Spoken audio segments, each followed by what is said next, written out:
once you break up with him, he gives you like a prize bag. No, that's for one night. For a stand. one-nighter. Oh, Yeah. it's just a one-nighter? Yep. No, So what do you get if you're more long-term? I think you get a Rolex. Do you get the showcase? Yeah. Actor Jonathan Majors put actor Glenn Powell to the test before the pair worked in their new movie Devotion together. So Jonathan Majors was on Jimmy Kimmel on Monday, and he said that he had asked Powell to meet him at a Russian and Turkish bathhouse in New York City to discuss the film. They still have those? He said, yeah. He said, so we're going to meet. And I said to him, we're in New York City at the time, and he wants to meet. And I go, yeah, let's go to the Russian-Turkish bathhouse. And he goes, what? The Creed 3 actor said, I said, yeah, man, Russian-Turkish bathhouse. I said, standard Hollywood meeting, you're at what, the St. Vincent Bungalow, Soho House, one of those? No, not us. We went to the hottest place in New York City. And Majors added, saying, Powell showed up. He looked like $1 million, like his Top Gun Maverick character, Hangman, who's with those piercing blue eyes and a brilliant smile. And I walked him into the 9th circle of hell, and we sat there completely naked. Disgusted. I have never loved the steam room with other dudes. That has never held any interest to me. All right, you're in the steam room, and Chris Hemsworth is on one side. I'd be turned around and I'd spread my cheeks. You're ready to go. I thought you were they're Avengers. Out. Yeah, they're And they need to assemble somewhere. Why not my butt? Oh. Wow. Well, why not? Makes sense. Absolutely. Yeah, you can write that down. Let's talk about our buddy. Entertainment Tonight reports Bradley Cooper was spotted walking with his ex-girlfriend, Irina Shayk, in New York City on Tuesday. It looks like they're back on. At one point, the pair were photographed with their arms around one another. Source said Bradley and Irina are great co-parents to their daughter and love spending time together as a family and also just on their own. That does sound like they're together. Mm-hmm. And they said they have a good thing going and still have a lot of love for each other. They have so much fun together that whenever they're just hanging out, vacationing, or going out. What do they do? Do they go out to dinner and stuff like that? I don't know, but it says whenever they're hanging out, vacationing, or going out. That's togetherness. Yes, together. Absolutely. Yeah. The connection. Did they go axe throwing? And flirty vibe between them is strong and still very much there. I'm liking these relationships that pick up after they break. They go back and stick with it a little bit. Yeah.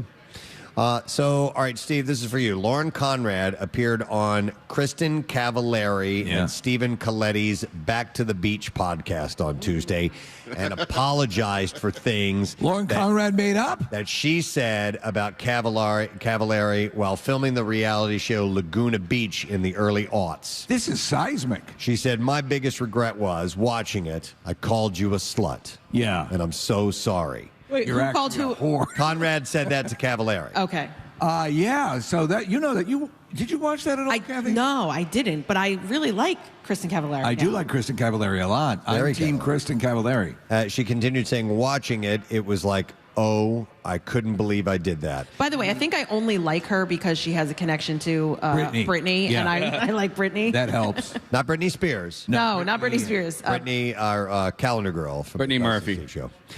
Goes on to say, no, not Britney Murphy. No, what is her name? Do we know her last name? Brittany Taylor, that's it. And she goes on to say, because I think where I'm at now, I would never call another woman that or girl. And it was, for me, like the most embarrassing moment. I was like, oh, gross.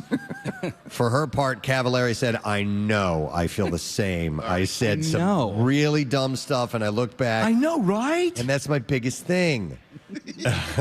When I watch it. Oh, my God. When I watch it now, I'm like, I wasn't confident at all. I was actually so insecure. And she said, and I took it out on you in a lot of ways. And I'm so sorry for that because I said some horrible things. It's beautiful, man. I think we all feel better now. Yeah. Right? Yes. If they can bridge, mend that hurt and move on, we all can. I only hope that our basketball coaches are listening to this on the way. Oh, yeah. No, they're hanging a 180 now. And they're getting some love out of this. We have to ask Fran Dunphy his thoughts on Lauren Conrad and Kristen Cavallari. Oh, I spaced out. I thought you were talking about the conversations in the locker room. Yeah. No. No? All right. So this was sad to see. Leslie Phillips, the British actor who voiced the Sorting Hat in Harry Potter, died on Monday. He was 98 years old. according to the Hollywood Reporter. Is that the most famous thing he's ever done? In Britain, he had some other things that he was on. There was a series of movies called Carry On that I think were popular. I'm not familiar with them. Neither am I. But he was also in Out of Africa and Empire of the Sun. He was nominated for a BAFTA for his work as Ian in the 2006 film Venus. Other titles included August, The Jackal, Saving Grace. He was in Lara Croft Tomb Raider and Color Me Kubrick as well. Huh. Nick, you do a pretty good Sorting Hat. Gryffindor! Oh my goodness. That was him. That was the guy. Wait, who did that? Was that you that did that? I thought it was. I thought it was me. Oh wow, that was It's uncanny, right? What, Yeah. just now? Yeah, That was him. that was amazing. You've been sorted, bitch. I do 2 impressions, that and Angry Harrison Ford. Oh, do you want to give us some of that? It was my wife. Yeah, very good. Thank you. Entertainment Tonight reports that Disney Plus revealed the cast for its new Star Wars spinoff, The Acolyte. Jodie Turner-Smith, Carrie-Anne Moss, and Squid Game's Lee Jong-jae have all joined Amanda Stenberg for the series. I'm going to respectfully say, tap the brakes on this for a little bit. As far as too much It's content? too much. Yeah. Like they need to slow it down. Is this one live action? It is, I believe so. Right, yeah. Stenberg shared a It stars Lauren Conrad as well. behind-the-scenes photo on Monday to Instagram, which included Jong-jae. Have you watched any of the Star Wars series? I watched a little bit of The Mandalorian. I Yeah. watched like the first 2 episodes, and it's too exhausting for me. I'll submit Andor is the best. It's the latest one. It's the one that's on right now. And Nick, it's not doing well. It's not? No. Well, I don't care because Yeah, it's phenomenal. it's It's really so good. good. Yeah. It picks up right before Rogue One, which is my favorite movie of the last decade or so, and it's so well done, and they pace it really well. There's 12 episodes. It's very cool. I love it. it. Has all that Rogue One flavor to it, but it's not attracting viewers. That's a shame. All right, and then let me see one other quick thing. The first trailer for the much talked about movie The Whale came out yesterday. Did you watch it, Steve? No, with Brendan Fraser. I want to haven't see seen this. it yet. So he's got he's morbidly obese in the movie, and he has some sort of prosthetic suit on, I guess. Mm-hmm. Brendan Fraser plays Charlie, an English teacher who struggles with chronic binge eating. As he tries to reconnect with his 17-year-old daughter, who is played by Sadie Sink, and she's Max from Stranger Things. She's great. She's wonderful, and the movie's getting fantastic reviews and reception. He's winning tons of awards off of it. Yep. I can identify with this. I went to get into bed last night. Yeah. I was like, what the crap is all this? I'm like, oh man, it's Oreo crumbs. You had Oreo crumbs. Oreo All over your crumbs. bed, or- Yeah, from Monday night. Are you serious? Like, what is all that? At first, I thought. I mean, I was a little bit bugged out because I you ever thought there were little bugs. Wake up in bed, roll over, and your arm is around a whoopie pie. Yeah. In my defense, I mean, I guess I could. Yes, sit- what is your defense? I could sit on that couch and the watch table? TV, but I'm not going to do that. Right. You know, the TV's so far away. So. We are here raising food for people who can't, and Casey is rolling in cookie crumbs. I'm not shaming you or anything like that. No, it doesn't sound like that at all. He's saying Yeah. you're an utter slob in support. Did you lick your finger and pick up some of the No, I just licked it. Did you? No, you did not. No, I did not. I did not. Nick, I would have done the lick the finger. Yeah. I would have eaten them. But I was like simultaneously like relieved and mortified. it wasn't bugs? Yes, because you see those little like you black can't things. eat bed bugs. You can't. Well, you can, but They're not good for you. they're probably. Well, I mean, Bed they bugs and probably milk. have protein, but So Yeah. it went from, oh, man, to, man. I'm a slob. oh man. Oh, well. Anyhow, Double stuff. Oh, that shit on my ass was a milk dud. Ew. Thank God. the trailer for The Whale is out, by the way. right. All right, we're ready to roll the clips here, so let's do that now. Goodnight Oppie charts the remarkable true story of Opportunity, a NASA exploration rover that was sent to Mars for a 90-day mission but ended up surviving for 15 years. And here, NASA engineer Kobe Boykins explains his relationship... Boykins! Hey, Boykins! Explains his relationship with the rover that he helped create. Hit it, please. I was part of the team that designed them and built them and then sent them on their way.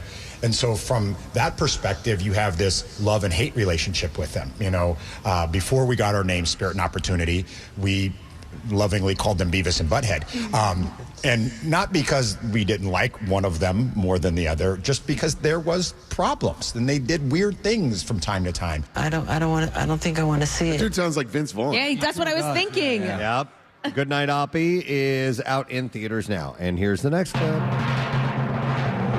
The Crown, Season 5, aims to look at the turbulent early 90s for the royal family in greater detail. And in this clip, star Jonathan Pryce has a message for fans who think that the season's topics will impact King Charles's reign. Go ahead, Ryan. I think the idea that there is a need for a disclaimer is, a little bit patronizing. After 4 seasons, I think people around the world are well aware that this is a drama based on real events. What the hell are you talking about? The Crown Season 5 is out on Netflix today, and there is your entertainment report. That was amazing. For Wednesday, November 9th, friends. All right, before we take a break, we have a donation. Yay! And we're welcoming a good, long-time friend of our show this morning. Oh, nice music. Please welcome from the Fraternal Order of Police, Mr. Steve Weiler here this morning. Thank you. Hey, Steve. Preston, Steve, thank you very much. Nice to see Casey, good seeing you. Everybody, You too. good seeing everybody. Nice to see Thanks you this for all morning. your help. Again, absolutely. We are here.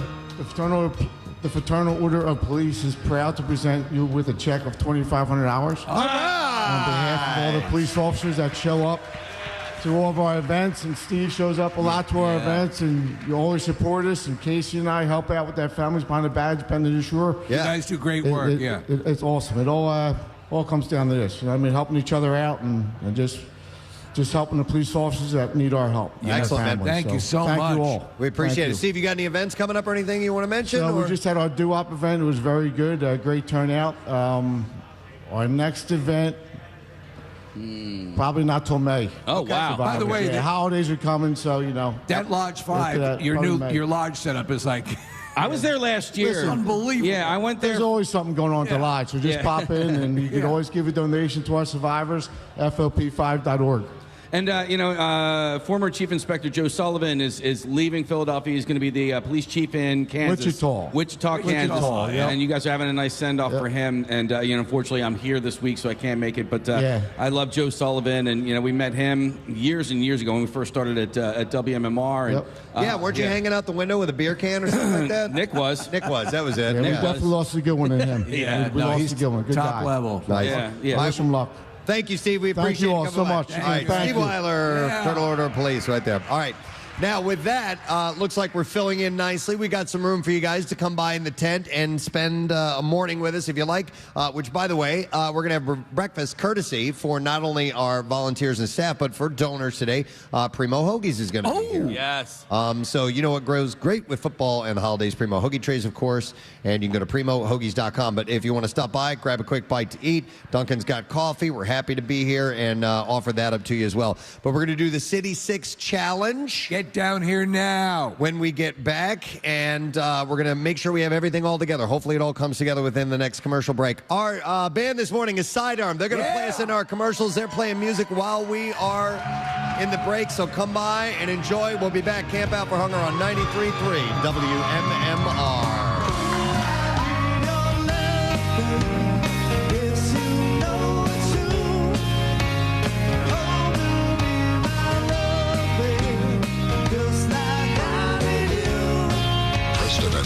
Preston and Steve on 93.3 WMMR. All right, you've seen it all over town. I hate Steven Singer. That's it. And my new bitch bad. I know Illuminati mad. Yeah, man. How did he drag the Illuminati in? I don't know, but he's obviously a big fan of that point in history. They mad, so yeah, he found out about it. All right, we're looking at the video that Casey was talking about. Yeah, Madonna's over-emoting in this particular video. She's moving around a bit too much. She's making a spectacle of herself. I'm 60 years old. Stop I got to act like a... Okay. And what's the context of this? Well, video? she's made them snickerdoodles because she's grandma. Oh, all right. That was nice of her. Is anyone want cookies? I would. Snoop, do you? That's pretty much the only reason they invited her. Yeah. They're piping hot and they're great with milk. All right, let her in. All right, last bit. Yo, who let your grandma in? Last bit of lyrics are his public romance with Julia Fox, and he wrote. Oh no, that was it. That's it. That's it? Yeah, that was it. Talking about I know my new bitch bad. New bitch bad. I know Illuminati. So beautiful. Bad. So there you go. My That's new bitch bad. the latest on the two. It's definitely a study in narcissism because she has a relationship, he has a relationship, move on. Yeah, exactly. Yee. If you guys didn't know, Kathy had the Rona. She got past it, but there are some lingering effects. Yes. And a lot of people have dealt with this lack of taste thing. Would it be safe to say that it licked her ass? I think it licked her ass. Now, if you don't know about that, she had texted someone that it kicked her ass and accidentally typed in licked her ass. And this wasn't a close personal friend either. It was more of a casual relationship. And I love it. Took it to another level.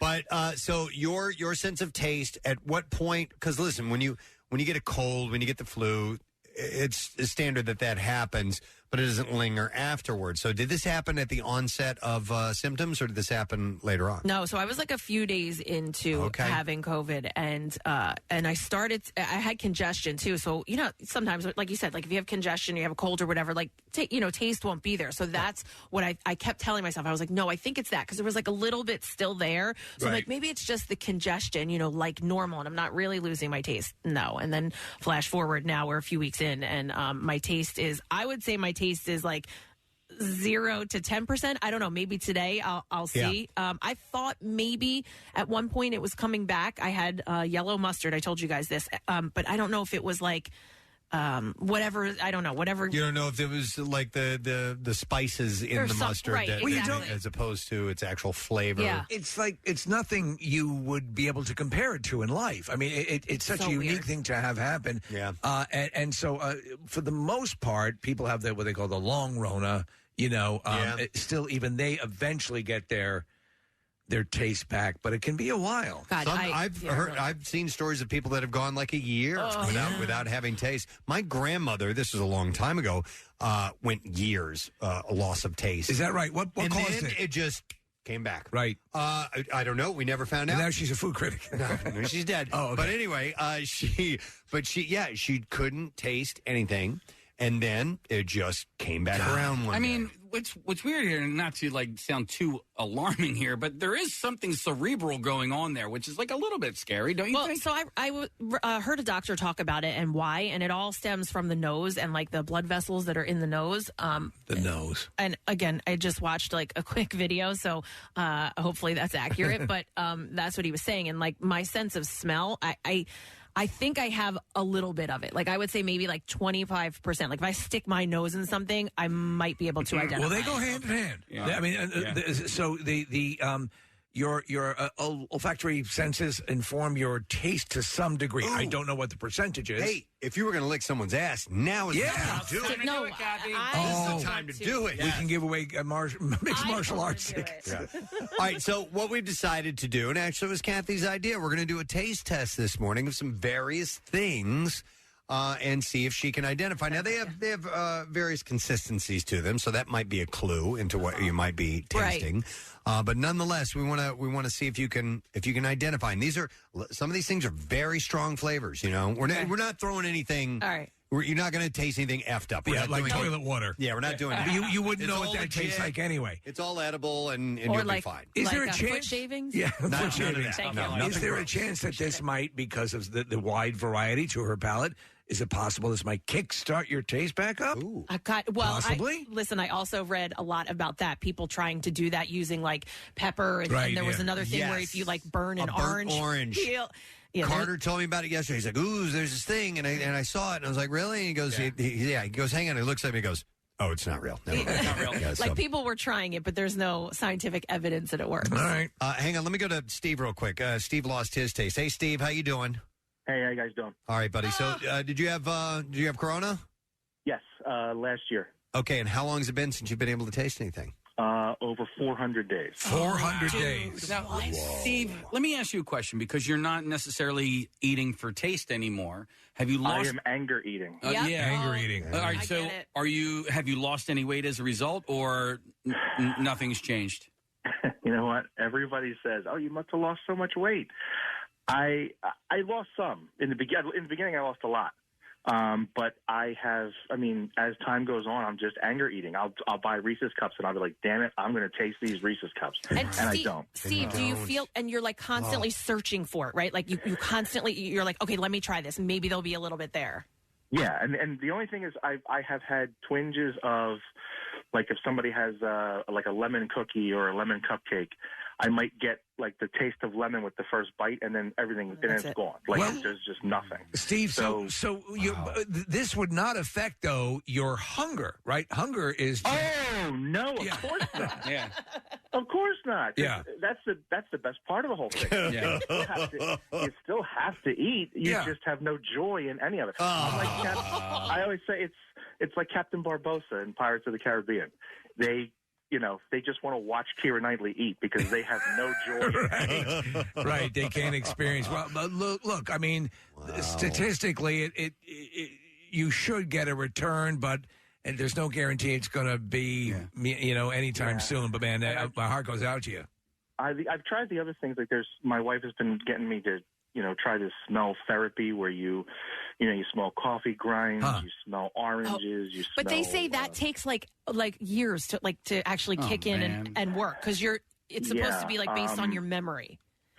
Yeah, it's really weird. And then I eat things because I like pizza. I know what pizza tastes like, right? So I eat it. But like now I'm more concerned with like texture. So I'll eat things that like I always want nachos because nachos have crunch, they have sauce, they have But December 9th, 2020 was my my last day. All right, Steve, were you vaccinated? Yeah, and boosted. Okay. Yeah, but that was all after. I mean, I know there's connections to any of this stuff. All right. Yeah. Dude, I feel for you. Hang in there. Hopefully it'll come back around. Preston, what about you, man? If I What lost about my you? sense of taste, forget it. I would be so upset. It's so weird. I find so much joy in eating. But I mean, I guess you... Wouldn't you switch to a healthier eating habit if you don't I'm care? pretty healthy. You're pretty healthy too. So it's not like you're going crazy. Right. But like, so why I eat eat ice very cream? healthy. Yeah, exactly. Yeah. Because of the texture, the little treats. Yeah, but it's the texture. Like Steve said, you're constantly searching for something. So like, you could sit there and eat healthy, but it's like you like. So for me, melted cheese, that texture. Does that give you pleasure? Yes. Okay. So right now, that's like- because I can't taste anything. Like zero sugar ice cream. And Yeah, stuff like can't you that, find know? something that like Will is approximate it? that the approximates the texture and that is not Putty? loaded with. Case you could. Yeah. All Those right. are great putty. Amy said she did the orange chicken at work. All right. Oh, well, if this is the case, then Let's we hear need it. to do this after the contest. We'll try. Get an orange. I would love to go to these calls, but listen, I want to go through this and see if she can identify these things or not. So let's give this a try.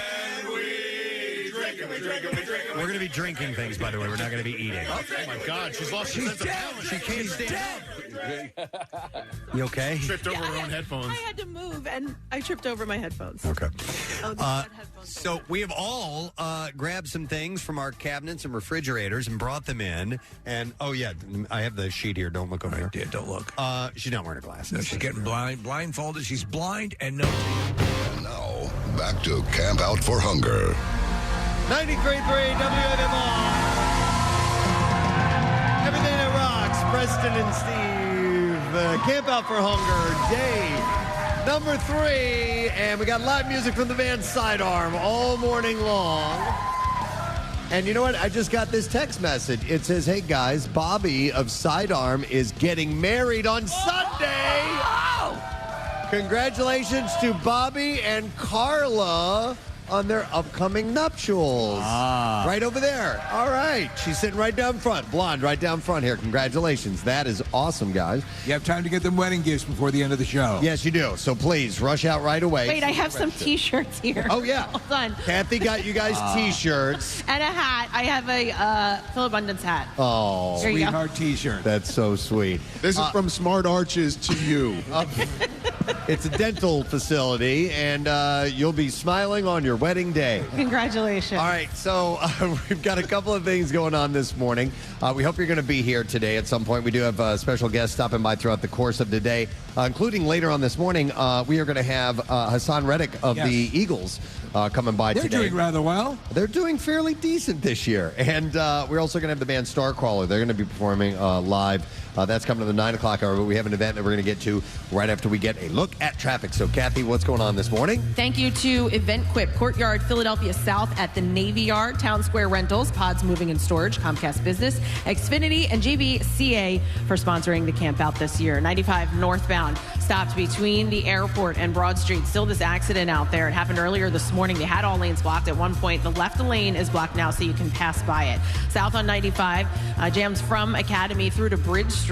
Once you get to the Vine, westbound, you're slowing 95 to the Schuylkill. Schuylkill eastbound slows the Boulevard into the Vine. Westbound, Passyunk to the Vine. And then again from City out to the Blue Route. The Blue Route northbound, slowing 95 to the Media Bypass on the Boulevard. Southbound, expect delays Broad to Wissahickon. 42 freeway northbound, slows Coles Road to 55. 55 northbound, heavy Deptford to the 42 freeway. And then in Egg Harbor City, Route 50 southbound at the White Horse Pike, there's a down tree.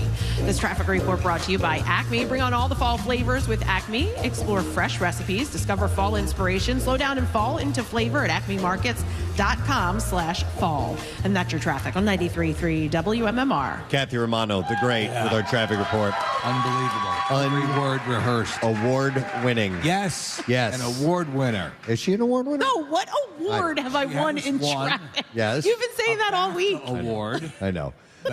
No one's going to check on that. No, it's in Britain. So yeah, it's their Academy Awards. All right, so we have Casey's running around backstage. He's trying to organize our next event. The coaches are showing up. Back there. They're punctual and awesome, and we're just trying to get everything set. They're not all punctual.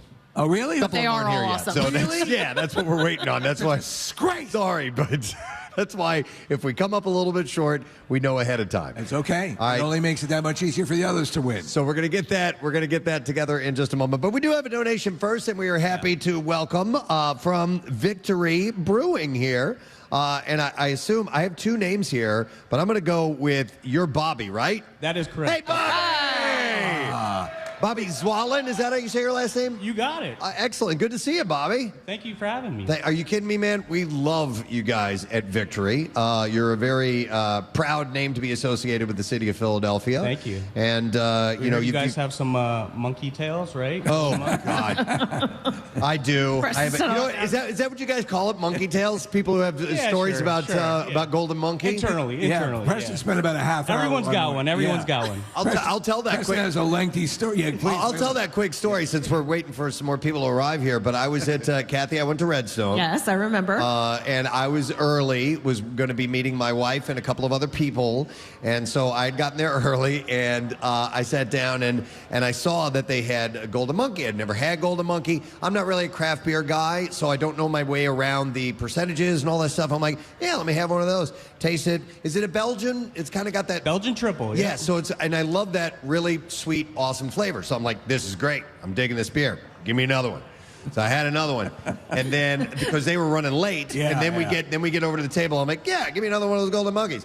So I probably had 4, maybe 5 before the whole thing was done, and I realized at one point I'm slurring my words, and I'm like, I don't know what's wrong with me. I only had like 4 beers at dinner, and I eventually told Michelle at the end of the meal, I'm like, I hate to say this, but we have to go home now. Because I had a cocktail, too. I didn't realize that it hit me too late. I'm like, I'm embarrassing myself, and we have to go home now. So I've now learned how to drink Golden Monkey. I can still drink Golden Monkey. There's just a certain way to drink Golden Monkey. Right. You know what I mean? Pace yourself. Just one. It's an outstanding beer. For what it's worth, I'm a Prima Pils guy. That's my favorite beer. That's the OG. Is it? Yes. Is that wow? Is that one of the best-selling ones you guys have? Excuse me? Is that one of the best-selling beers that you guys make? Yeah, of course. It's been around since since Victory's conception, and the flavor, the hop flavor for a Pilsner is amazing. It's a very clean beer. There's not a lot of aftertaste, and I prefer my beers that way. And when did you guys put your name on Xfinity Live? Was that when the building opened? I'm not sure. Am I asking you too many questions? It's okay. How much do you bench? 2010. All right, there we go. Okay. Before that. That's very heavy. Yeah. Fair enough. All right, well, listen, Bobby, you guys came with a donation this morning. We did come with a donation for Brotherly Love Hazy IPA, and kind of our initiative, our bumper sticker kind of message is drink beer, do good. So we wanted to contribute to the conversation, partner with wholesale accounts and retailers around the 5 counties to contribute to the can drive and direct support from our Brotherly Love Fund. And we want to donate to you guys $10,000 from Victory Brewing with our initiative of Drink Beer, Do Good for Brotherly Love, Hazy IPA. Thank you so much. That'll go a long way. Look at that. It's even on the can right there. It's awesome. 10 grand. I love it, man. Thank you so much. We appreciate that. Thank you, guys, and congratulations to you. Victory just celebrated 25 years last year, and congratulations to you, 25 years today. Thank you. Camp Out for Hunger, and we're so excited to contribute, which I can only imagine another banner year for Camp Out for Hunger. And excellent. For you guys. Thank you. You've made it. You've helped make that so thank you so much. Thank you. Thank you, Bobby and company from Victory Brewing here in Philadelphia. I love it. We appreciate it, guys. Thanks. Thank you. All right, Casey has made his way back over here to the main area. And what's the latest here, buddy? Well, all right, so we're looking really good. 5 of the 6 are here. Okay. I think the 5th is somewhere in the parking lot. Somewhere on the property. Yeah, somewhere on the property. He's going to go last. Yeah. Well, who is it? Funny thing is, Mark Megan was supposed to go first. Okay. But listen, if he has to go last, then he has to go last. Well, listen, we're all set and ready. we're doing this like an hour earlier than we have in years past. Every year, we never do it at the 7 o'clock hour. Yeah, so this is our first shot at doing it this time of day. And the funny thing is the coach that's not here was the one who requested that we do it earlier. I knew that was going to Yes, I love that. That's great. Hey, listen, he's from Delco, so that makes sense. You give him special provision. We're giving him that? Yeah. All right, nice. All right, so what do you say we get this underway and go with what we have? And you'll, Case, as we go along, you're just going to have to tell me who's here and who's not as we progress, because I will be introducing everyone. But the guy who's going to be doing the work as far as telling you what is happening in this action, please welcome, you know him, he does play-by-play for your Philadelphia 76ers. You hear him on 97.5 The Fanatic, Mr. Tom McGinnis. Yeah! Tom is here with us this morning. Hey, Tom. Good morning. Nice to see you. Thanks for being here, man. Appreciate it. Excellent. You know, we were talking off air, Nick and I, about what a job you do covering the Sixers, and the fact that it is unique in that you are a solo act when you do this thing. I am. I've done it this way for many years. Over a couple different phases, I've had a partner, Todd McCulloch, years ago. In fact, Coach Griffin is back here. John Griffin did the games one year, and Sonny Hill. But for the most part, and I'm not the only person in the NBA that does it by themselves. There's probably 7 or 8 guys that do it. There's some amalgamation where the guy might do the road games by himself. But for the most part, right. There's a lot to talk about. But it is an art form. It really is. Oh, yeah. I mean, we talk about the fact that we carry on a conversation during the morning. There have been broadcasters for years that completely work solo. And there's a skill set, and you have clearly mastered that skill set. Well, I appreciate that. I was just speaking with Coach Neptune of Villanova, and he was talking about giving a speech. But when you give a speech, it's a blank sheet. Yeah. I've got all this stimuli out there with 10 players and 3 refs, the coaches, the teams. There's a lot, and then the whole basketball and my knowledge of basketball. So, yes, go right ahead. Well, we're spoiled here in Philly town. We have incredible broadcasters in TV and in radio. Kate Scott and Ala do a fantastic job on TV for the Sixers. Matty Cord, you know, your courtside announcer. But I'm a huge fan of what you do. You bring so much energy. It's so much fun to listen to the radio broadcast. I'm a radio guy. I work in radio. And we got Fransky in L.A. for the Phils games and Merrill doing, you know, the Eagles games forever. Is there a brethren among radio announcers? Do you know them? Do you hang out with any of those guys? Like, do you take notes from one another? Well, the take notes part is, and you know this from being in this medium, you can listen. You can observe, you know. I'm kind of a news guy. Like, I grew up watching all kinds of television. I started in TV news, and that's another field where you can watch, but it's broadcasting. So you can really look, you can find out who's good at live and who's not, who has to be on a script. So we don't hang out per se, but there's certainly a shared, you know, experience but what I did growing up was I watched everybody, and it's open season, you know, what plays in Peoria, right? Like, you know, want to steal somebody's line. Right, yeah. You know, you can figure out how to go about it by how somebody else. I watch all the interviews with coaches, how people handle themselves. You know, that's why when something stands out or a little different, you're like, whoa, I don't know if I'd have said that. So, but yeah, no, I take it all in. No, but when you're doing what you do, the people listening, they can't see it. So you really have to paint the picture for everybody. You know, unlike Kate Scott, you know, who was just basically talking about whatever, and listen, she does a great job, but she's talking about what everybody's seeing, right? You're talking about what everybody can't see, and you're doing a really amazing job with that, and you bring the excitement. One of the calls that I remember, because I was listening to it, was, you know, the unfortunate pass that Ben Simmons made against the Hawks.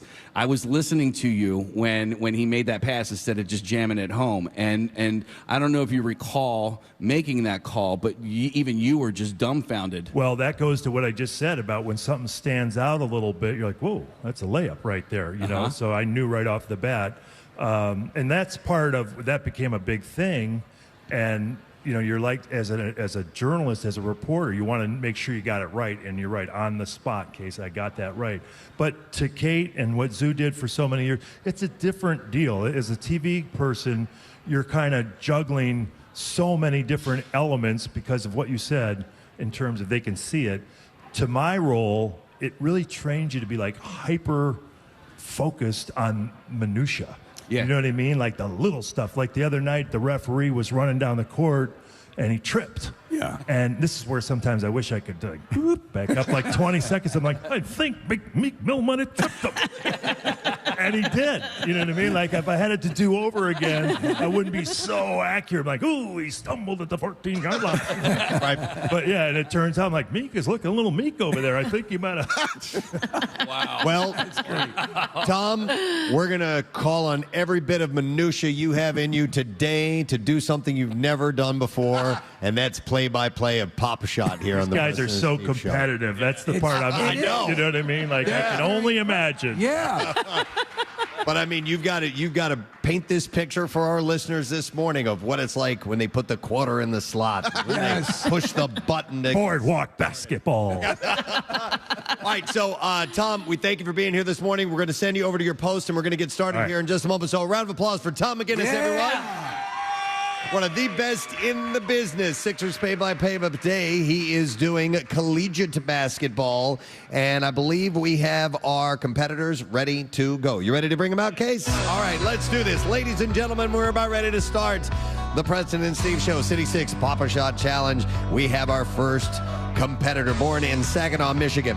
He was named Mr. Basketball of Michigan in 1987. A 6'4" guard. He played at Temple University alongside future NBA players Aaron McKie and Eddie Jones, and was selected by the Denver Nuggets in the first round of the 1991 NBA draft over the course of 6 seasons in the NBA, playing for the Nuggets and the Detroit Pistons. Ladies and gentlemen, Mark McGinnis! Over to you, Tom. Well, first of all, it's great to have you here. You're replacing my main man, Coach Aaron McKie. That is my all-time favorite Sixer. So how are you doing this morning, Coach? I'm great. He's my all-time favorite Sixer as well. Great. You had a great college career. Now you're back at your alma mater. That in itself must be special. It is. It is. It's my second stint there. But now I'm with Aaron, and I really, really love it. Really.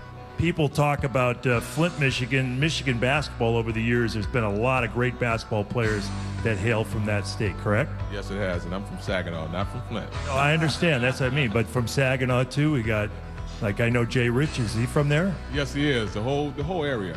You know, Detroit, from Flint and Saginaw, all those places down there. How are the Owls looking this year? We look pretty good. A little real talented, but they had a rough one the other day, but we look pretty good. What's going to be the strength of the Temple team? Togetherness, like it always is. Are you ready for a little Papa Shot? Not at all. Not at all. Now, are you going bankboard, or are you trying to just swish it? What's your approach here? I'm trying to hit that backboard as hard as I can. All right, good. Mark Macon, thank you so much. Good luck. All right, here we go. It's a great strategy. And when Tom is ready, he'll hit the button and give us the countdown. Got to wait till the clock starts, okay? There's a whistle. Yeah. All right, is it going to start, Case? Yeah, hit that start button. Hit the start button, and then there's a whistle he says we wait for. Here it goes. And we're off. Go. All right, Mark Macon, he's already banked one in. A little bit firm. Rimming, no. got 3 in. Oh, he's up to 14. All right. There's no preparation. It's like studying for Jeopardy. How do you do it? A little strong. 10 seconds, Coach. I think the one-handed method. I like it. What's the score so far, Tom? He's got 32. He's racked up 32 points on player 1, 35. Oh, he's in the bonus round. He's count for 3. And 35 points. 35 points. Right? Good job, Coach. Mark Macon sits atop at the leaderboard right now, 35 points. All right, Nick, you're going to keep track of our scores. So Strong start. He's in the lead so far. All right, excellent. All right, we're ready to bring out our next competitor. Good job, Coach. All right, ladies and gentlemen, now in his 6th season with the Drexel Dragons, a native of Morgantown, West Virginia. He played college basketball at Ithaca College after graduating from the Hill School in Pottstown, Pennsylvania. Previously, the head coach at Army at 45 years old and coming off a 12-8 season with the Dragons. Ladies and gentlemen, Zach Spiker.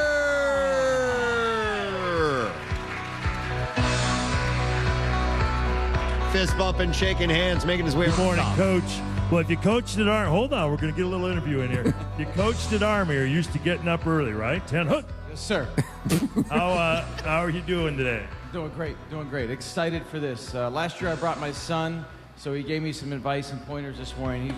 I need to do well for him. All right, good.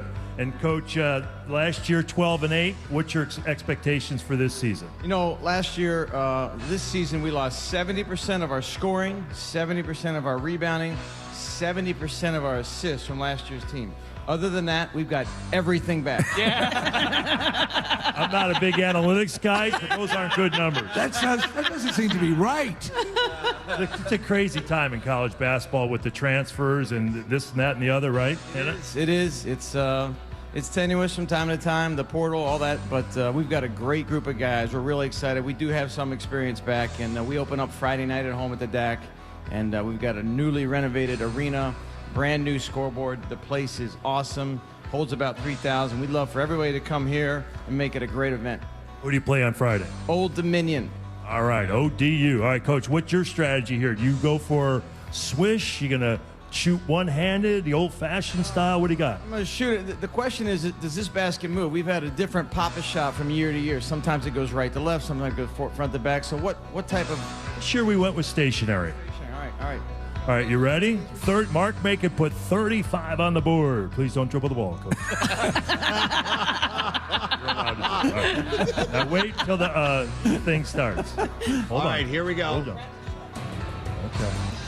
All right, hold on. He's getting some practice shot. All right, he's underway. He's already made one at the 29-second mark. Good. Out of West Virginia. Good. A little tough time right now. He's only got 2. There he is. College basketball. Are you kidding me? And he's on a roll. 5-0 run. This Spiker cat. Oh, he's hitting him now. Good job, Coach. 5-second warning. A little strong. Oh.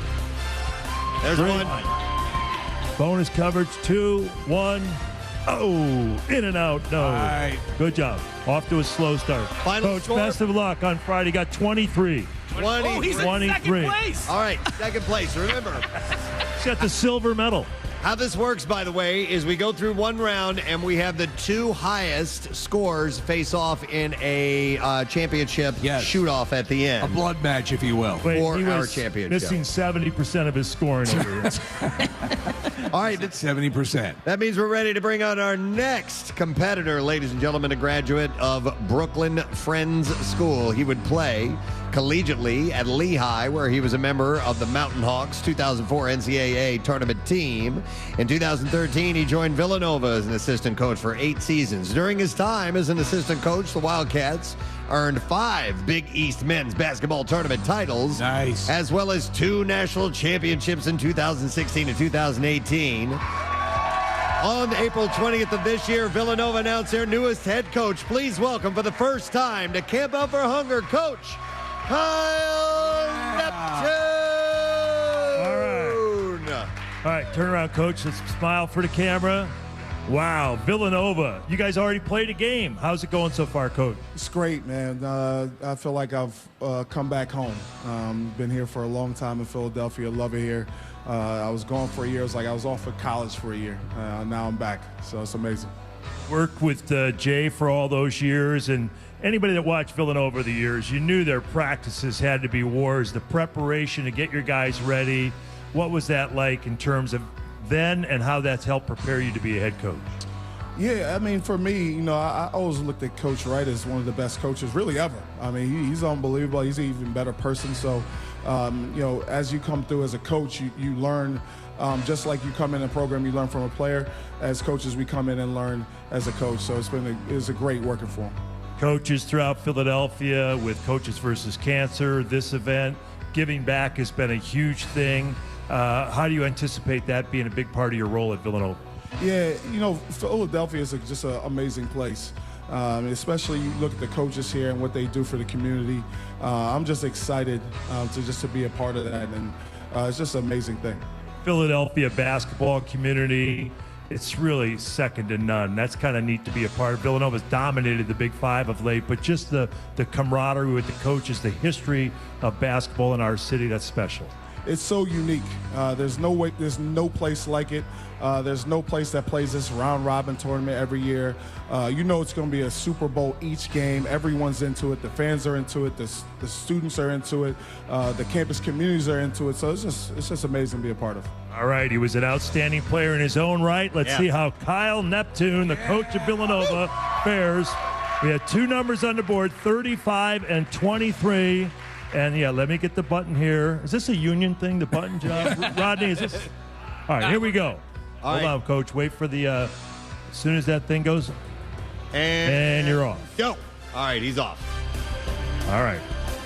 0 for 4 to start for Coach Kyle Neptune. Just a bit wide to the left. There we go. Right. He's going with the touch method. Be a little more assertive, Coach. Hit that Sixers thing. 2. There we go. There we go.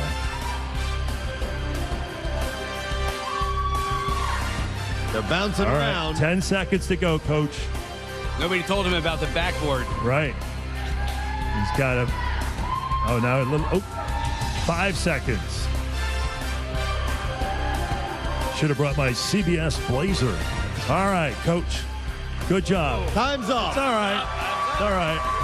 Just drive back to the main line about what could have been. Tom, final score on that, 15. please. 15. Well, you know what? Good enough for third He's place. in third place. Yeah. Third place. There you go. All right, that means we have someone else to bring out to participate in the City 6 Papa Shot Challenge. Let's begin. Our next competitor's coaching career began at the United States Military Academy in 1971. In the 77, he became the head basketball coach of his high school alma mater, Malvern Prep. And in 1989, he was named as Penn's head coach. In 2006, he succeeded John Chaney as head coach of your Temple Owls, where he would remain until 2019. This year, he became the first coach to lead 3 different Big Five programs when he was named the head coach of the LaSalle Explorers. Please welcome back to the Papa Shot Championship, Coach Fran Duffy. All right. We might have to allow a little extra time in this segment. Good, Coach. Turn here because they got you on camera. He wins for best dressed coach, right, guys? Yeah. The blazer. Coach, you're back. I knew you couldn't stay away. The competition, you're back at your alma mater. You must be really excited to be at LaSalle. It's awesome, Tom, to be back, just to come back for a Papa Shot as well for Preston and Steve. So it's awesome. How's it going with the season? I know you already played Villanova one game, but what are we looking at? Well, we have our hands full. We got a lot of work to do. We had we had ourselves a little tough tussle the other night. Kyle Neptune's team took it to us a little bit, but I think we learned some things. We're getting there. We're a work in progress, and we're looking forward to our next game Saturday against Wagner. And Wagner just beat Temple the other night, which was a great win, and so we got our hands full.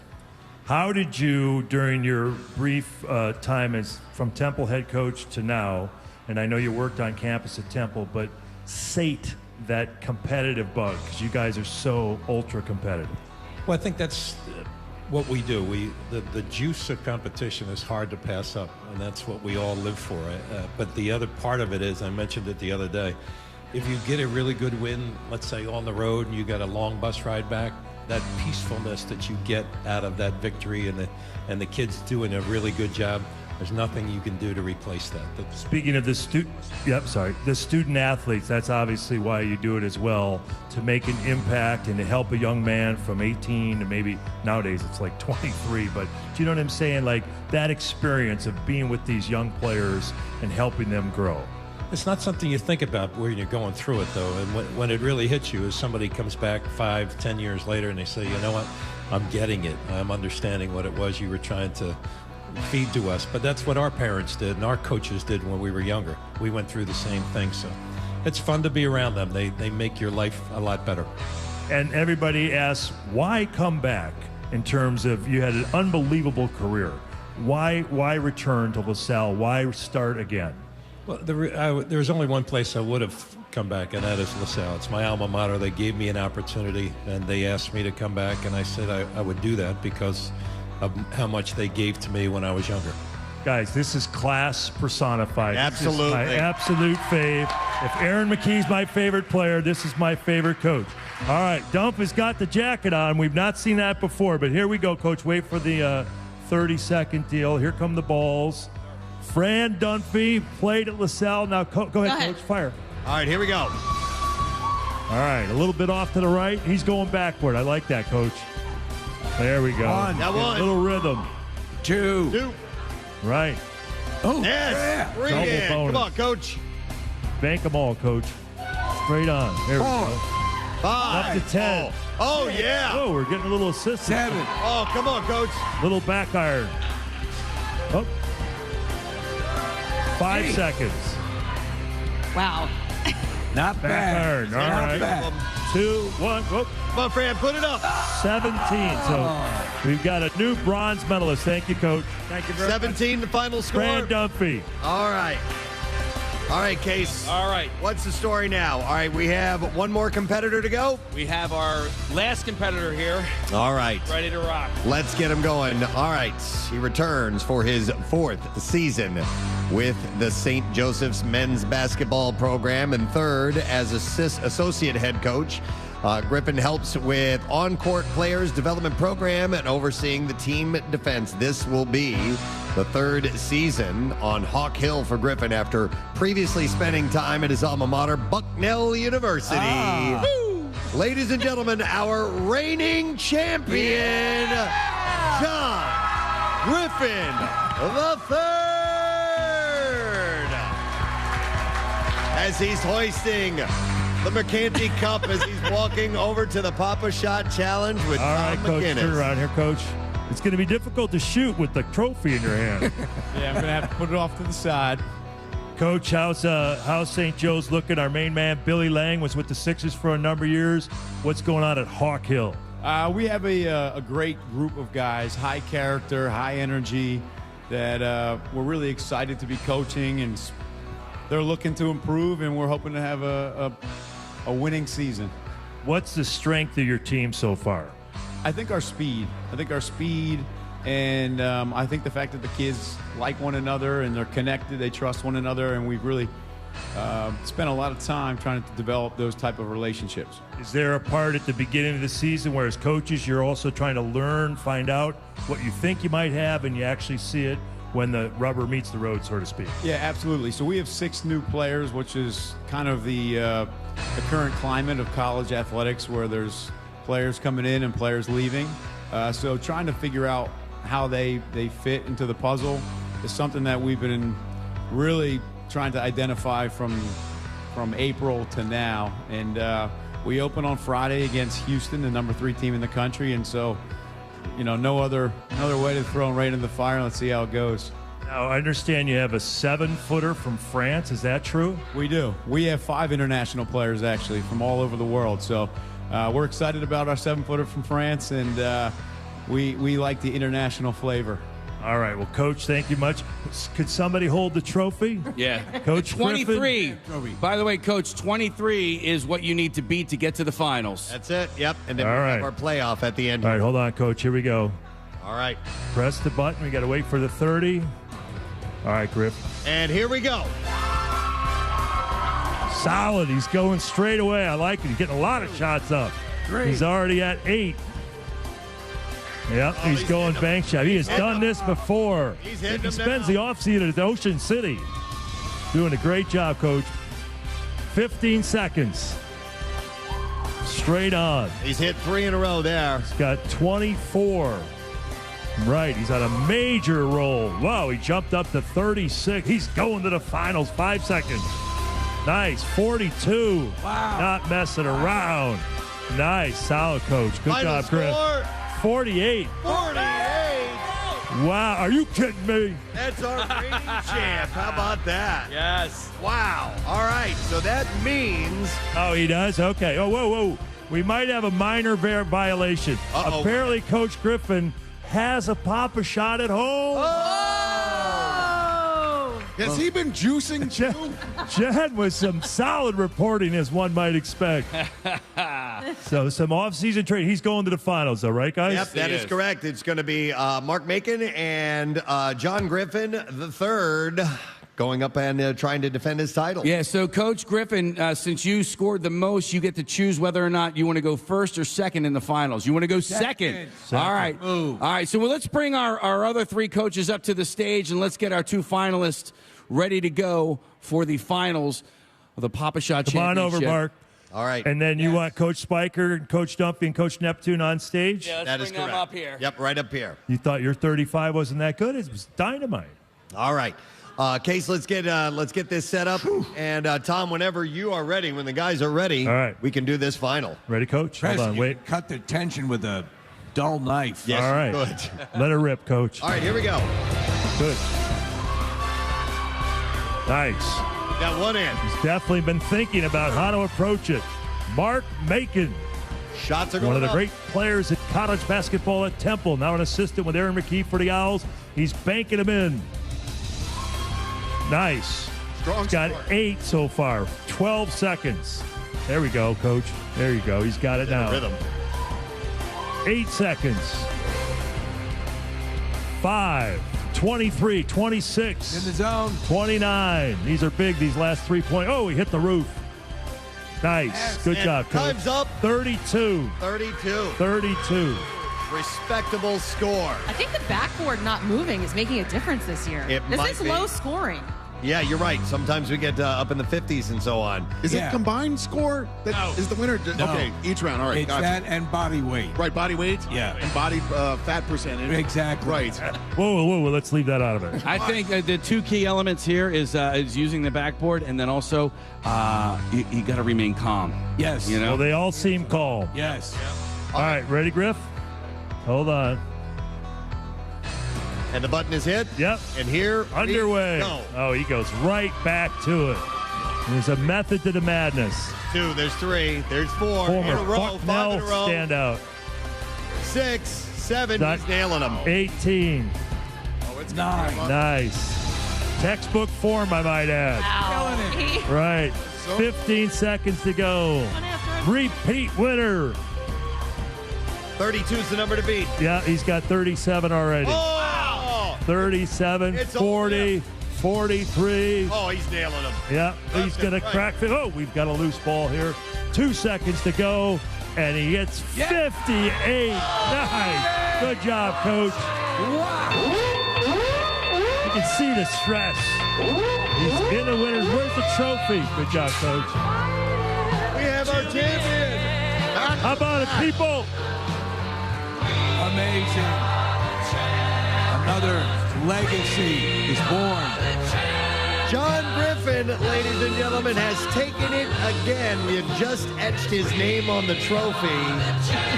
And now we don't have to pay for another engraving because it just stays on there. Honestly, if that could happen, you'd save us a lot. That was like $30 to get that done, it's by the way. $30. Yeah, so we need to keep that perspective. So, congratulations, Coach. You did it again. Yeah, thank you. Yeah. You guys put an amazing event. This is big time. Thank you. And thank you for owning a Papa Shot at home. Yeah. I have 3 kids. I have no choice. And Coach, I promise you, I'm going to have that trophy engraved for you sooner than I did this year. Yeah, I got it engraved and I got it back yesterday. So you got to hold that trophy as a champion for all of about a half an hour. So we're going to get that engraved and we're going to bring it to you so you can put it in your office and hang on to it for the entire year until next year. I appreciate it. We appreciate what you guys do, and the Coaches for Cancer. Tom had mentioned that. What a great organization that the competition can start, and the brotherhood comes together amongst you guys and what you do, and that's no small feat because a lot of times in what you guys do, the competition can get pretty fierce, and nobody wants to deal with anybody off the court. But your relationships remain strong, and you do great things for the community. Coach Dunphy, how's it feel being, back here and playing again? You thought you were done. Well, the way I shot, I was done before I started. But it's great what you guys do, and we look forward to this. And 25 years is pretty special, so thank you for what you do. Thank you. It means a lot that you guys always step up and are a part of this. And I mean, you guys lead by example, too, with your fraternal sort of familial thing. You put everything behind you, and you do all of this charity work, and you stay at it. It's year round. You guys are so invested in it. How important, and anyone can take this, is that charity aspect to what you do, and to also motivating your various teams?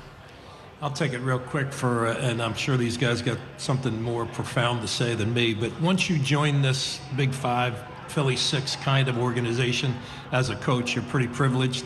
So whatever comes with that territory, we do. And when we go on the road to recruit, oftentimes we all sit together and talk, and people from other cities say, how can this happen? Why do you guys do this? It's just part of what it is Philadelphia is about, and we're really proud of it. We're proud of our Coaches versus Cancer program, but proud of things like you guys do, because we're all in this together, and then when a team like the Phillies do what they do, it's just an awesome experience. It's a real fraternity. I mean, to see all you guys down here, and Coach Neptune, it's your first time, Coach Macon, it's your first time. Thank you guys for taking time to be here today, because it's a great event that we're really proud of, and it's become the largest food drive in the country, which is amazing. So Coaches versus Cancer, Camp Out for Hunger, you guys step up year after year, and we genuinely appreciate it. Yeah, thank you so much. Yes. Yeah. It's just amazing to have these guys out here for the whole event. Absolutely. All right, and I know we got to wrap up, right? All right, thank you guys, coaches. We appreciate you being here. And next year, we'll see.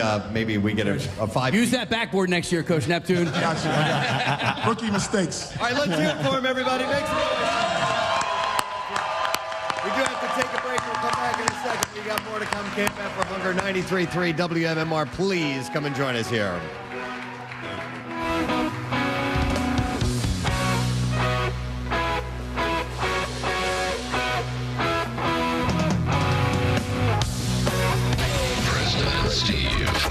On 93.3 WMMR. The new and improved. We have a full. I do want to try to smell it afterwards, but I can't taste it. Okay. All right. Yeah, we'll figure this out. This is a legitimate. Should we be wearing goggles and lab coats? So here's what we'll do. Marissa has put all these in numbered cups, little shot glasses. And Kathy's going to sip it, and we'll just have her guess. And I've got the list here, and then I'll reveal what it is, and we'll see if she gets anywhere near it. Okay. The password is. Yeah. So do you want me to put these goggles on? Do you want to eliminate the smell as well, fully? I mean, listen, I can sip it. If you hand me, I can sip it without smelling, and because I want to see if my sense of smell is there or not afterwards. All right, let's leave him off as long as it doesn't tip you off. So, Marissa, give her number 1. We'll start with us. We can go in order. This is a good Marissa, I don't know where you are. order that we have, and she'll up. Okay. She'll up. She'll put it in your hand. Okay. And I can smell it. Do you know where your mouth is? Shut up. All right, are you guys ready? Yeah, take a sip. Don't smell. And see I'm what not you going to think. smell. You can shoot the whole thing. Don't smell. Probably don't drink the whole thing. You need to save some room. Okay, so you getting any sensation? Something. It's like, yeah, it's not water. Okay, not water. It's I want to say like a I want to say sauce, but it's not that thick, so Okay. it's not a sauce. But that's what I'm getting. Like I would something like a pasta sauce or something. Pasta sauce. So she's guessing pasta sauce. Okay. And what is it, Preston? It's a sauce. Wait. Let me smell it. Hold on. Okay. Oh, she just spilled it on her sweater. She just spilled it on the carpet. Mackle farts. You picked the wrong one to spill, too. Yeah, you did. That's going to stain. All right, get her sweater quickly. Kathy, take your top off quickly. I'm sorry. No, it's not your fault. You're legitimately handicapped. I have to touch a boob. Marissa, let me clean her. By the way, go on YouTube now if you ever want to see Marissa feel up Kathy. Oh, my God, dude. Now go a little slowly. I almost have it out. There we go. Oh, my God. Preston, can you smell it on that side of the console? No, not from where I'm sitting now. Because I absolutely can, and the smell is very distinct. Can I guess now? Yeah, what is it? Smell. Is it hot sauce? No, it is not. Kathy, that is soy sauce. Oh, yeah. Yeah, so that's way off. Not even clear. And by the way, she took a sip. Like most people would go, "Whoa!" Yeah, it's soy sauce is very strong. It's very, very salty. All right, wait. And you could only handle a little bit of that straight, but she shot quite a bit of it. Yes. All right, I can't see, so I don't want to spill it again. Marissa, where's my water? A little bit. All right, here we go. Oh my God! I need a piece of water. Helen Keller had it Okay. together. Let's go with number 2. Don't spill this one either. You can do it. There's the microphone is right in front of you, so don't hit it. All right. Don't tip it or tilt it. Take a sip of this and see what you think. All right. So, by the way, Kathy's lost her sense of taste. Let's see. We're testing this out on her, and if you're just tuning in, that's what we're doing. All right. A little thicker, isn't it? Thicker and sweet. Okay. Oh, so sweet you could determine. Yeah. Maybe. I honestly don't know what it is. I know it's sweet, and by the texture, I'm going to say maybe like you put it. What the hell is it called? The chocolate that you put on ice cream, like a Hershey's, like a chocolate syrup. Yeah, like a chocolate syrup. She got it right. Kathy, lucky you that one of the things you can taste is chocolate syrup. Honestly, if you're going to lose anything, and keep one thing, keep your ability to taste chocolate. Did the texture help with that? Yeah, I think. Well, that's why I think I was able to get it. But you definitely picked up on sweet, and you know why you probably could, because you just had really, really salty before that. Right before it. Okay, let's go with number 3 and try this one out. A shot of this one.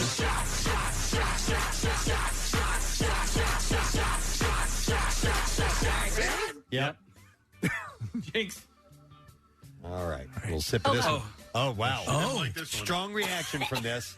Oh, what the hell is that? Wow. So a big reaction. Like it definitely triggered something. Like prom night? No, like some sort of taste buds in my mouth, but I have no idea. Just describe. So what it is. Sweet, savory. What is the reaction? No, like vinegar, maybe. She's right. Yeah. But here's the thing: it doesn't taste like vinegar. No, it's the guess is the way it made me feel. You probably got a little tangy, sensation like you would on your tongue, like mouth watering a little bit from. Yeah, absolutely. But here's the thing: I'm smelling it, and I can't smell it either. It was white wine vinegar. But I could. Where's that? Is the hot sauce still in? I mean, the FUD, the chocolate sauce. The FUD. What about, I think she was going to say fudge. Like FUD. So that I can smell. I can smell the hot sauce, but I can't smell that vinegar. It's not hot sauce. It's chocolate sauce. Sorry, chocolate sauce. That's what you would put on a chocolate FUD sundae. Let's do the next one. We got to move through these. All right. So number 4, Marissa, if you would please. So she's gotten 2 out of 3 so far. That's not bad. But it was kind of guessing. And not going, yeah, that is this. You're right. It's a combination of cues that are helping her get to the answer. All right, Kathy. This is another one. All right. This one's kind of thick too. Pondering. I don't want any more of it, whatever it is. Okay. Yeah, that sounds about right. Does it? Yeah. I think so. Okay, I have no idea what it is. Mm-hmm. Do you ever watch Dr. Pimple Popper? No. Oh my God! Stop it, Steve! Don't do that to me. Can I smell it? Try it that way? Yeah. Okay. So you don't have a guess. Oh no! But smelling it? No smell. Nothing. Nothing. Okay. It's ranch dressing. Oh. Yeah, that's Hidden Valley ranch dressing. The goat of ranch dressing. Yeah. And by the way, you guys know my sense of smell and taste. Like incredibly acute. Normally, I would have been. I could do this in 2 seconds. All of it. You were able to discern between water. Yeah. Types of different water. Seriously. Seriously. All right, next sample. This is number 5. Go ahead whenever you're ready. And this one this is very identifiable. Okay, there's a little sweetness to this again. Okay. Maybe like I want to say a juice. A juice. Like apple juice? Like apple juice. She got it right. Well, you might. And here's the thing. I'm smelling it, too. I can smell the apple juice. I mean, is it safe to say that the sweet stuff, You're can picking up taste on a sweet. little You're more rocking so sweet than anything else. Yes. And you know what? A text came in and says sweet is the last taste to be lost, even with aging. Like that's the one that we hang on to the most. Okay. Don't know if there's any validity to that or not. Well, but this has nothing to do with aging. That's why old people love pudding. Yeah. All right, here's the next one. This is mystery drink number 6. Mystery drink number 6. She's grimacing. I know this one. What is it? I can taste it. Is it pickle juice? You got it. Wow. Kathy, so that is not sweet, unless it is sweet pickles. No, I don't know. And you don't like pickles, do you? No, I love pickles. All right, well, good for you. So, see, we're finding things that you'll be able to eat Yeah, and yeah. taste. That's Kathy, great. that's awesome. So chocolate and pickles. We're curing her. You're pregnant. No, we're Preston. You're legitimately curing her. We're getting somewhere. We should set up an institute. If you've had the taste issue, you should do this type of thing at home as well. You might find one or two things that stands out. By the way, Kathy, though you can't see it, I'm wearing protective goggles. Hey, I had to take mine off. You know what? And also the caller that we had earlier, though, Kathy had said that he could taste lemon for a moment. Yes. And then as he continued to eat, it would go away. So this is something you'll have to test with. Why don't you forget the moose? Oh, for a moment. For a moment. I got it. Yeah, that with happened. pickles. That happened to my mom. She lost her taste for a really long time, and the same thing. She said it came back. She would eat, and she'd get it at the beginning of the meal, and then by like mid-meal, she couldn't taste anything. Here's eat quickly. Here's the next one for you. Let's try this. This is number 7. We have 15 of these, by the way. All right. Not a clue. Looks like she doesn't really like the way it tastes. Or are you just I'm not perplexed like a by huge fan. I think it might be on the sweeter side, but it's not as sweet as that chocolate sauce. it? Okay. Like a pudding? Pudding. No, it is not a pudding. Let me smell it. Hold on. Okay. What kind of pudding are you drinking? Puddings. I smell something, but I can't. I would say pudding again. No, it is maple syrup. Which would be something very sweet. Mrs. Butterworth. Not like pudding. No. Is it Miss or Mrs.? She married? I think it's Mrs. Butterworth. Yeah. All right. Good. She's spoken for. Yeah, absolutely. All right. Mr. Butterworth is an accountant. Here's the next one. This is number 8. We're at the pretty much the halfway point now. Let's see if you can identify this. No reaction facially. I thought for sure I would see a facial reaction from this one. Well, I mean, you should. I'm going in again. All right, this drink is all of it. It's a popular paint remover. She shouldn't be able to say, I'm going to go again on this. No, I don't think so. Wow. What do you think? Wow. I like it. Okay.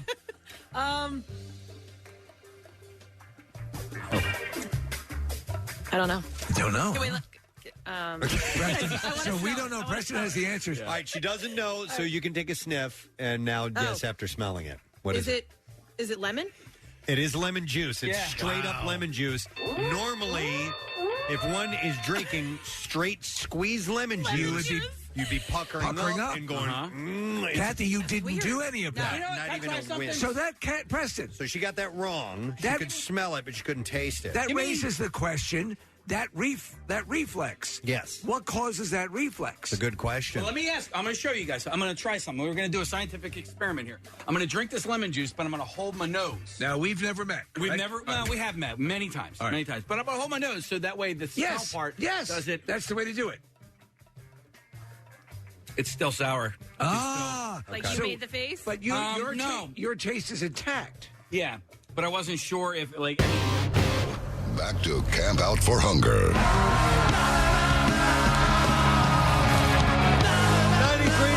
WMMR. Everything that rocks. President Steve Show. Our house band is Sidearm this morning. Little Hey Jude love from the Beatles. I'm loving it as we are having ourselves a fine Wednesday morning. It's a beautiful morning, by the way. Lots of sunshine.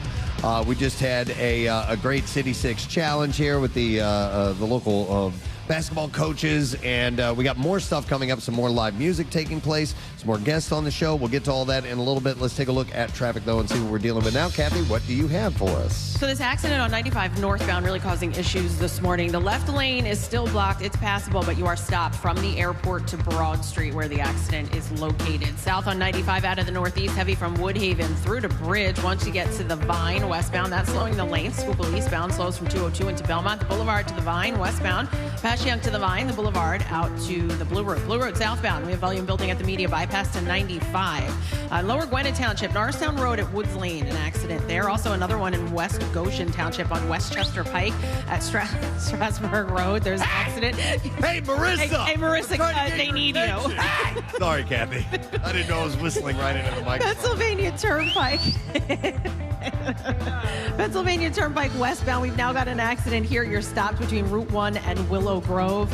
And then in New Jersey, 55 northbound, heavy from Deptford to the 42 freeway. And actually back to that accident on 95, they've just cleared it. So the traffic's still there, but you should start to move again. This traffic report brought to you by Jamaica Tourist Board. It's time to come back to the vibe that comes alive in Jamaica. So call your travel agent or go to visitjamaica.com. And that's your traffic on 93.3 WMMR. All right, thank you very much, Kathy. Yes. Magnificent. Real quick, a couple of mentions before we do anything. Our friends in Sidearm, by the way, it's Richie and Ryan and Bob are the members of Sidearm. Their website, it's sidearmband.com. On Facebook, Sidearm Band. And also they got some gigs coming up Friday night. They're at DePaul's, is that how they say that? Or DePoulis? I can't read Bobby's handwriting.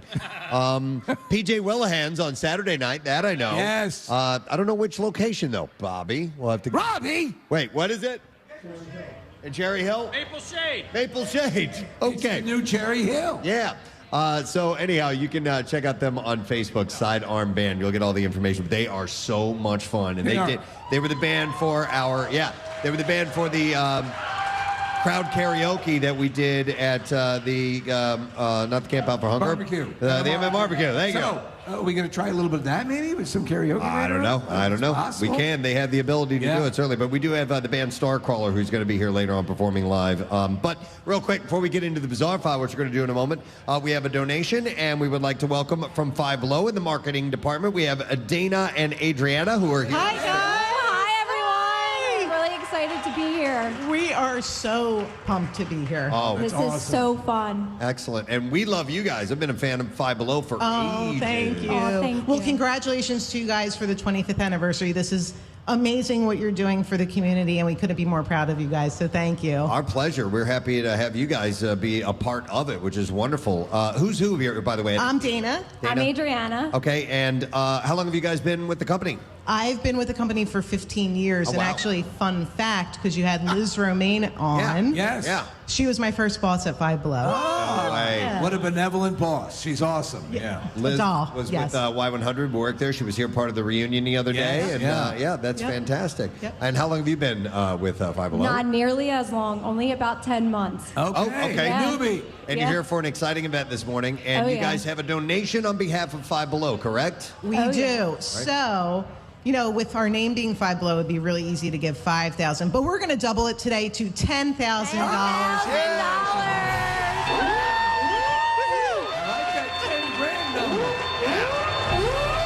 It's a lot of food. 10 G's. I love it. We're, again, so happy to be here. I don't know what took us so long to participate, but we are here as another Philly brand and excited to partner with you guys. We want you to keep coming back. Your presence is, again, we're all fans of what you do, so this is only fitting. Awesome. Do you know what I love going to Five Below for is like stocking stuffers and stuff like that. You can just buy like stockings. Actually, at Five Below, you can do that too. Stuff those stockings that you get at Five Below.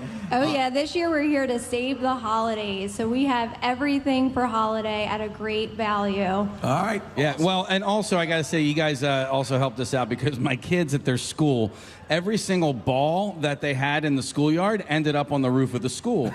So I went to Five Below, and I just, cleaned out. You guys have so many great different, sports balls. We have footballs, basketball, soccer balls, and all that stuff. And so I went there. You guys were, saved the school. You really did, but you guys were a game changer, no doubt, not just for the school, but just, for what you guys bring to the table, affordable but like not cheap stuff. Do you know what I mean? Oh, totally. Yeah. And Casey, something for you. Yes. Our first store was in Wayne, PA, which is technically Delco. So I don't know if that gets a point. I don't know.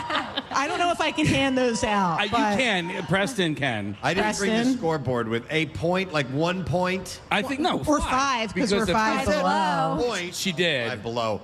No. I can't. Kathy's glaring at me over here.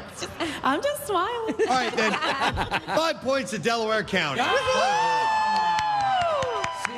You see what happens when you mess with us? That's right. All right, well, thank you guys so much for being here. Thank you. Best of luck and congratulations. Thank you. 5 below and $10,000 donated. That's so cool. Yep, it's fantastic. Wayne is technically Delco? Parts of it. Parts of it, yeah. Parts of it are Chester County, parts of it are Montgomery County, and parts of it are Delco. Yeah. There's actually one part that's Canada. It's so weird. They use the metric system. Yeah, there's a Canadian province. All right. Well, listen, it's 8:15. We haven't even done the Bizarre File yet, so let's do that. Please, Ryan, hit the intro. WMMR presents Preston and Steve's Bizarre File. I'm just going to dive right in. I got some wild stories for you today. We're going to start with this. Police were called to respond to a scene in Mississippi on Saturday after receiving reports of a dog carrying a person's severed arm around. My God. You had one with a dog carrying a head. Yeah, that was in Mexico, and this was in Mississippi. But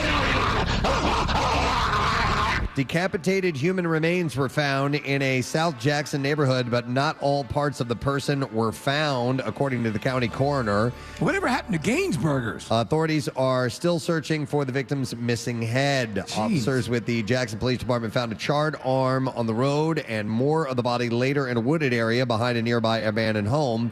It's unclear if the body was found the same day or the following day, or if the parts were removed prior to the victim's death. Wow. Do you ever give your dogs exhumed body parts to play with? No, I hear technically you're not supposed to feed them from the table Right. like that, so we don't do anything From the like coffin. that. Yeah. A bear paid a visit to a cafe in California, and the Bruin was caught on camera stealing cookies before being ejected by the police.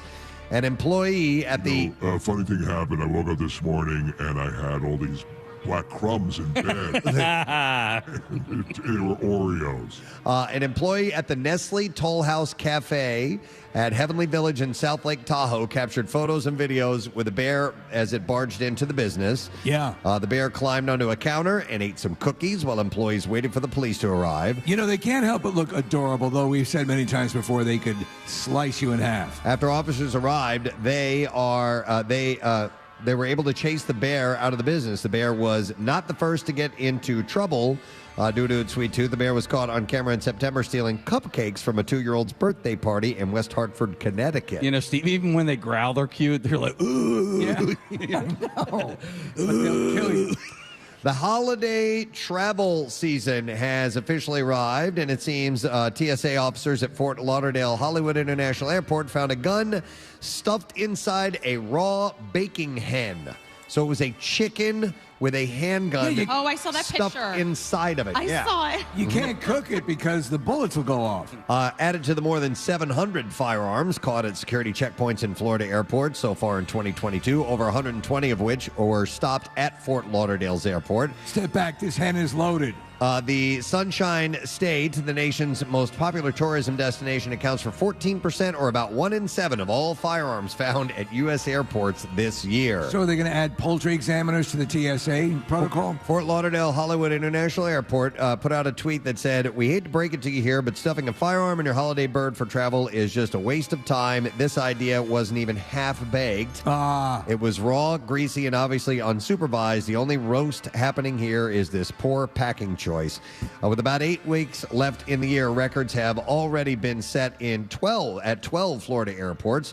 Orlando International Airport, the gateway to Disney World, tops the list with 129 intercepted guns to date this year. Preston, you're the chef. Do you prefer to leave the gun in the bird when you prepare it, or take it out and put it in after? I think it dries the bird out a little bit, so we actually serve it on the side at my home.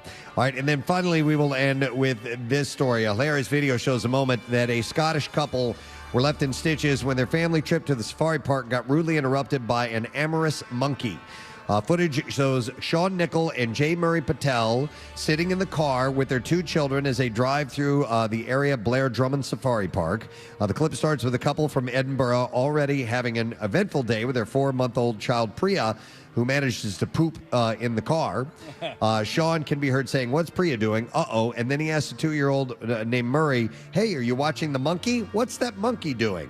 And Sean and Jay then burst out laughing as they spot the monkey spanking it. And the camera then pans around to show the gray monkey, sitting on the grass nearby, brazenly fondling himself as the family's nearby visit. Oh, yeah. Sean posted the clip, writing, "Months honestly say that I won't forget our trip to the safari park." They do love to do that, don't they? We spent the day here and the night watching the video back on repeat when we got home. Your mom, did your mom take you to the zoo? And Kathy, was that you? We were at the zoo, and yes, it was. I forget which type of cat it was, but they were getting it on. They were getting it on, and that's how she explained it. Yeah. Oh, wow. Yeah, they're making babies. Oh, your mom admitted that? Yeah. Well, I was like 16. Oh, okay. By then, she'd already had a boyfriend. They're playing Parcheesi. It's like what your dad did to Janis Joplin. Oh my God. All right, and there you go. That's what I have in the bizarre file for you. All right, how we doing? Good.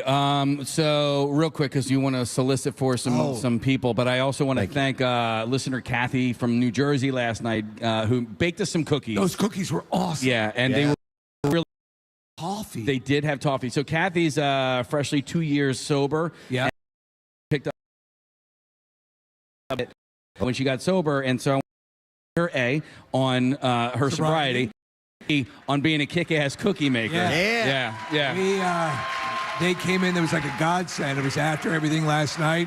Brought the cookies in, and we went to town on them. Yes, we It's did. interesting that making cookies is a healthy habit, by the way. Well, listen, man, I got sober and I put 50 pounds on. All right. Well, listen. Here's something we're gonna try. All right, we're gonna try this. All right, we're gonna play. We're gonna play a game with you guys here in the audience. All right, we've named it Spilladelphia. All right, you'll notice that Excusement has given us these great. What are we doing? That's Kathy's thoughts. Okay. I'm sorry. I heard you guys heard that? I heard something in my ear, and I didn't know what the hell that was. She thinks like a man in a man's voice. That's weird. I don't think our audience heard that, so they have no idea what we're talking about. Okay. All right, anyhow, so we have the Pharaoh's Fury Ride, which is outside. It's a giant boat that rocks back and forth. Last year, we tried an event for this with people that were holding beverages in their hands to see who would be able to retain the most liquid at the end of the ride. It's very difficult. Well, it ended up they saved more liquid than we thought, so we're going to try a different approach. But you can see Marissa over here in the tent is holding up these bodysuits that we have. These are waterproof, okay? I think they are. Anyway, we're going to need, 20 people? Yes. All right, we need 20 volunteers who want to ride the ride and participate in this. Said I have 1, 2, 3, 4. We need more than that, folks. Well, we need 16 more. We need 20 people all together. Okay, we'll go to Marissa then. Yeah, we'll have prizes for the winning team. Oh, yeah. The winning team gets prizes. How about that? Oh, look, half the tent just stood up. No one moved. And so we'll get you on board. We'll do the ride, and we have a little bit of a twist on it this year. But you won't get messed up. We have these suits that you can wear. They're so completely water resistant. more volunteers. Come on, guys. We need at least. Okay, we got some people from out there. Yeah, he's going to do it. Hell yeah! That guy.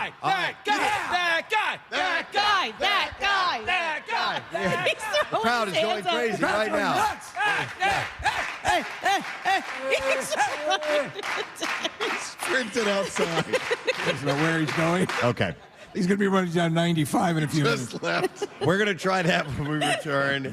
And then, of course, we have later on Hassan Reddick from the Eagles is stopping by this morning. That's exciting. The band Starcrawler is going to be performing as well. So we have a bunch to get to, and we would love to have you here and grab some food, some breakfast from our friends at Primo Hoagies, and some coffee from Dunkin' Donuts. And, of course, donate to the Camp Out for Hunger. Don't forget, tonight, food trucks and fireworks. That event is going to be place. huge. We're looking forward to it. All right, we're going to take a break. We'll come back in a second. Our band Sidearm is going to entertain while we're in a break, so come and see us at the Camp Out for Hunger. Back in a moment. Is this just fantasy? Caught in a landslide, no escape from reality. Preston and Steve on 93.3 WMMR. Knowing what it is caused my mouth to salivate a little bit. Yes. Because that's what I'm a little engorged. Your mouth will do. Well, that's great. All right, so here's... Okay, this will be interesting. Oh, boy.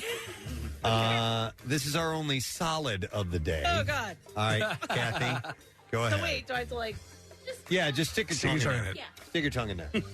Stick it in. Stick it deep in there. Ew.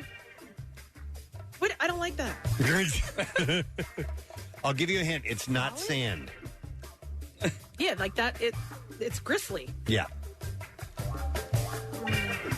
Move your tongue around. I have no friggin' idea. No idea. Smell it. I feel like it's probably a spice or something, but I have no idea. But it should be very recognizable by taste, no question. Nothing when you smell it?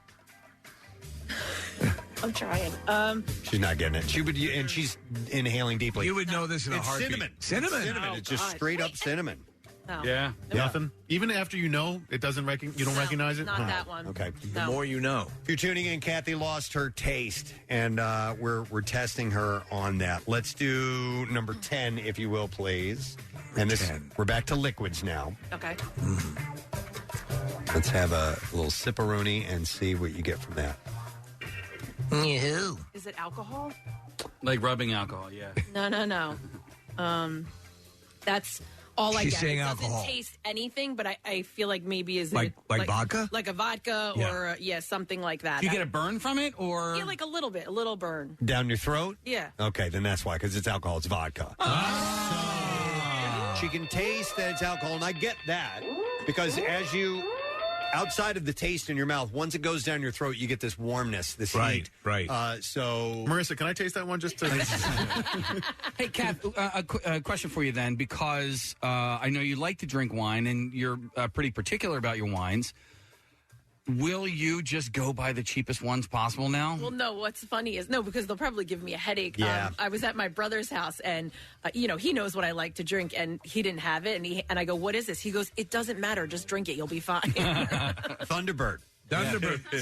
When friends drop by who can't taste anything, give them the cheapest crap you've got in the house. That's why I reach for the Thunderbird. James Mason approved. All right, here's the next one. This is number 11. You should get something for this. 11! Let's see. There's a reaction. Got a real scowl. back. She actually did De Niro there for a second. Yeah. You're talking to me? Whatever it is, I'm not a fan. Not so much. Interesting that there are bad tastes that work through. Nick, it's not a bad taste. It's like that vinegar feeling again. Like if Okay. So I have no idea. That makes sense for this. Do you want to smell it? Smell it. Smell it. You can smell it. You can smell it. Do you smell something? Yeah. Okay. She's doing De Niro again. I don't like this. I don't know what it is. I don't like it. It's Worcestershire sauce. And you know what? I don't put that on anything. So Okay. Not even in Bloody Marys? Well, it's already in Bloody Marys. Usually, no, I'm not a Bloody Mary fan. Okay, all right. So no dice on Worcestershire. We've got 4 more to go. 4 more. Here is number 12. You've had a pretty decent degree of success, Kathy. At least your ability. Well, the vodka one I'm kind of only half giving to her because she couldn't identify it. You should be able to tell that it was vodka. All right. A big scowl on this one. We don't. Preston's the only one who knows what this is. Preston and Marissa. So we're guessing along. This gave the puckering again. I don't know what it is, but again, it's like triggering something in my mouth. Take a smell. Take a All right. sniff. You don't know. You can't taste it. Vinegar. Okay. Wow. But it's a very specific kind of vinegar. Yeah, the kind that smells like feet. Okay. It is apple cider vinegar. It'll cure everything. A shot of that every day, right? That's what they say. I should get my taste back after that. Yes. Right. Right. All right, we have 3 more. This is mystery taste number 13.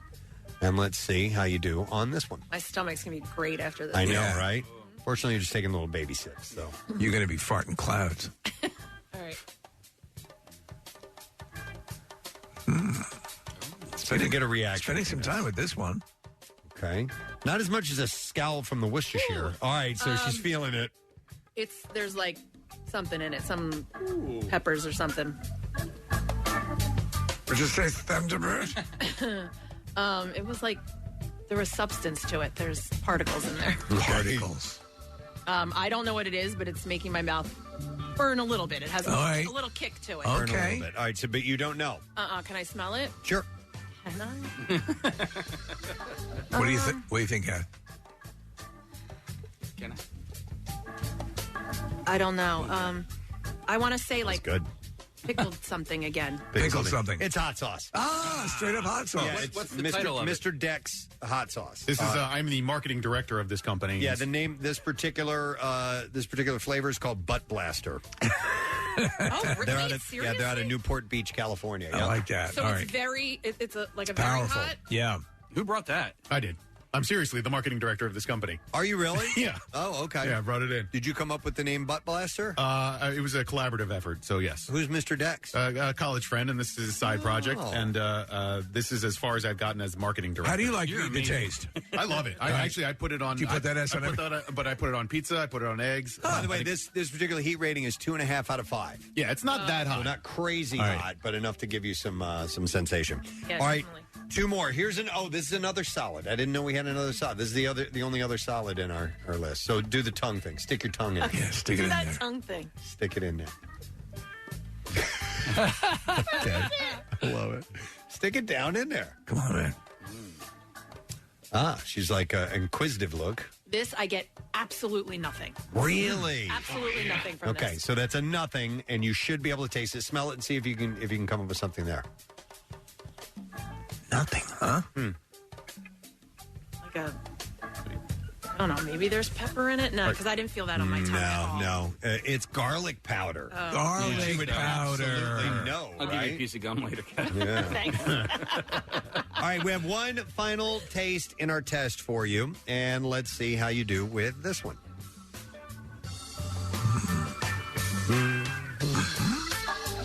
This one, Yes. I also get absolutely nothing. Like it could be water to me. Okay. Like it could, that's the consistency. All right. Take a little bit more. This is the last one. Finish it all off. Put your tongue in it. Go ahead. No, is it going to make my stomach hurt? No, not at all. Not at all. Oh, yeah. Nothing. Nothing. Nothing. I get absolutely nothing. Take a sniff and see if you can tell from that.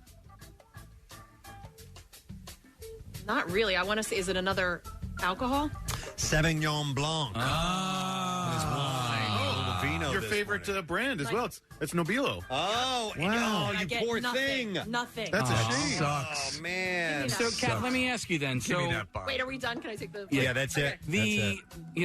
People will often describe water as not having a taste, but it does have a taste. And so... Kathy can tell those taste differences. And you can tell those taste differences. So water, for you, like, legit has no taste. What? He's saying that a lot of people describe water as having no taste. Right. You were able, I think I am as well, slightly able to discern between tap and bottled water. Yeah, yeah. Yeah, so it has a taste. But right now. Oh, yeah. It has zero taste. Yeah, probably not. I can't believe I couldn't taste the Nobilo. Oh, that's a bummer. That's so crazy. so to review, she got correct and guessed correct and wasn't definitive though, but said, well, is it chocolate syrup? So you kind of knew what it was, but you really didn't say, oh, that's it. No, none of them I knew 100%. Yeah, all of these were semi. So chocolate syrup, vinegar, apple juice, so the sweets you could get. And one that you could definitely, that I think you got the best was pickle juice. Yeah, that And was, so maybe if Have you some really pickles. want to taste something Put pickles on it. flavor-wise, you could have pickles. Yeah. And the other one was vodka. Or I put in alcohol because you didn't quite get the vodka right. So out of 15, you were able to identify really 4, and that's it. Marissa, was the I'll just say it, the honey was that usable? By the way, I just grabbed these things out of the... Oh, you know what? I just stopped at 15. We brought so No, many no problem. things, so. It You wanna has... see if you can smell it? The Kathy? honey has a taste to it. Is that like spice There's habanero or there's something? another taste, and I'd be curious if she'd be able to taste... Don't show her the label if you can avoid Oh, it. what? Like it's It's flavored honey. certain It's got honey? another fruit in it, Oh, and right, I'd be okay. curious if with the sweet stuff you could do it. All right. I won't look. I guess I can. You can look at it. Yeah. Geez, All right. Yeah. All right. All right. Rub it on your sweater. Stick your tongue in it. Yeah, it's going to be... 93.3 WMMR, it is everything you love. Preston and Steve Show, Camp Out for Hunger. This is day number 3 as we broadcast live in South Philadelphia next to Xfinity Live. Sidearm, our band this morning on stage. They're on the Philadelphia Pretzel Factory stage, mind you, sponsoring it this year, which is wonderful. I love it. They'll be here performing throughout the course of the morning. Come by and see and feel and all that stuff. Like half of our tent left. We sent everybody outside as we're about to do an event here in just a couple of minutes. But in the meantime, let's take a look at traffic, see how we're moving or not. Kathy, what do you have for so far this morning? Well, first we want to thank Bimbo Bakeries USA, Philly Photo and Film, Equipment Trucking and Warehousing, United Rentals, Power and HVAC, Keys Towing, Indre Recording and Production, Bowder Audio Systems, Neumann University Videography, and United Rentals, reliable on-site services for helping us at the camp out this year. That accident that we had on 95 at Broad has been cleared, but we do have this accident on the Pennsylvania Turnpike that's causing some issues westbound between Route 1 and Willow Grove. It has now been moved off to the shoulder. The eastbound direction was seeing a bit of a gaper delay. The Schuylkill Expressway eastbound, that's slowing from 202 into Belmont, the Boulevard to the Vine. Westbound from Passyunk to the Vine, the Boulevard out to the Blue Route. North 95, actually now we've got an accident at Woodhaven. It's in the left lane. You're jammed back to Cotman. Platte Bridge eastbound jams 95 to Penrose Avenue, and then in New Jersey, 55 northbound heavy Deptford to the 42 freeway, 42 north slows from 41 to 295, and then on 295 northbound, you're jammed Route 130 to the 42 freeway. This traffic report brought to you by Ashley Home Store. Ashley's biggest Veterans Day sale event is going on now. Take 20% off King and Queen Power Bases Plus. Get up to 60 months no interest financing. Ashley's Veterans Day sale in Pottstown, Warminster, Ben Salem, and Maple Shade. And that's your traffic on 93.3 WMMR. Thank you, Kathy Romano. And I would also like to thank our friends from Victory Brewing Company because they were the City 6 Pop Shot Challenge official sponsor and the Brotherly Love Hazy IPA. You can drink beer and do good with Victory Brewing Company as well. Let me see. We have a couple things we're going to do as Marissa is getting things set up outside. Nick is going to be outdoors as well. Another correspondent for us? For Philadelphia, yes. As we will try that out in just a little bit. It's kind of a riff on something we tried last year, and we'll see how this works out this time We're around. actually looking to make it less effective because we want more to happen. Yeah. I think we've improved it by making it worse. Is that correct? I hope that's the Yeah, case. it wasn't messy enough. Yeah, It needs exactly. to be more so. So we're excited that today's lunch is being provided for not only the staff and volunteers here, but also for the donors by our friends at Primo Hoagies. And we have this morning from Primo Hoagies, Eric Bonner and Carly DiPietro, who are here today. And thank you guys for being here. Hey, thanks for having us. This is amazing. Excellent. I think they know our personal orders now. Yes. Well, every time. Yep. Mine might We just change. called it in the regular. That's Yeah. it. That's it. Mine might change because I was doing the turkey Diablo, but so my buddy Jay told me about the corned beef hoagie. Delicious. It is delicious. Awesome. What, like the Schwartzy or what? It's just the corned beef, and I don't like Swiss cheese, so I'll just get it with like provolone or whatever. But with Russian dressing, it's Schwartzy, That's one of the delicious. Schwartzys, Yes. right? Yeah. Amazing. They have a whole line of Schwartzys. Oh well, Yes. I was unaware. You were not hip to that. I was not hip, but I am now. I am. We got the turkey Schwartzy and the roast beef Schwartzy. Yep, my wife is a fan of the roast beef Schwartzy. Great. Thank you very much. So I like the tuna Diablo. Listen, we could go on and on. I can say categorically I would have died of starvation were it not for Primo. So, yes, we need you guys. That's great. I see Steve's picture in every story. Well, keep this guy out. And you guys not only helping feed volunteers and the donors and also sponsoring these events, but you're making a donation as well. Yes, today we're donating $5,000 to Phil Abundance. Outstanding. Thank you so much. Food and everything makes a big difference. Yes, you guys know, food, obviously, it's your business, so we need to get it into the mouths of people who can't afford it. And on top of that, what we're going to do today is we have our own charity called Primo Cares. So we have a roundup program. So anyone that donates to Primo Cares today, going in our stores or ordering online, Primo Hoagies Corporate's going to match that and donate back to Phil Abundance. Oh, that's excellent. Thank you. We appreciate Head over that. there today for lunch or dinner. What's that? Head over there today. Yeah, for Absolutely. sure. Yes. And by the way, Carly, you were wonderful. Thank you. Saying a lot over here. You didn't say a word over here. She provides. I'm getting there. I'm getting there. Wait on. All right. Carly's just getting warmed up. All right. Well, thank you guys. That money obviously will go directly to Phil Abundance. They know exactly what to do with it. They know how to make it last and go the distance and get the people that need the help that they do need. Thank you so much for being here today. That's great. Thanks, guys. Some love for Primo Hoagies, guys. So we love do them. have one more thing going on. So everybody out there, sit down at your seats. Okay. Take a seat. All right, everyone, you need Here's to sit down. Here's my word. You're not going to be drawing blood, are you? Sit down at your seats. We have a special promotion going on. There is something underneath everyone's seat. Shut up! There will be one golden ticket in there. But there's prizes in everyone. There's a scratch off. You'll win something. But there's one golden ticket. In that golden ticket, you'll win free hoagies for a year. What? Free hoagies, chips, soda. Wow. We should have done this So before. somebody's got a golden ticket around here. No one told us this was happening, We and would've kept them all that's in why here. we sent 20 people out into the parking lot out of their seats. It's all right. They can come back. They can come back and Who's got check. the golden ticket over here? If you didn't get the golden ticket, don't go to another seat. Or do that. Or do that. Or do that. No, don't. No, don't. I would be doing that. Hey, they ran out of here. It's their fault that they followed what we told them to do. All right, God. so Massive check. And that is the For biggest check whoever's I've the ever seen in my life. okay, what's happening now? What's that giant check? I can't see it. It's facing away from us. Says So, free hoagies for a year. oh my God, Yeah. and that'll go to the winner. So whoever's the winner here. Wow. Who got it? Anybody get it? Who's got it? Anybody? Wait a minute. It's probably one of the people outside. Somebody's standing up, and no one has gotten it as. All right, so when the other people come in and sit down, we'll have them check and we'll have to do that. We yeah. sent a chunk of them out there. All right, hang in there. All right. And they're looking, and no golden ticket yet. All right, we'll let you guys know. Yes, absolutely. Thank you guys so much. That's awesome. Yeah. All right, thanks, guys. Thank you. Thank you. When they come back in, they might have a surprise under their chair. All Somebody's right. got it. Excellent. Oh, wait, somebody got it?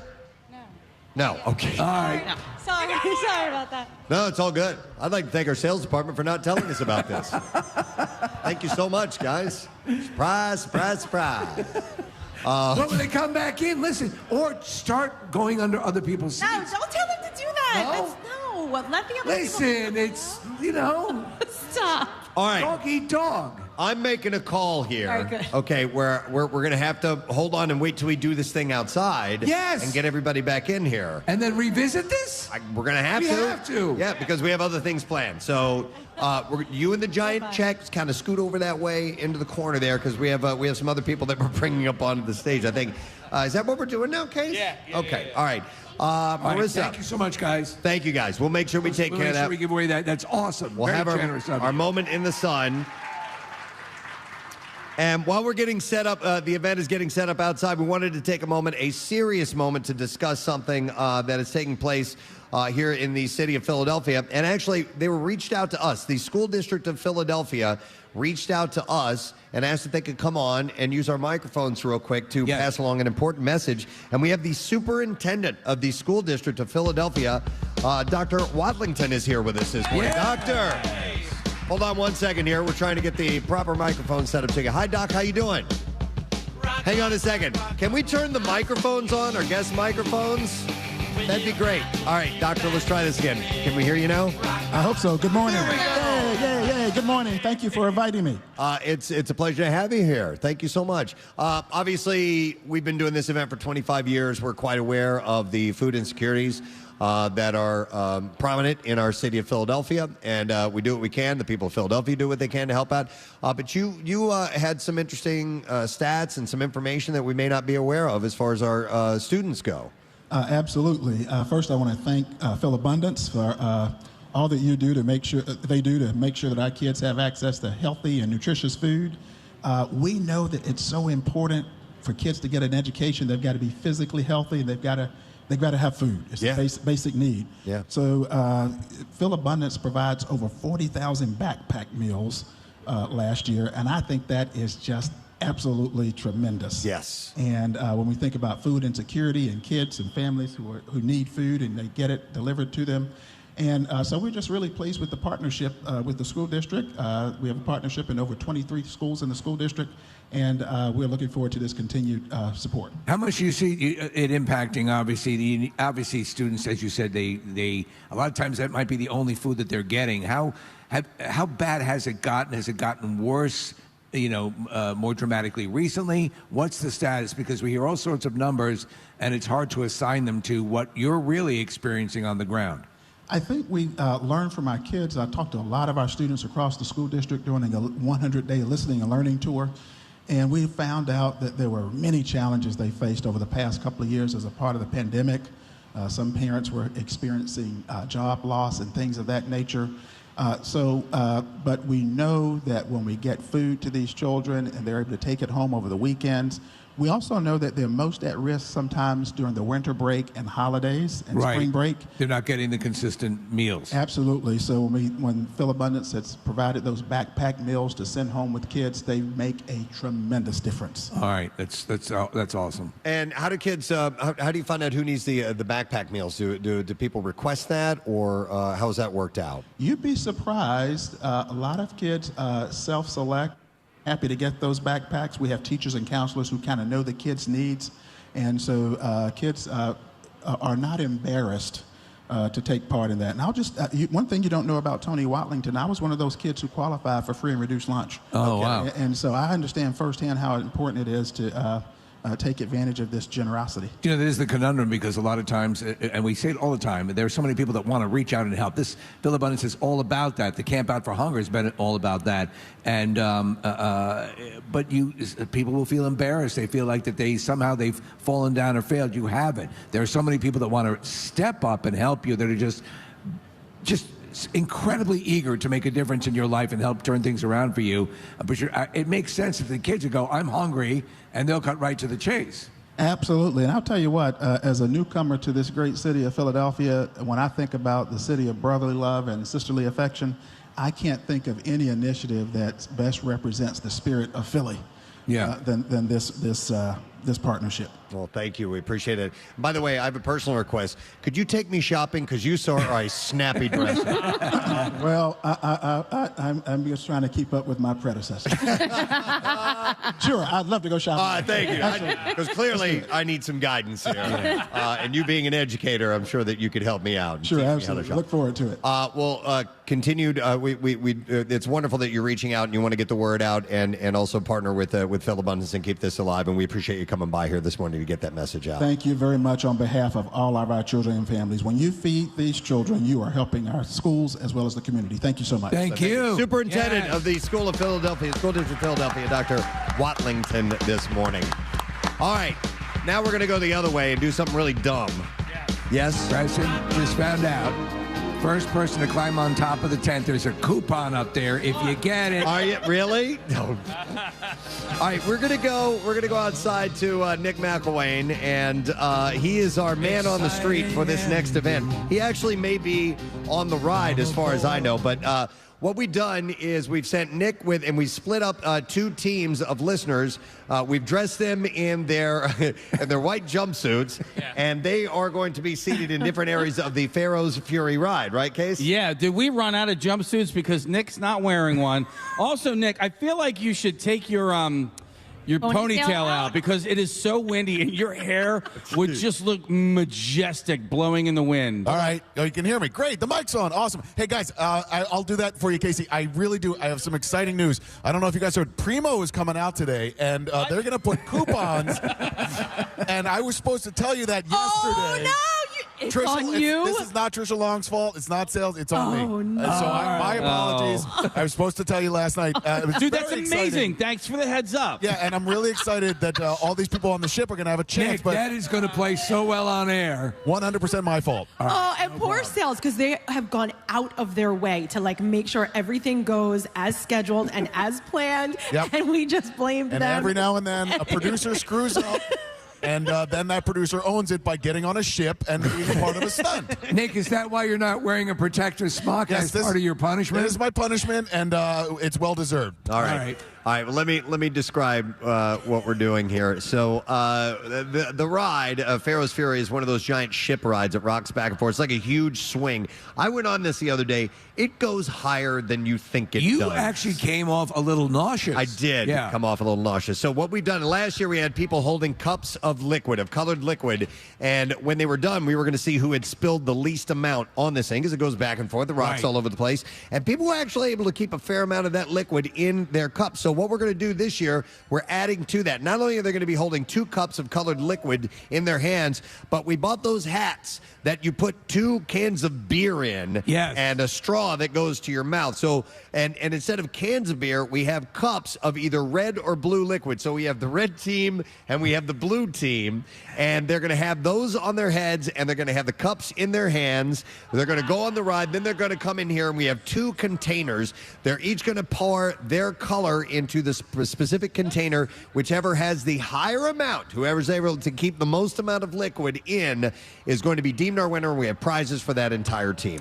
That's how it's going to work. I think this is going to go really well. Yes. I think as you pointed out, Preston, just before, it goes much higher than you think it does. And we thank Skelly's Amusements, who are here with their rides, and these rides are open for you to ride. Oh, Nick, you look wonderful. Oh, my God. Oh, wow. It's like Fabio.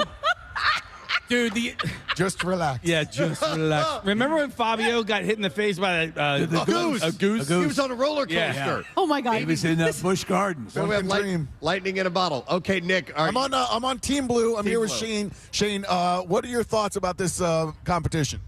I think at the end we're all going to be purple. Purple. Good point. Yeah, that shows unity. Oh, by the way, Marissa bought, instead of cups, I'm just seeing their hands now, they have these little plastic martini glasses. We got both. Filled with liquid. Oh, my God. Yeah, so that way they can't, like, we didn't want them to be able to hold the cups on their helmets, so we gave them glasses to hold as well. Okay. Right. Yeah. Your buddy Mike from Skelly Amusements has been dutifully filling up all of the cups. A couple of them, there's a little bit of spillage as everybody's getting on the ride. He makes sure that they are filled to the brim. We're carrying around the red liquid, the blue liquid. All right. And we're ready to rock. All right, let's do this thing. Philadelphia, Nick, if you'll give him the thumbs up, and let's begin it. We're ready to go, yeah. Wait to see your hair flowing. Here we go.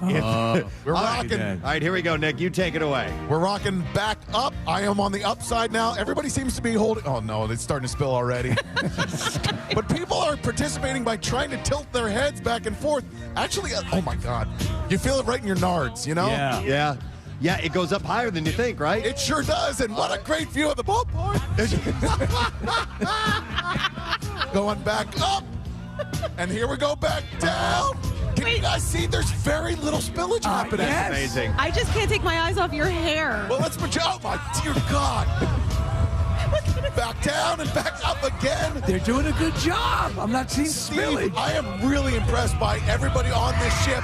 There is so little spillage. There are 2 cups nary inches from my face, and they are keeping them very filled.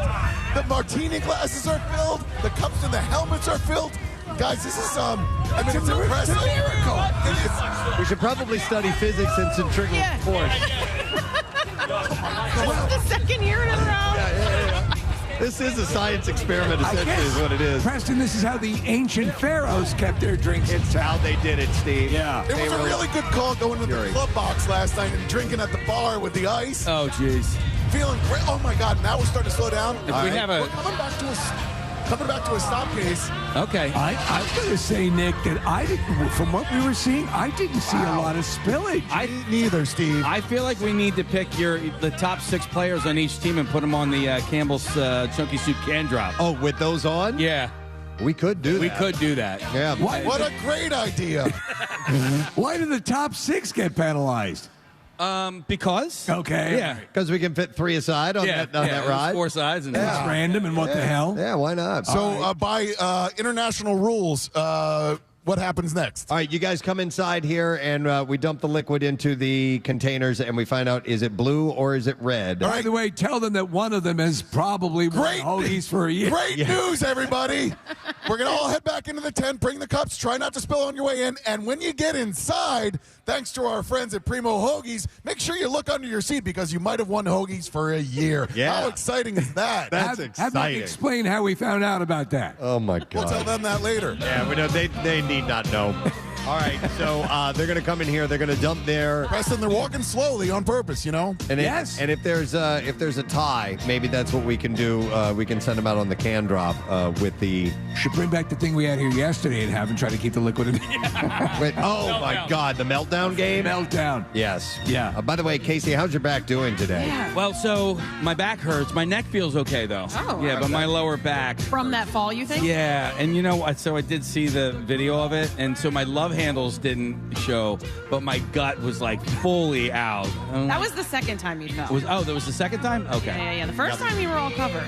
All right, they're walking out now. Preston, they might spill more simply walking into the tent. I know. Than they did on the Pharaoh's Steve, ride. literally getting out of the ride. They're taking this very seriously, and it's one step at a time. They're making sure they're not spilling as they're getting off the ship and as they're walking back in. All right, Marissa's leading the way. The door is open, and we see them about to make their way back into the tent. Marissa's trying to make them hurry up, which I appreciate, but also they don't want to. They want to win. All right. They know that under one of their chairs is more than likely a year's worth of hoagies from Primo. That's what they're rushing back for. Team Red and Team Blue. All right, Red's going All to right. fill up the far one. Excellent. We have Very nice. All right, there we go. 2 martini glasses. Don't forget the one in your head. Yes, in your head too, sir. Your helmet. Yes. They please. might need help with those. Are they? Oh no. Okay, No, they're no, not no. stuck in That's there. a good question. Here we go. We actually nailed the helmets on their head, Kathy. Well, the cups might be stuck. I don't know. Yeah, All I right, thought maybe they would be. So we had 10 people on each side, and like we said, we're gonna measure these, and we're gonna have a prize to give away for whichever team has the most liquid remaining in Philadelphia. So far, Team Red and Team Blue seem to be on par with each other. Yeah. They're being very meticulous, and you got to applaud them for that. They want to win for sure. Nick is getting a blowout right now, so he'll be in. Wait, do you know, Nick and I joked with him yesterday about that, and I said that we need to blow your hair out. Yes. I have my hair dryer at the hotel, so I might blow my hair out tonight. blow it out. It's beautiful. And don't forget to check under your seats. There might be a $2 billion lottery ticket underneath there for all I thought we were know. like, I didn't even know. That was so exciting. Wait, who's this pretty lady who just came up on this? Oh, Nick! Wow. Look at this. It looks like a hazmat operation here. Oh, yeah. With a bunch of drunk hazmat people. Yeah, we may have you keep your suits on. Yeah. We're going to see what happens in the event of a tie. So they're still pouring these out. We've got looks like about half of the way done. You see any trends here? It looks like blue might be all right. Now it's just evened out. Hard to say because they haven't been alternating as they go up and pour these in. So we're going to have to, once they're done, we'll put these containers directly next to each other, and we'll see if there's a definitive difference in the height or the amount, the volume, the amount of liquid that's in there. And so far, so good. Looks like we have 1, 2, 3, 4, 5, 6, 7, about 7 or 8 more people. Looking pretty consistent. To dump that into there. While we have these guys filling this out, I'll tell you about a couple of things that are coming up a little later on this afternoon. And I want to thank lunch provided today from our friends at Red Robin. Make sure you donate to Phil Abundance at the Neshaminy and Collegeville Red Robin locations. What you do is you take a picture of your food, you upload it to Gift a Meal app, and a meal will be donated to Phil Abundance. That's excellent. Courtesy of Red Robin. So we thank them for that. And then later on today, staff and volunteers are going to get dinner by Cavs Catering, 3-time winner of Jack Daniel's Great American Tailgate. And for Philly's best tailgate events, you can go to phillytailgates.com. And I do want to mention that this hour is sponsored by our friends at Dunkin', who have been supplying coffee for anyone and everyone who comes by to donate or hang out or whatever you want to do. They've been great. And, of course, the President Steve Show runs on Dunkin', so we thank them for that. And also a reminder about tonight, Food Trucks and Fireworks. The event starts at 5 p.m. The fireworks start at 8. Yes. So the food trucks will wrap up before then, and then the fireworks will happen, and we're getting excited about it because the weather's cooperating wonderfully for that. All right, so we have all of the liquid. Marissa, I need them placed on one table right next to each other and see if we have a clear-cut winner in height. Now, Marissa's going to have a better bird's eye view. Put them right next to each other. She's waiting for the shaking to stop. I saw the blue team emptying every last drop from I've got their to cups tell you, in. it looks close. It is close. It looks really close. Marissa's saying it's super close. And the liquid is still kind of sloshing around. Yeah, we need to wait till it stops moving. Is this microphone on, Rodney? Yes, it is. All right, so I got these big containers from Restaurant Depot. They have 5 liters. They're both teetering on 5 liters, guys. We have a clear winner. Who is it? It's red. Team It's Red! Oh, man. Team Did a Red good job. just squeaked it by. And Casey, everybody on Team Red gets a prize. What are they winning? I think we're just going to give him some Sonic Session 8 CD. With a Kill Casey DVD. All right. You got to go buy a DVD player now. Yeah, just go get a CD and a player. CD player. Yeah. And you'll be great. And then we're going to give out some Viewmasters. Yes. All right, so you guys win. And you have bragging rights till next year. Team Red. Did they check under their seats? I don't know. All right, yeah, guys, if you're sitting down, check under your seats. And let's find this Primo thing because it's amazing and we want to give it away. All right, so you guys that left the tent, if you do not know it, underneath one of the seats is a golden ticket from Primo Hoagies for a year. So go back to wherever you were sitting. Hopefully you remember where that was. Look under the seat, pull out the envelope, and see if we can get a winner. Do you think we have a winner? Someone is pointing at someone, but I don't know yet. He's got. Are you the golden ticket winner, dude? I don't know. He's, he can't contain himself. And is it? Is that it? Let's hear it. Let's check it out. Marissa's saying Hold on. I want to make sure. Marissa. Who's president? She's scratching off the ticket with her fingernail. Wait, you shouldn't have to scratch it off. It should just be gold. Yeah, there should just be a gold ticket. So No. she says no, and that means it's still out there. Oh, my God, this is amazing. Wow. Attention. I can barely contain myself right now that this I'm is just taking... now coming down from the Papa shot. Right, I know. It's more than my heart can take. There are a few says seats no. that are still open, and there are people that are standing. You should I probably encourage sit down. you, even if you have to, push someone off a seat and flip it over and check for that because I want that thing accounted for. Dude, we did a promotion one time at a radio station I worked at where we were giving away a car, and everybody got a key. And one of the keys was is that it? Is that it? All right, golden ticket! Yes! You get Hoagies for a year, dude. Congratulations. Wait, it was the same guy? It was Yes. the guy. Yeah, it was the same guy. Yes. So it was the Congratulations. All right. He's from the Uptown String Band, by the way. Let's find out. All right. Yeah, come on. Yeah, bring him over to the microphone. Come here. What's your name, man? Get over here to the mic. My name's Chris. What's it? Chris? Chris. Where you from, buddy? Bentown. You like Primo Hoagies? Love Primo. You got him for a year, my man. Now, we understand you want to sing us a song. No. All right, congratulations, Chris. Marissa's going to steer you in the right direction to get your Primo Hoagies for a year. By the way, the end of my story was that none of the keys started the car that we were supposed to give away, and we almost had a riot on our hands. And I don't even remember how we ended up fixing that. Well, I was determined to avoid that here, Preston. Yeah. So we have a winner, and that's a wonderful thing. A clear winner. He Yes. didn't know he was a winner. No. But then he realized he is a winner. And we have that gigantic, the biggest check I've ever seen. Biggest. It's not your standard big check. It's like 5 of those big checks you've seen. I know. Put into It's one. the Czech Republic. Okay. With that, I think we got to take a break, right? Yeah. All right. So we're going to do that very thing. We will come back in just a moment. We'll have more Camp Out for Hunger. Please come and join us here next to Xfinity Live. All day and all night. We'll be right back on MMR. Stay with us. Just because the way I live lost at sea, oh, that's the lonely man, no one here but me, oh. Preston and Steve On 93.3 WMMR.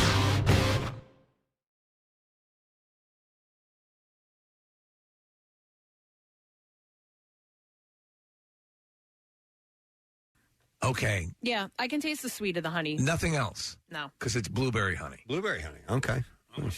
No, and I'm having even the smell with this one is a little tough. All right. Wow, well, that sucks, man. You know, hopefully this is going to be quick Just acting 400 and- days. And, yeah. I know, that poor guy. I know. I really hope it doesn't. He said he was rage eating. Just eating out of anger. Even though he can't taste it, he's still going to eat something that he knows his body likes. I'll tell you what, though, I'm not. I mean, I'm still eating meals because yes, you still get hungry, Yeah. but Yeah. I'm not really snacking because what's the point? Like, I don't feel like anything because I know I'm not going to be able to taste it. Yeah, a lot of times snacking is just you want some flavor. What about You know? hot drinks or things like that, like coffee? Nothing.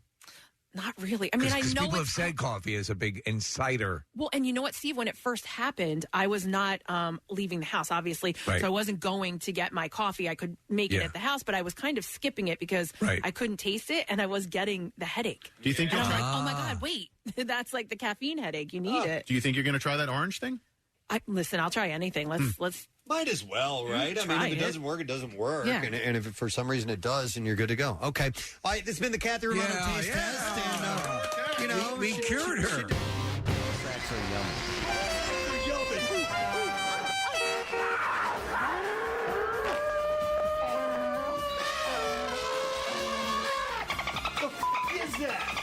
The Flyers lost in an overtime shootout against the New York Islanders last night in South Philly. The team stretched the shootout to 9 rounds, but the Flyers extended their losing streak to 9 games. Is that? Oliver Wahlstrom scored in the 9th round of the tiebreaker to lift the Islanders to a 4-3 win, keeping the Flyers winless in January. Casey was looking for the Ferris Bueller clip of 9 times. But we don't have it. It would have been perfect to play it twice this morning during sports. Our buddy Jerry Blabbert, the Geeter, will be joining us. He's got his first show at the Kimmel Center Cultural Campus in years now. Because of COVID, these haven't been happening. So you know he's going to be super fired up, even more fired up than he usually is. And there's a lot of classics that are on board, including freaking Frankie Valli. Frankie Valli. Frankie Avalon. Freaking Frankie Avalon. Freaking little Anthony, the Chai Lights. Well, I guess so. Yeah, who else is that? The Chai Darlene Lights? Love. Darlene Love. Frickin' Yeah, the Vogues. That's cool. Gary U.S. Bond. So he's pulling out all the oldies and goodies. Press, you know how many times we've had Jerry Blabbert on our show? Probably 6 or 7. No. 9 times. Really? Yep. 9 times. 9 times. Thank you, kidding. I'm glad you got that. There are very few moments that we can actually use a clip like that, and today we can use it. I mean, I can't believe the Flyers went 9 entire rounds last night without scoring. I mean, 9. That they didn't score a goal last night. 9 times. Right. All right, so didn't they have a stretch earlier this season where they lost 9 in a row as well? Well, they've lost 9 in a row. 10? Now they've lost 9 before. 9 times. Before they lost 9 times. Yeah. And then last night, 9 entire rounds of the shootout. Wow. That's crazy. 9 times. Yeah, Right. yeah. But the good news is the Sixers have won 9 of their last 11 games. Oh, 9 times. Yeah. 9 times. 9 times.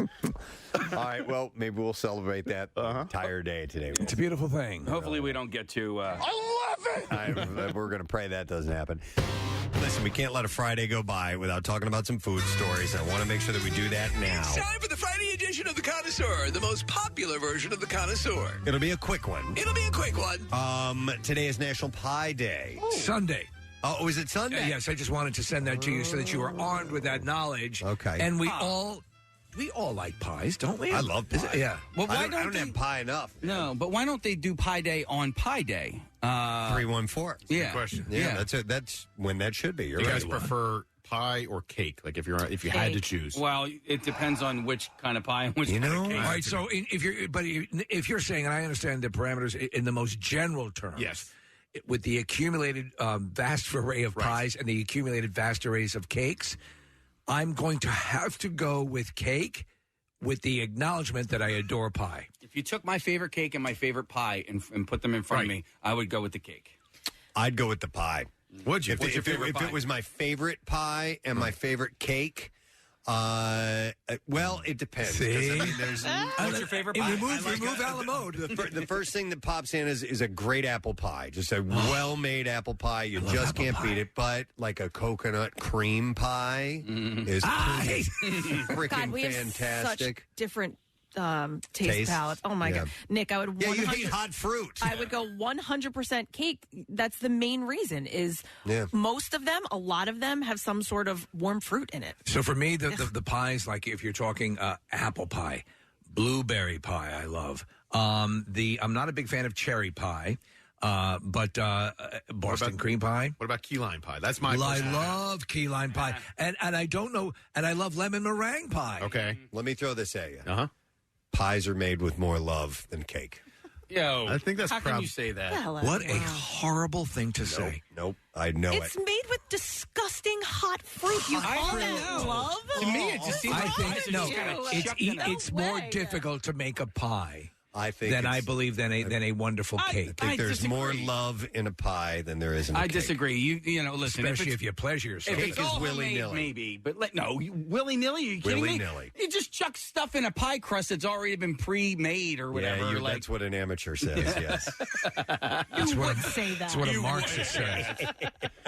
If you can do cake mix, and that's kind of a cheap way for a cake too. But Steve, watching like the Great British Baking Show, which I've referenced my God, far too many times, when they make a cake on there and it's like a cake made with love, I think like if it's a chocolate cake and it's a cake made with love, I'm gonna err on the side of cake over my favorite pie. Cakes are decorated with love. Pies are made with pies love. to get it. Here's the deal. Now listen, you've all acknowledged that I'm the expert on this issue. We have. We have. For the purpose of this, this argument. I am an expert. Preston has a legitimate point to the actual making of the apples, the syrup, the whole substance, the meticulous nature of it. You're more likely to accidentally make a good cake than you are to accidentally make a good pie. I don't know. But well put. But I still Court believe, acknowledges right? Steve Morrison. And since you've all acknowledged that I am the expert, Well, then why don't you get birthday pie on your birthdays? Because it's not made with love, and cakes are made with love. This is love you. Here's a cake because I love you. I don't believe it's bereft of love. For example, my mother used to make me my favorite devil's food cake with she'd have the different layers joined by grape jelly and which helped. It was very thin, little bit of grape jelly. Okay, and then she'd make the homemade chocolate frosting. Yeah, and to me, love probably one of the greatest cakes That I've ever says had in my love to life. me. If I compare the greatest cake experience against the greatest, now mind you, my pie experiences have been incredibly rewarding. But I had a Nutella cake one time. That was so good, and it's like they talk about the luster cocaine, like and all that chasing the dragon. I feel that I've been doing that now. I haven't been able to replicate that taste in a cake. Okay, team cake here. What about a lava cake and all the oozing chocolate? I mean, come on. As far as I'm concerned, Kathy, nobody said anything about lava. I don't care. The lava. No one can ever down talk lava, even if it's the kind that's wiping out villages. Right. I have a new because it's associated with the chocolate lava, and I love that. I have a new controversy to throw into this. All right. Cheesecake. Is that cake or actually a kind of pie? All right. Here's what I'm going to tell you. It's absolute garbage. It's got a crust. Shit, you shut your hole. Cheesecake is garbage. Cheesecake is Preston. There's a whole restaurant chain named after it. Cheesecake is extraordinary. I would say this: you have more of a case to say it's a pie because you're not. What you're eating is not cake, right? So you have to have a cake element to it. I love. Give me a classic cheesecake. Give me with a little bit of chocolate in it too. I'm thrilled. By the way, I love this text I got. It says you don't put cake on a windowsill like a pie. Therefore, pies are more love. That is from Amy in you're Millville. just leaving a pie out there for the freaking bears to eat. Don't put that pie over there. The bears will get it. Bears are going to get it, or the squirrels. Well, I don't know. There's cake shops. Are there pie shops? Yes. Yes. Really? Where? Yes. They're called bakeries, and they sell both. How about that? Do they? So we have. Do they? Bed and Breakfast, the right up the street. So it's that is a well. Do they have pies? They do have pies. Oh, they I'm just do? saying, man. All right. When you're celebrating the life of somebody, you give them a cake and you don't give them a pie. Clearly, cake is love. Pie. So let me ask you. Pie. Let me Don't ask get you. Don't get me wrong. You don't bring them a cake. You bring the grieving a pie. No, you don't. What You about bring a large hoagie cookie? The large cookie. What does that cost? Is it a cookie? It's a cookie. Or is it a cookie cake? It's a cookie. Yeah. Yeah. I'm a little surprised at your distaste for cheesecakes because me too. Because I'm fat and I got big time sweet tooth. And you just do you have the feeling that I have, Nick, that he has not had the right cheesecake I think yet? that's probably I true. think we need to set up this the same way, like with Grindr. we need to hook you up with the right cheesecake. No, he's gotta go and to let you guys Kriebel's. spend the night together. Kriebel's. Oh, Kriebel's. Yeah. Yes. So, or they should come here. Yeah. They're Make it easy for us. I will say, cheesecake though, is unbelievable. I love a cheesecake crust. Okay. You know, so if I had if you're at a wedding, right? It's not. You're at a wedding and you're. It's not a classic pie crust though. It's not. No, it's graham cracker crust. So Right. if Lots of you're butter at a in it. wedding and the meal is done and then they bring you a cheesecake and that's all you can have for dessert, I will eat the crust. No problem. Preston, here you go. Crust So eater. we're going to go to Bread and Beck's Bakery. We'll say that they are they would be experts in this. They're right? an exceptional bakery. On their menu, Preston, they have cheesecakes listed with the pies and tarts. So there you That's go. it. That's it. That's Okay. it. Yep. Okay. Should we put up like a Twitter poll? I bet you Marissa already has. Yeah. Why did I even bother bringing that up? It was already done. Marissa actually had it up before we started talking well, about she it. did the cheesecake Oh, question. okay. That's good as well. All right, yeah, but I'm also curious as to whether or not people prefer cake to pie. You'll get cake. Cake. I listen. I'm just sticking up for pie. It's okay. You'll probably get cake because 93.3 WMMR. Yeah, baby. Everything that rocks. Little live Stevie Ray Vaughan from my friends at Sidearm, our house band this morning. Woo! Man, I am loving it. We are having a good time now. We got a nice group of people here this morning, you guys. Thank you for arriving. It's all to benefit Phil Abundance and putting food to people, getting food to people who need it. And you can be here today. Pierre Robert is broadcasting live after us. Brent Porsche after that. Segueing right into food trucks and fireworks tonight. Your first time. Yes. And it's going to be that much, like twice as big as it was last year if you were here. If you weren't, make sure you get here tonight. Yeah, we've doubled the amount of food trucks. Yes. We learned from last year, apparently. And Celebration Fireworks says they have some special things planned for us this evening. We trust them. They're amazing. They are. But definitely fireballs. They said they were going to be launching those fireball things. You cannot believe what these freaking things look like. Yep. You saw them from the hotel. I did. Yeah. So I'm excited to see them up close and personal tonight. So please come and join us. And by the way, the fire trucks, food trucks and fireworks event goes from 5 till 8. So the food from 5 to 8 and then fireworks starting at 8 o'clock. So you can be a part of that.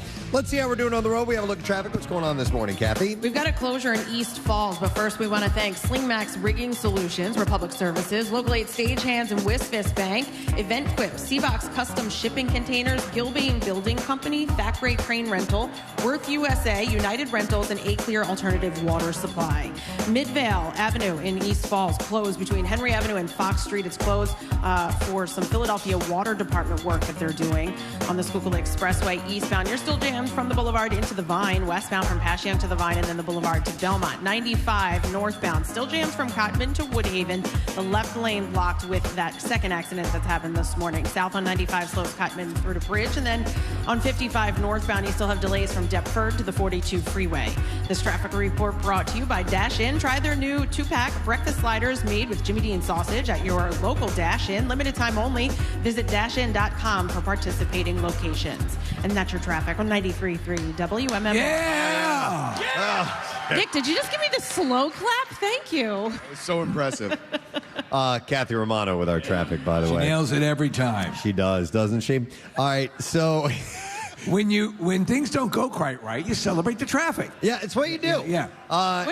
Well, we're welcoming our next guest. This is going to go right because we've had him by before, and we love our relationship with this group. Bimbo Bakeries, please give some love to Mr. Mike Jensen, the brand manager of Thomas's.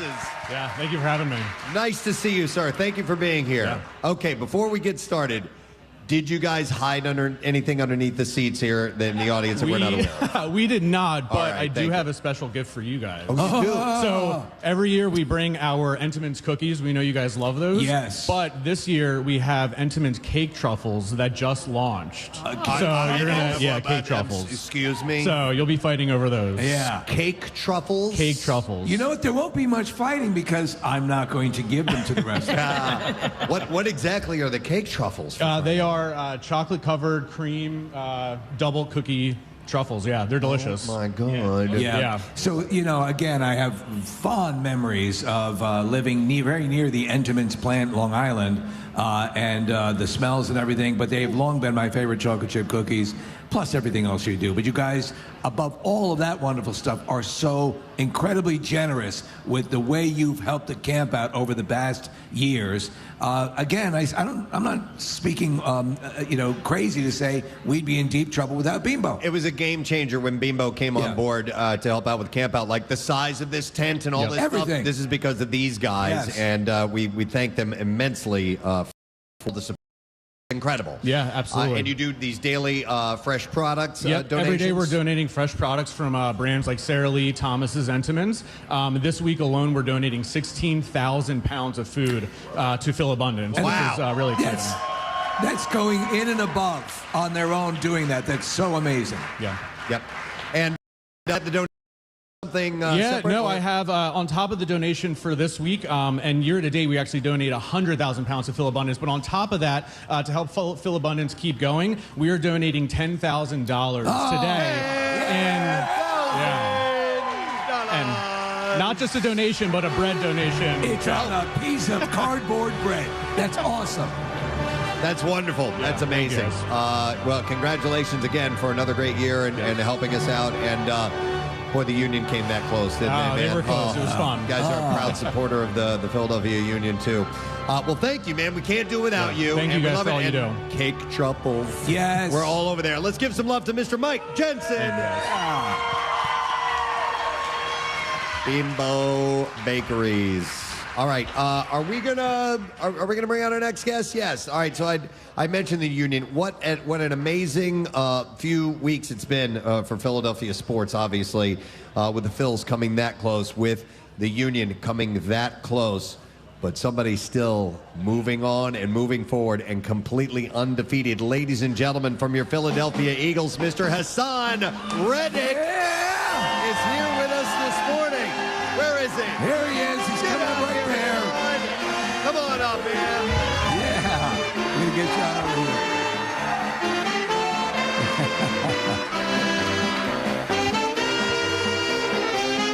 All right, we're getting Hassan in place. Here we go. Hang on, we got to get the crowd in on this, right? Is this the end of it? Ready? Here we go.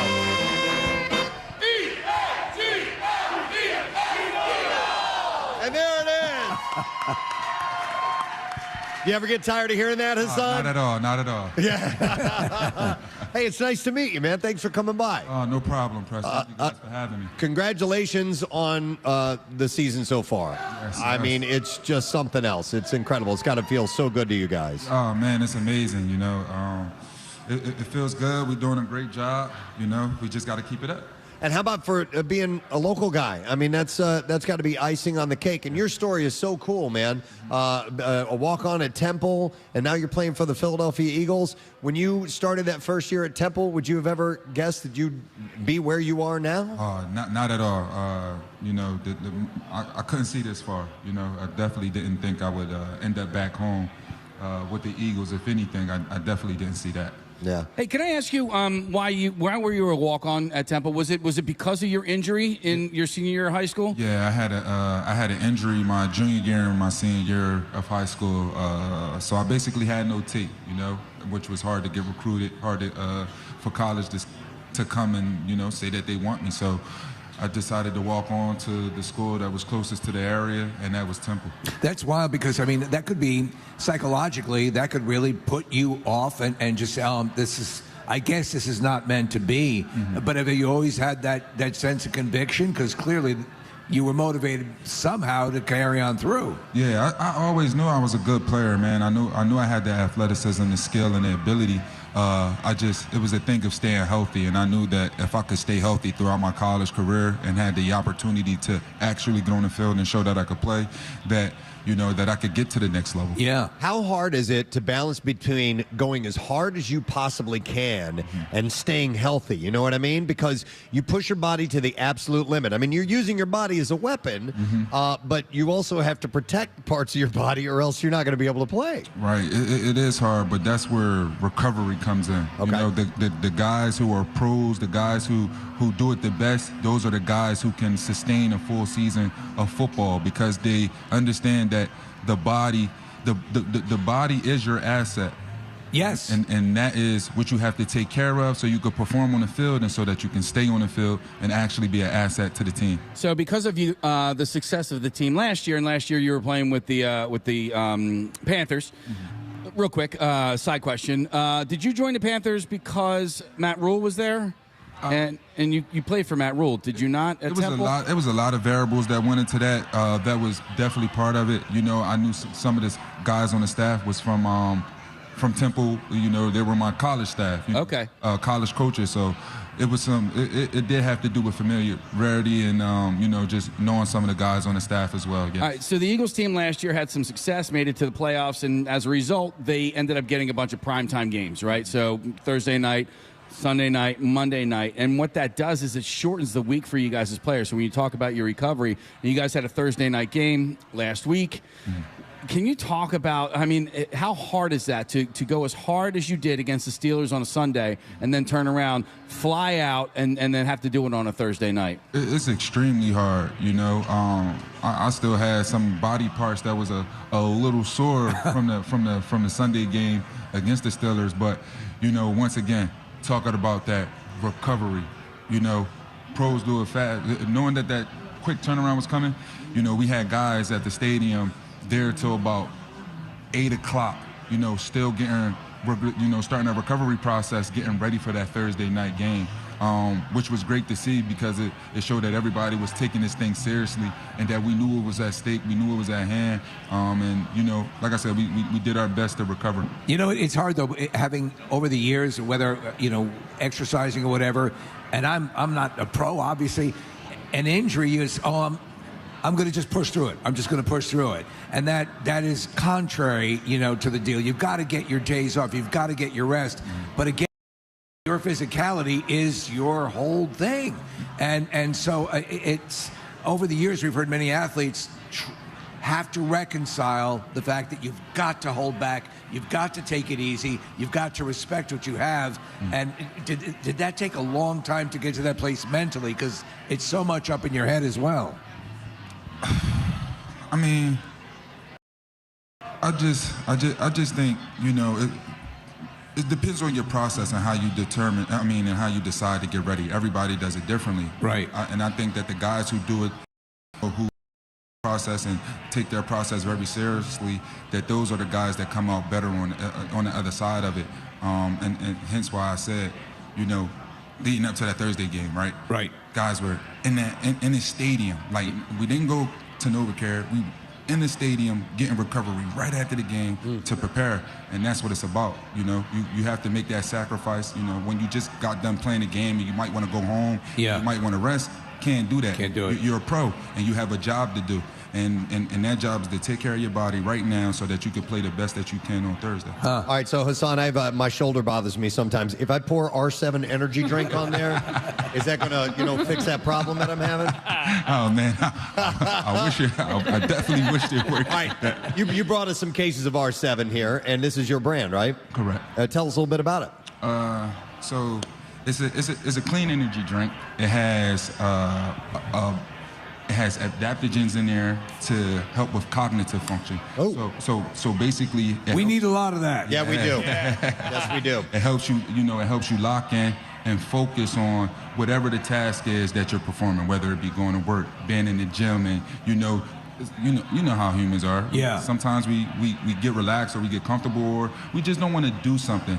So the idea behind that was to give you the energy and the focus to lock in for whatever you wanted to do so that you can attack that.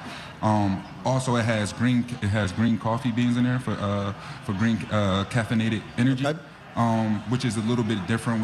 We wanted to give it another type of boost to help give out some more energy. Yeah. And then on top of that, we have vitamins, amino acids, things in there that also help you recover. So it's something that you could take before a workout, before work, you know, and it's something that you can also take after. You can take this pre-workout as well? Yes, yeah. You could take it to get you going, or you could take it for recovery as well. And it's only 50 calories a can. Only 50 calories. Which is, because a lot of these things are crazy caloric. Man, if you see not even that, if you see some of the sugar that's in some of these energy drinks, it's just crazy. Some of them are really not good for you. So we try to come up with something for the everyday user. Well, with the extra sugar, too, if you take too much, it'll make you crash. Right, it'll make you crash. No crash, we have no crash, we have no jitters, and a great tasting product, something that you could take every day. Cool. So I met Hassan backstage. This is the first time we've met, and he seemed really, really interested in what we're doing here and was asking me a lot of questions about the event. And so it seems to me, because you were really complimentary, and I appreciate that it's important to help out the community, especially in and around here, Most definitely, man. I love what you guys are doing. And this is major, like just hearing some of the things, like the money, the amount of money you guys raise, the amount of food that you guys raise, man, that's a beautiful thing. And I love it because since I've been back, the only thing, the biggest thing besides playing football has been giving back to the community for me. Every week I'm trying to find something different, find out a way to impact lives, and to find out that you guys have been doing this for 25 years, impacting the community in a major way, making sure people have something to eat, man, that's major. And, I support you guys, and we should be grateful to have guys like you here. Oh, thank you. Thank you, Hassan. That's cool, man. So Hassan, you know the community, you know the town, you know the city, and as a result, you know the Eagles fans, right? And I'm looking at the away schedule for the rest of the season. We got in Indianapolis on the 20th, and then 3 straight away games at the Giants, at Chicago, and then the last away game for the year is at Dallas. Of all of the away games that you guys have played, where were you most surprised to see the massive amount of Birds fans that show up in an away game in a visitor stadium? Everyone. Every game. Yeah. No, it's crazy, man. How about the show up in Houston last week while Game 5 was going on? It's crazy. Like I said, it's crazy. Some of us were where we like, dang, I don't know if the fans are going to come out the same way that they have been while the series is going on. But to see the wave of midnight green that was behind our stands, every time we make the play to, basically hear the stadium rattle. Yeah. It felt like a home game. Every away game so far has felt like a home game. And, man, you got to give it up for the fans for that. It's kind of crazy as an Eagles fan. Like, watching the games on TV, you forget for a moment when you hear the noise when you guys score a touchdown or make a great play on defense, and you're like, oh, wait a minute. No, this game is in Washington. It's insane. It's definitely insane. Like, even going back to the Cardinals game, they were getting ready to kick the field goal, and I looked away. I couldn't watch. I'm like, if he makes it, we're getting ready to go into OT, and you just heard this massive roar, just a massive roar, and immediately I knew he missed because it was all of our fans. I'm like the Arizona fans hasn't been loud all day, so to hear this kind of roar, I said it can only be us. Nice. All right. Well, listen, Hassan, we appreciate you taking the time and coming by here today. Gotta love it. Gotta love it. You guys are having a historic season, and just keep doing what you're doing, man. Thank you, Preston, Steve. You got it. Thank you guys for having me on the show. Hassan Reddick, guys. Philadelphia Eagles on 93.3 WMMR. Okay, so our house band stepped away for a moment. Oh, there you go.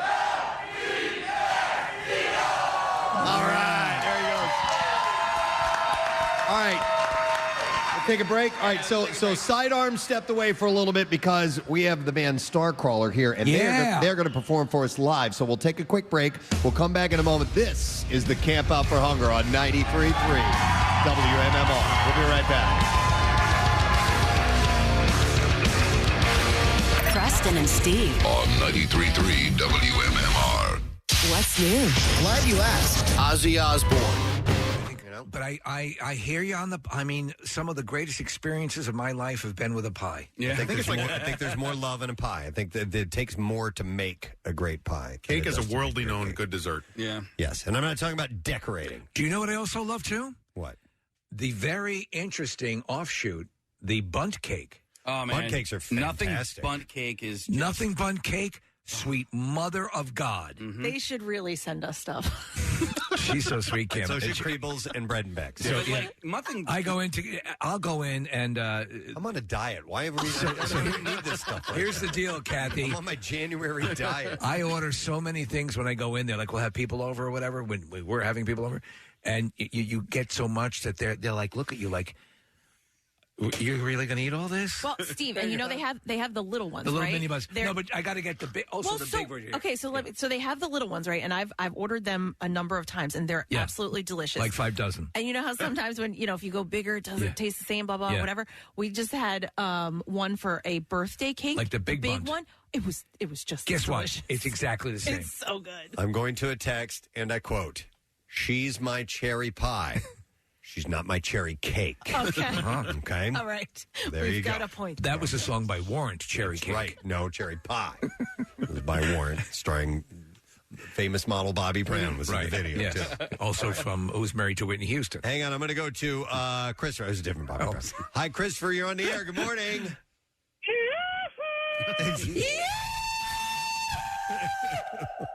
Oh my God, this is insane. This is my first time ever on the radio. Welcome, sir. Oh, my Welcome. God, this And is what crazy. did you want to share with us, sir? So there is someone on the show asked if there was an exclusive pie shop. Yes. In Ambler, Pennsylvania, there is a restaurant called Pie and Plate. Wow. And they are an exclusive pie restaurant. Okay. I love that idea. Good to know. Have you been and do you recommend it? Oh my God, I highly recommend it. They have some of the best chocolate chess pie and key lime pie. Hell yeah. So not only do they have sweet pies, but they have savory pies like quiche and pot pies. I'm down with that too. What is the name of it again? Pie and Plate. Yeah, it's right on Main Street in Ambler. Oh, All I right. make a good quiche. Thank you, Christopher. Do they make, are there savory cakes? I guess so. Like meatloaf. Like meatloaf Yeah. and crab cakes? Yeah, just put an icing on it. Yeah. There you go. Juliana. Hi, Juliana. Good morning. Hello. How are you? Wonderful. What's up, Juliana?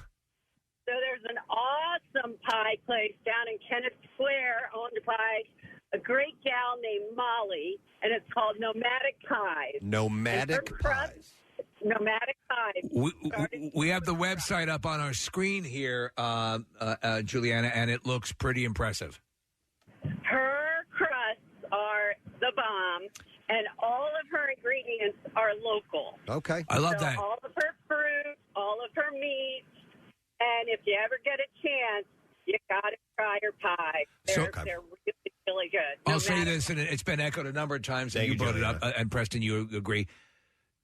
A great crust is a very elusive thing in the world of piedom. If you stumble across a great one, you're lucky. Man, this is a great name Marry for, that crust. for a pie shop. This is in Boyertown. It's called Semper Pie. Oh, I love that. good. That's great. Is it like veteran owned, maybe? I'm not sure, but it's Semper Pie. yeah, it's on Reading Avenue in Boyertown. I love it. Okay. So, yes, there are pie shops. In fact, for Pie Day, there are specials that you can get. And, Steve, there's none in our area that were really Rat mentioned on bastards. this. But Red Robin has the Mountain High Mud Pie on National Pie Day. And Red Robin's good. Let me see. They What have kind of great deal is it? I don't know what kind of deal you get there. But Yeah, and it just mention the Preston and Steve show. They'll give you 2 pies, and you bring one of them to us. No, don't do that. That's accurate. Don't do that. I mean, Won't- try they it. won't do that. I mean, you could All give it a right, I was shot. just trying. I like Steve's idea. They also have Red Robin also offers unlimited refills on sides when purchasing burger, sandwich, or entree. Unlimited refills on the bottomless root beer float. Bottomless root beer float. And even bottomless entree. The Mac It Yours is swirly twirly pasta. What? Okay. So if that, that sounds like porn. All right, so if you had How much for a swirly? A swirly twirly. Swirlies are blowies, right? No, the toilet. is Well, a swirly. no, there's 2 different kinds of swirlies. There One is? is the one where your face gets shoved into a toilet and you flush the toilet, and then another swirly. Because my friend was a cab driver and the chick didn't have money and offered him a swirly for a ride. I think she was just a crack whore. She might have been a probably- crack A swirly. So she offered to Swirly. shove his face into a toilet? We also did where you would lick your, spit on your finger and stick That's it a somewhere wet willy. in their ear. That's a wet willy. That's a wet willy. Used best when it's your pinky finger. Also, you can use pinkies for stinky pinkies. Jesus Christ. Can you stop that? Yeah. What's We better? were talking about cake A and pie Yeah. or finger Use your blasting? head. We're talking about hot fruit. Kathy Yeah, hot doesn't even fruit, like no. that. What's better, apple pie or finger blasting?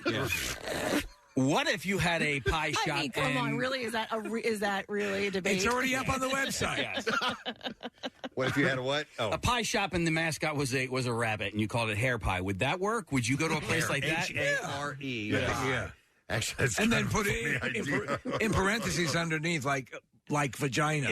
Yeah, like pubes. Get it? Wow. Okay. All I know is I really desperately want either a good cake or a good pie, and I thank all the businesses that have offered to drive them over to us. Let me go to Pam here real quick. I didn't see what she had to say here at the end. Hi, Pam. You're on the air. Good morning. What's up, bitches? Yo, bitch. What's your story? So I called in because there is a place, and it's not in the area, but if you have a chance to go in Savannah, Georgia, called Pie Society. Pie Society. Pie. Huh. So they're meat pies, meat and potatoes, but they're baked in a pie similar to, chicken pot pie. They also make fruit pies, but everything is a pie. The pastries are awesome. Pam, this looks like it might be a franchise, is it? I only know of the one in Savannah, All right. but I do know that they have a website, and if you guys want to try one, you can go online and purchase one. Most of them you have to bake in the oven. They come to you already pre-made and frozen so that when you bake them when you want and they give you directions. I highly recommend them. The other thing I want to say to you is that my nephew, for all the times that I had sleepovers with my nieces and nephews, he always wanted pumpkin pie. The kids were asked what you wanted. I love pumpkin pie. I made the pie or the cake or pie that they wanted, and he was the only one that wanted pie, and I was happy to make him pumpkin pie. Even made him one to take home. What was I think it's a personal preference. What was the cake that the Tom Cruise cake? Thank you, Pam. Tom Cruise pie or whatever that thing that we attempted to order prior to the That was holidays. a cake. Yeah. It's a cake. Yeah. Is that so? I know Marissa It had hunted it coconuts on down. it. They hand cooked them, hand baked them, and but prior to the holidays, they were absolutely unattainable. Yeah.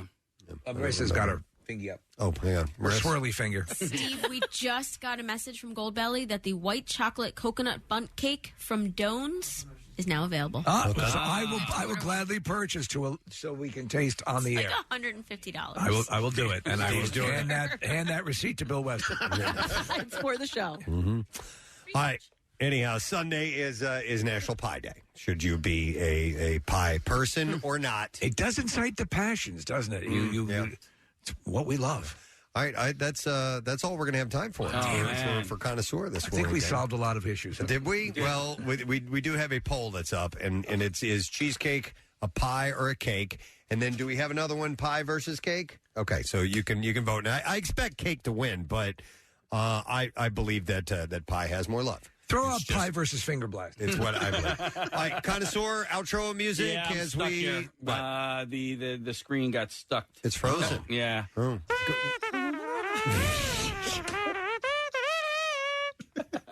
Thank you. I mean, just go out on that. I think that's. All right, thank you very much, Kathy. Some really great things about this next guest in the story.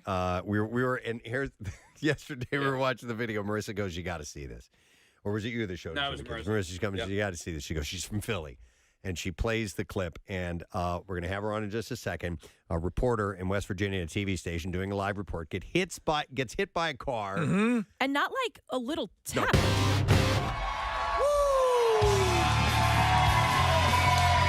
MMR. It's the President Steve Camp Out for Hunger. Wonderful crowd here this Wednesday morning. Beautiful. Yeah, give you guys some love. Beautiful Wednesday morning. Weather's cooperating swimmingly today. We're going up to about 60 degrees and ample sunshine. Tonight's event for food trucks and fireworks is going to be great. We hope you're going to join us for that. Details, WMMR.com. If you do want to stream online, you can check our YouTube channel. Of course, you can go to PrestonandSteve.com. All the information about all the people that are helping out and the things, the activities, and all these things. Oh, this is the kind of things that you have. They're all available. For hunger. That is correct. So make sure you take a look when you get a chance. All right, we're going to take a look at traffic. Then we got a couple of things that are taking place. So, Kathy, what's going on so far this morning? A closure in East Falls, Midvale Avenue closed both directions between Henry Avenue and Fox Street, and that is closed for work by the Philadelphia Water Department. The Boulevard southbound is jammed 9th to Wissahickon. Schuylkill Expressway, we've got a disabled vehicle. Westbound, you're jammed from Passyunk to University. The center lane is blocked right now with this disabled vehicle. Also west, heavy from the Boulevard into Gladwin. We've got an accident on 95 northbound. It's at Woodhaven Road. You're jammed back to Cotman. And then on the southbound side, some volume between Cotman and Bridge. In New Jersey, 55 northbound, heavy from Deptford to the 42 freeway. This traffic report brought to you by teethkeepers.com. Dental and vision plans for everyone starting at under $8 a month at teethkeepers.com. Go to teethkeepers.com and enroll today. And we also want to thank MJ Corp Screen Printing and Sign Shop, Spurs Fueling and Heating, Pepsi, Five Below, the Royal Group, Mid-Atlantic, Cash Cow Vending, Planet Fitness, Phil Abundance, and all of our volunteers that are outside and helping with us this year at the Camp Out for Hunger. And that's your traffic on 93.3 WMMR. Cafe. So good. So good. So good. Oh, yeah. Oh, yeah. You're going to be my regular Saturday night traffic day. So we're going to get some live music here in just a moment or two. But in the meantime, we do have another donation. We love these guys, and we're very happy to welcome Elena and Bonnie, who are from Planet Fitness. Hello, hello. Nice to see you. Bonnie, did I pronounce your name correctly? Bonnie? Vanny. Vanny. You were close. It's Sorry, okay. how dare you? All right, so you guys are various, you have highfalutin titles like Director of Operations and Community Relations Managers and so forth. And we have a lot of, like, gigantic Planet Fitnesses in our area, right? We do. We have 34 in Eastern Pennsylvania. I just passed one that's got to be, I think it's literally bigger than the town it's in. It's just freaking gigantic. Yeah. Yeah. I love Planet. It's every time I've been there, they seem to be willing to help out, which is when you walk into a gym, it's like, oh, you man. feel like you're out of your element. What am I walking into? And every time I've been into one, they've always been very, very helpful. So I appreciate that. But I also appreciate the fact that you guys are contributing to the Camp Out for Hunger. And what do you want to tell us about that? So here we're donating 15,000 pounds of canned foods. Hey! 15,000 pounds. Sweet. You can't imagine how long that will go.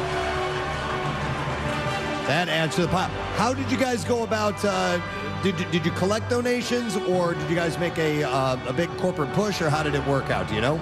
So in our locations, we're actually aiming to collect 100 pounds of food per location, and we're collecting it until November 22nd. Oh, that's amazing. It's awesome.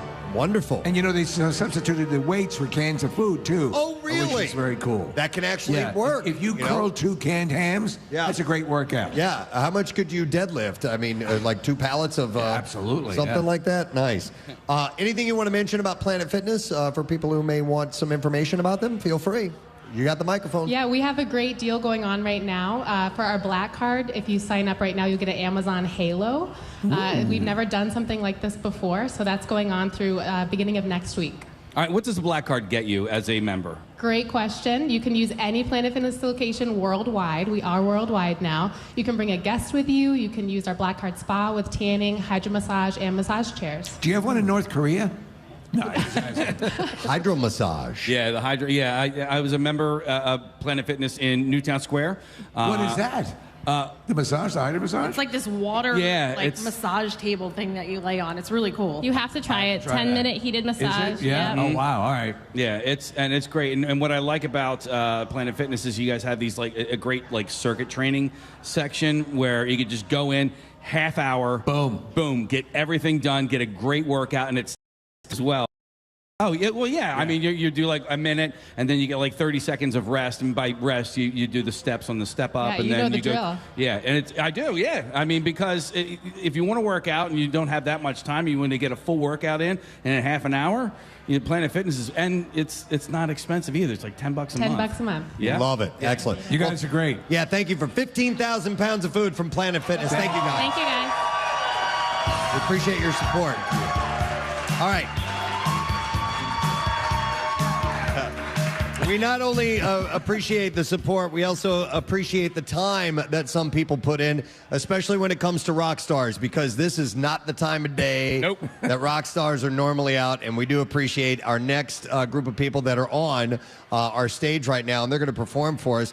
Ladies and gentlemen, they played a gig last night. They got up early. They came down here. Give some love to Starcrawler. Yeah. Good morning, guys. Thank you for being here. We appreciate it. Thanks for having us. Yeah, thank you. Did you guys have a good time at the gig last night? Yeah, it was great. Yeah. Have you been through Philly a number of times? Yeah. And you got a nice fan base here in Philadelphia. I know we've been playing music on MMR. Roadkill has been in our rotation. Yeah, supposedly so, you know. Supposedly so? Yeah. Just going to take our word for it, I guess? Yeah. Nice. A little bit, I know you guys are going to perform for us, and like I said, we do appreciate it because this is not rock star time of day, and we know you guys are a high-energy band as well, and you probably leave a lot on stage when you're done for the night, so thanks for being here. But a little bit about, for people who may not be familiar with it, where are you guys from? Where do you hail from? Oh, we're from Los Angeles. From L.A.? L.A., baby. Yeah. And how tough is it to break into the biz, being in L.A., where there's so many bands and so much going on? I mean, you guys have been, what, 4 years now, a group? 7. 7 years. Okay. Yeah. Touring behind 3 separate albums over the years? Yeah. Okay. And the first couple of years, we didn't have an album out, though. Yeah. Yeah. This one's been, fixes. the album is called She Said? Yeah. Okay. How long has this tour been active as of now? About a month. Oh, so maybe. we're about So you're like halfway through. freshly into it? All right. Yeah. And when you're heading out on a tour and you're getting set for everything, does it happen? Does it connect pretty quickly, or does it take a couple shows to get into that groove? It kind of, at least for me, it takes a couple shows usually to get into the groove. But we did start out kind of in our hometown, so it was a little easier. All right, nice, excellent. Well, we appreciate you guys being here, and you have an interesting. You have an interesting musical setup with Bill over here playing pedal steel, which is a really intricate instrument. We had the gang from Larkin Poe not long ago, and they play lap steel. And I was talking to Megan about that instrument, and it's a way different piece of equipment that you have over there.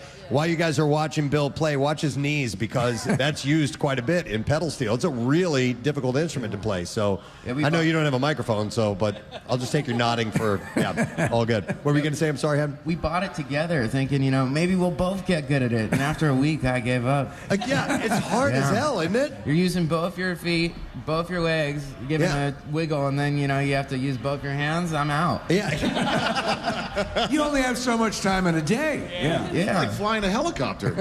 I've got to ask where you got your suit that you're wearing, man, because that is phenomenal. Goodwill. You got it at Goodwill? No. I know that Arrow, don't you create some of the outfits or your outfits that you wear on stage? Yeah, I'm not this. But, Okay. Yeah, I do. Like literally sew them and everything? No. Oh, I okay. have when we first started out a couple, but they weren't very good. I design them, and then my friend makes them. Nice. Well, you definitely have a distinctive look. It's pretty badass. Thank you. All right, so let's get underway. What would you guys like to play for us this morning? I think we're going to play Roadkill. Yeah. Nice. All right, it's a song we've been playing on MMR. Ladies and gentlemen, this is Star Crawler on MMR, the Camp Out for Hunger.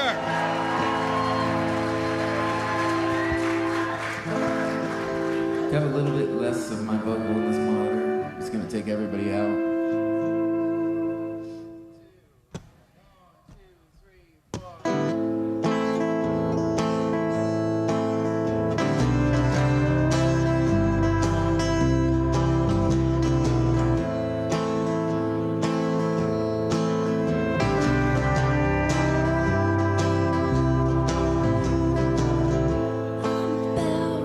Show you what I'm made of.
been a big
Starcrawler on 93.3 WMMR. It is everything that rocks. We're here at the Camp Out for Hunger, day number 3. By the way, in that video, I've not seen the video, but I was reading that Steve-O from Jackass is in that. How did that come about?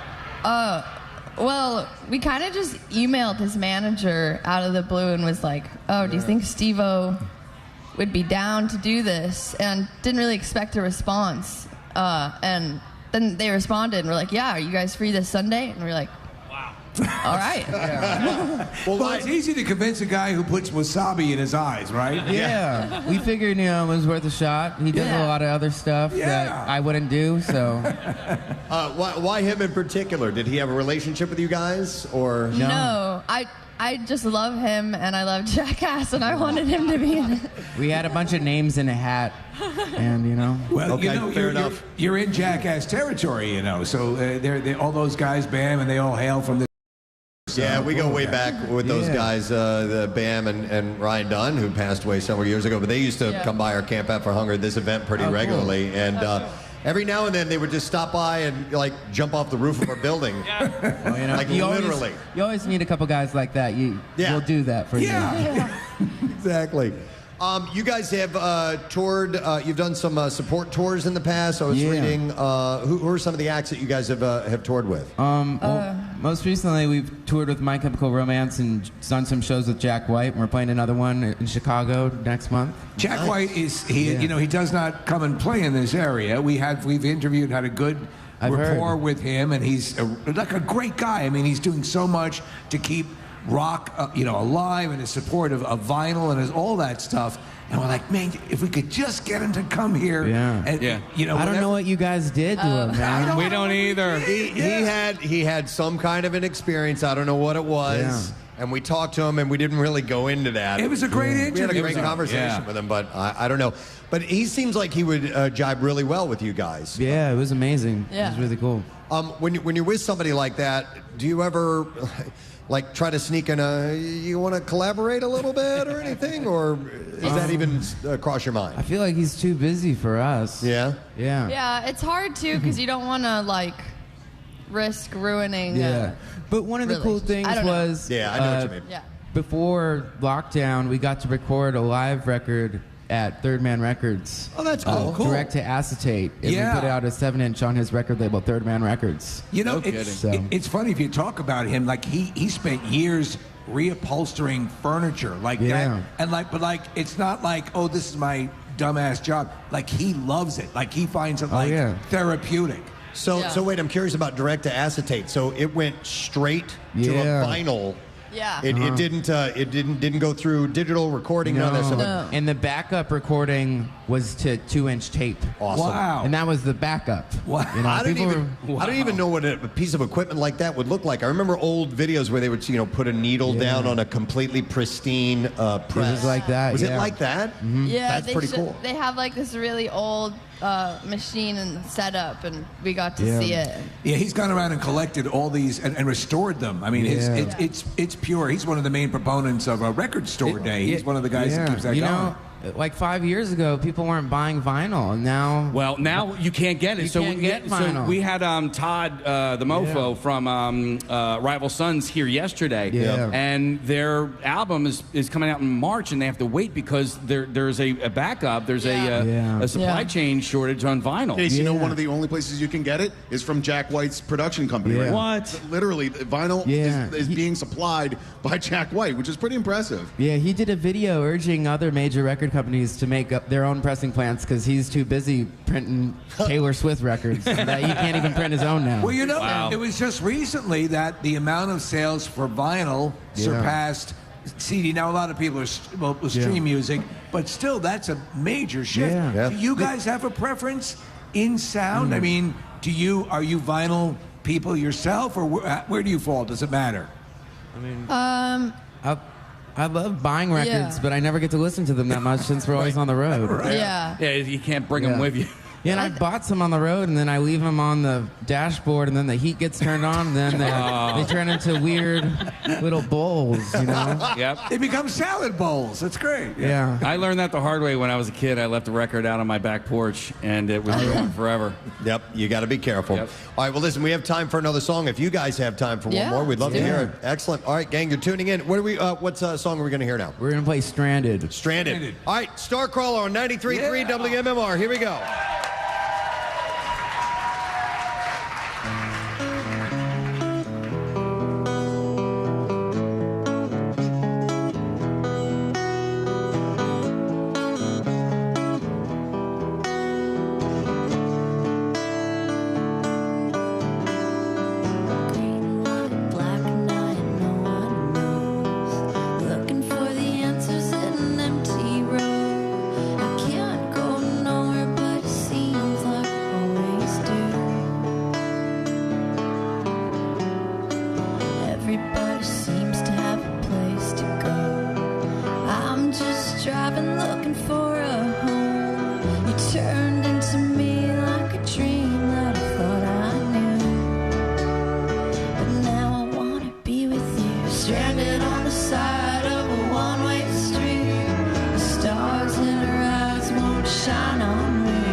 I love that sound. I know. Great sound. I'm telling you.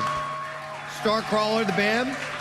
They are currently on the She Said tour. I would say catch them when they're in Philadelphia, but they were here last night. So next time around, absolutely. Hey, thank you guys for taking the time. Thank you so much for having us. Our pleasure. Continued success. Thank you for being here. Let's hear it for Starcrawler, everyone.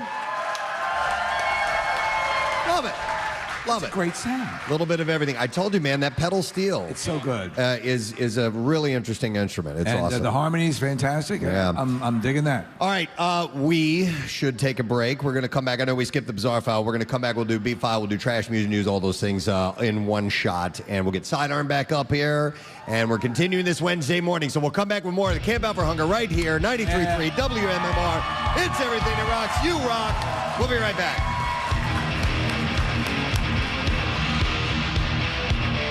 Preston and Steve on 93.3 WMMR.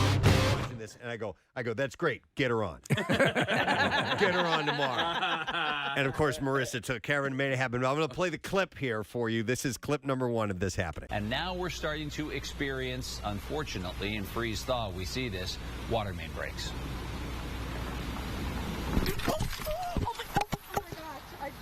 Got hit by a car, but I'm okay. I just got hit by a car, but I'm okay, Tim. That's the first for you on TV, Tori. Woo! We're all good. I'm okay. I actually got hit by a car in college, too, just like that. Wow. I am so glad I'm okay. You sure you're okay, Tori? We're good, Tim. Ma'am, you are so sweet, and you are okay. It is all good. Oh, my God. Is that the woman that hit her? Yeah, I think so. Yeah. And I was, when she said I got hit by a car in college one time, I was like, oh my God. It's okay. I get hit by vehicles often. And then one last part to play here. All right, here we go. You know, it's my last week on the job, and I think this would happen. So you were bumped specifically in, to me, Tim. were you bumped down low, Tori, or were you hit up high? I couldn't really tell from the looking. Oh, do you know if I was bumped down low or up high, sir? I just saw you disappear I don't even out of the know. screen. I don't even know, Tim. My whole life just flashed before my eyes. Oh, my God. The pride of Plymouth White Marsh. Please welcome Tori Yorgey. Yeah. Thank you. Hi, Thank Tori. you. Oh my God. Oh, my God. Are you okay? Yeah, I am okay. I am good. I'm just a little sore. Thank you for asking, but I'm totally okay. So what happened was it wasn't a head-on. It was more of like a side swipe, but a fairly vigorous side swipe, correct? Yeah. You know, I thought about it afterwards, and I was really grateful for the way that she had hit me. Yeah. Because she pushed me forward. And, you know, I don't know, that could have went a lot of wrong ways. So I was just kind of, she I guess she must have hit me with the headlight and, you know, tossed me essentially. But it was all good. There was a patch of snow there, and I think that might have helped break my fall. I'm not really sure because I kind of, you know, blanked out a little. But, you know, it's all good. Yeah, we just got back up and kept going with it. Okay, so what day did this happen? Was this on Wednesday? This was on Wednesday night, at 11. Wednesday night. So then it hits the social media craze on Thursday. Yes. Today, you were on the Today Show this morning. Yeah. And so I would imagine yesterday was an absolute whirlwind for you, right? Oh, yeah, it was for sure. There was I've never had so many text messages, emails, calls. It was crazy. And everyone wishing me well. It was so nice. I feel like, I definitely need to go through all them and thank everybody because I really appreciate it. But, you know, fortunately, I was good. I was at an apartment complex. I was off the roadway, just right at the entrance of where you would drive up the hill or down the hill. And, you know, this is West Virginia, so it was a pretty steep hill. Right. But she was coming out of the complex. So luckily, you know, she was going slow enough, you know, that it wasn't too bad. No, it wasn't too bad. I think what happened, what people instantly connected to is that you had just been sideswiped. You're saying to her, you know, you're so sweet, and you were concerned about her, and people immediately heard you. You didn't jump up and go, "You crazy bitch! What did you just do?" You took a more sobered approach to the whole thing, and that's I think what people connected to. You were clearly concerned about her as well. Yeah, no, and I appreciate that. And a lot of people are saying that, you know, the thing is she didn't mean to do it. And I could tell as soon as she got out of the car, her face, her voice was super distraught. And I was like, you know what? I haven't hit anybody, but I've definitely been in a situation where I, you know, was like, oh, I can't believe I just did that. So I didn't want to make it any worse on her. And, you know, and and now I feel even worse because it's like everywhere. So she's just kind of, probably having to see it more and more. But she was really a nice person and genuinely didn't mean it. So I just figured, let me just reassure her, let her know I'm good. Everything's fine. We're good. When Marissa told me you were from our area, I was almost expecting you to go, it's okay, I'm from Philly. Yeah, no, yeah. Oh, I was going to say, we got to hear about the college thing. All right. What's that story? I know. It's funny. I don't know why that was like the first words to come out of my mouth. I really don't know. It was one of those things, just shock, Yeah.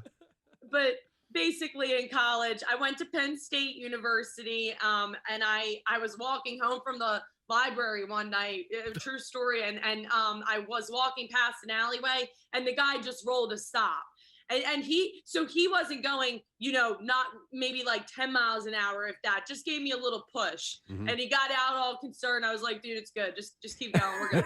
And I just kept walking. And then, so I think in my head, I was trying to just reassure her, this has happened. It's fine. And, I get hit all the time. Yeah.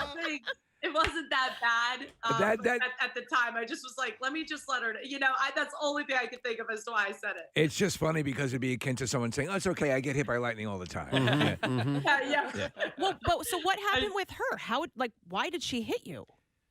I don't know. I was standing in, like I said, at the end of that apartment complex. I was up against the corner, and I was actually on the opposite side as to where the cars typically turn out like that.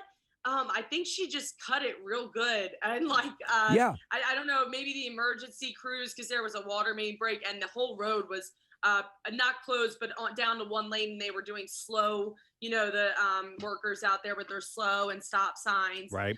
So maybe she got a little, distracted with that, or, just it could have been a lot of different things. I definitely know I will not be doing a live shot in that area, in that spot ever again, though. Well, I've learned from this. It's all good. I don't need to get hit by another car. Yeah, it's clearly, and this is a common thing. They send you do the live shot from a location where a water main break or whatever, and it happens constantly. But I mean, we've had stories here. We had the Fox 29 reporter Steve Keeley just got blasted by a snowplow. Yeah. And that became a viral sensation. The truth of the matter is, you guys are out doing this stuff. Are we good there? Yeah, you guys are out and doing this stuff. And it's always a risk when you're standing roadside or by something that might distract a driver. So do they, when you're one of these kind of reporters that's going out to this sort of thing, do they give you a little instruction on how to maintain your safety while you're out there? Yeah, they definitely do. And, we do have safety gear if needed, but I wasn't on the road. Yeah. So Yeah. I didn't think, I just had so many indicators that I'm in a safe spot. Even the water guys were like, yeah, just park up there. You won't be in our way. You'll be good. And I was like, okay, great. This is going to work out so good. And but the thing is there is a lot of journalists out there now taking this incident and they're, kind of advocating for journalism safety. And I totally understand. I think it's a conversation that should be had. However, in that moment, I did not feel in danger. Right. Had I felt in danger, I would have left, and my boss would have never second guessed it. She's first to tell me, just head out if you're not feeling safe. Cool. But, it's just one of those freak accidents. But yeah, they do teach us to be safe and stuff. I don't know. It was just a crazy incident. And I really don't know how she hit me. My car was parked like 15 feet away from me, look up a little bit. But I thought that was going to be safe because people typically just go around it. Yeah. So they'll kind of, go around you too. Sure. Close enough to it.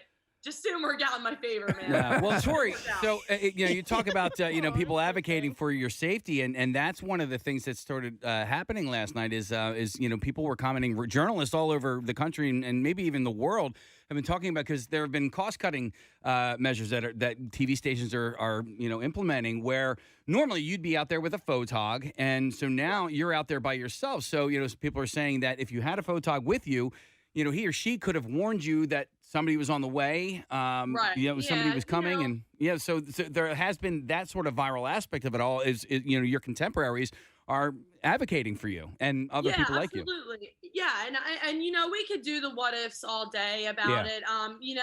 The thing is, when you are in these size markets, they're smaller, not as many people, so smaller, mid-size. Even the larger markets, though, I've noticed lately, they're having one woman, one man bands. And the thing is I signed up for this. I knew what I was getting into. This wasn't my first rodeo on a live shot by myself.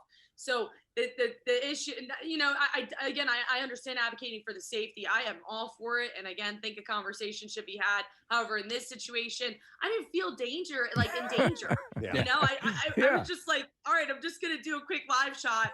And then, a car hit me. But I mean, it's a water main break. Yeah. It happens. You know? So Tori, listen, I know you're going to Pittsburgh next in your career, and oftentimes as you move up the chain in broadcasting, you'll hear from directors and producers to lose that Philly accent. Please never ever lose your Philly accent. We can hear it. It's so endearing. You know what? I know it's because I'm comfortable with you guys, so that's why I'm talking the way I normally would talk. But yeah, on TV they do tell me you can't have an accent, so I do try and clean it up, but. In that incident, I was like, there is no way. I do try and put a filter on it and try, and I practice my speech. And but yeah, it's always going to be there. It's just one of those things. And I appreciate that so much because, it is home for me. Yeah. So, I mean, just part of me.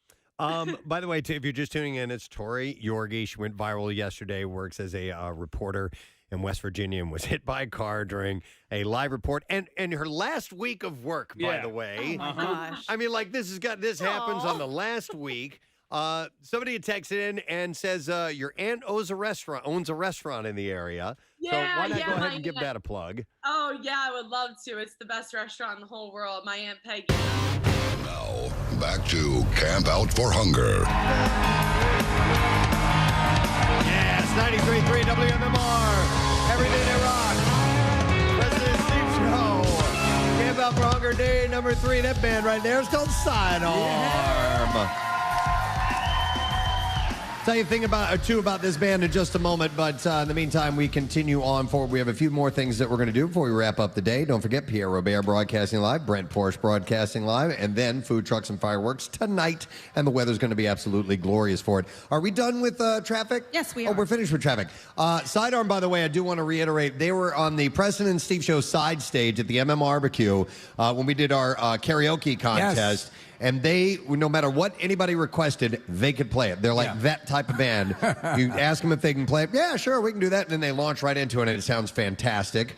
So you can check out their information. And yes, thank you to Richie and Ryan and Bob, the members of Sidearm. Bob!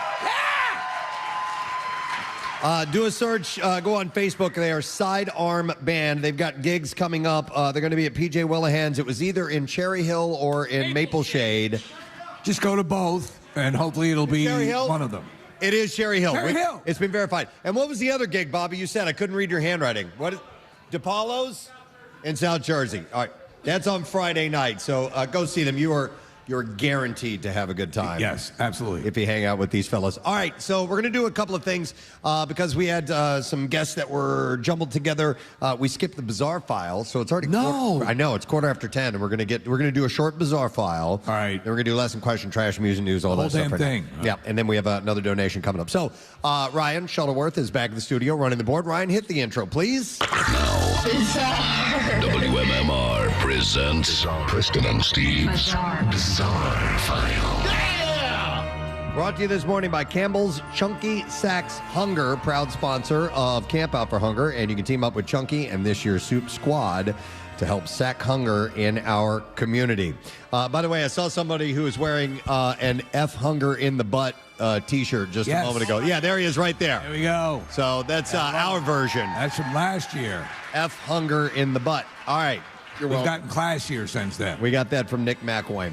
A YouTuber wanted a cake covered in black roses, but was surprised when the pastry didn't turn out as expected. Robert Tolpe wanted the bakery to bake a stunning birthday cake made with red velvet and black icing in the shape of roses. To his surprise, he received a cake in the shape of his own head staring at the ceiling. What? How did that?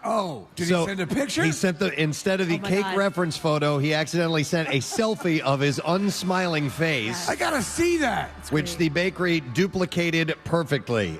He ended up sticking candles into his forehead and using the cake anyway. Is there a place around here that could do that for us? Oh, I'm sure. Yeah. Got to. Yeah, we could. Creebles can do it. Yeah, Creebles could do it. I'm sure that Colleen has the capabilities to sculpt a perfect head out of a cake. And I'd be an easy head. A person commented saying the face cake is totally better, so it's a happy accident. So he was glad that they made that mistake. A bear broke into a car in British Columbia and destroyed a door while seeking out some leftovers from the owner's lunch.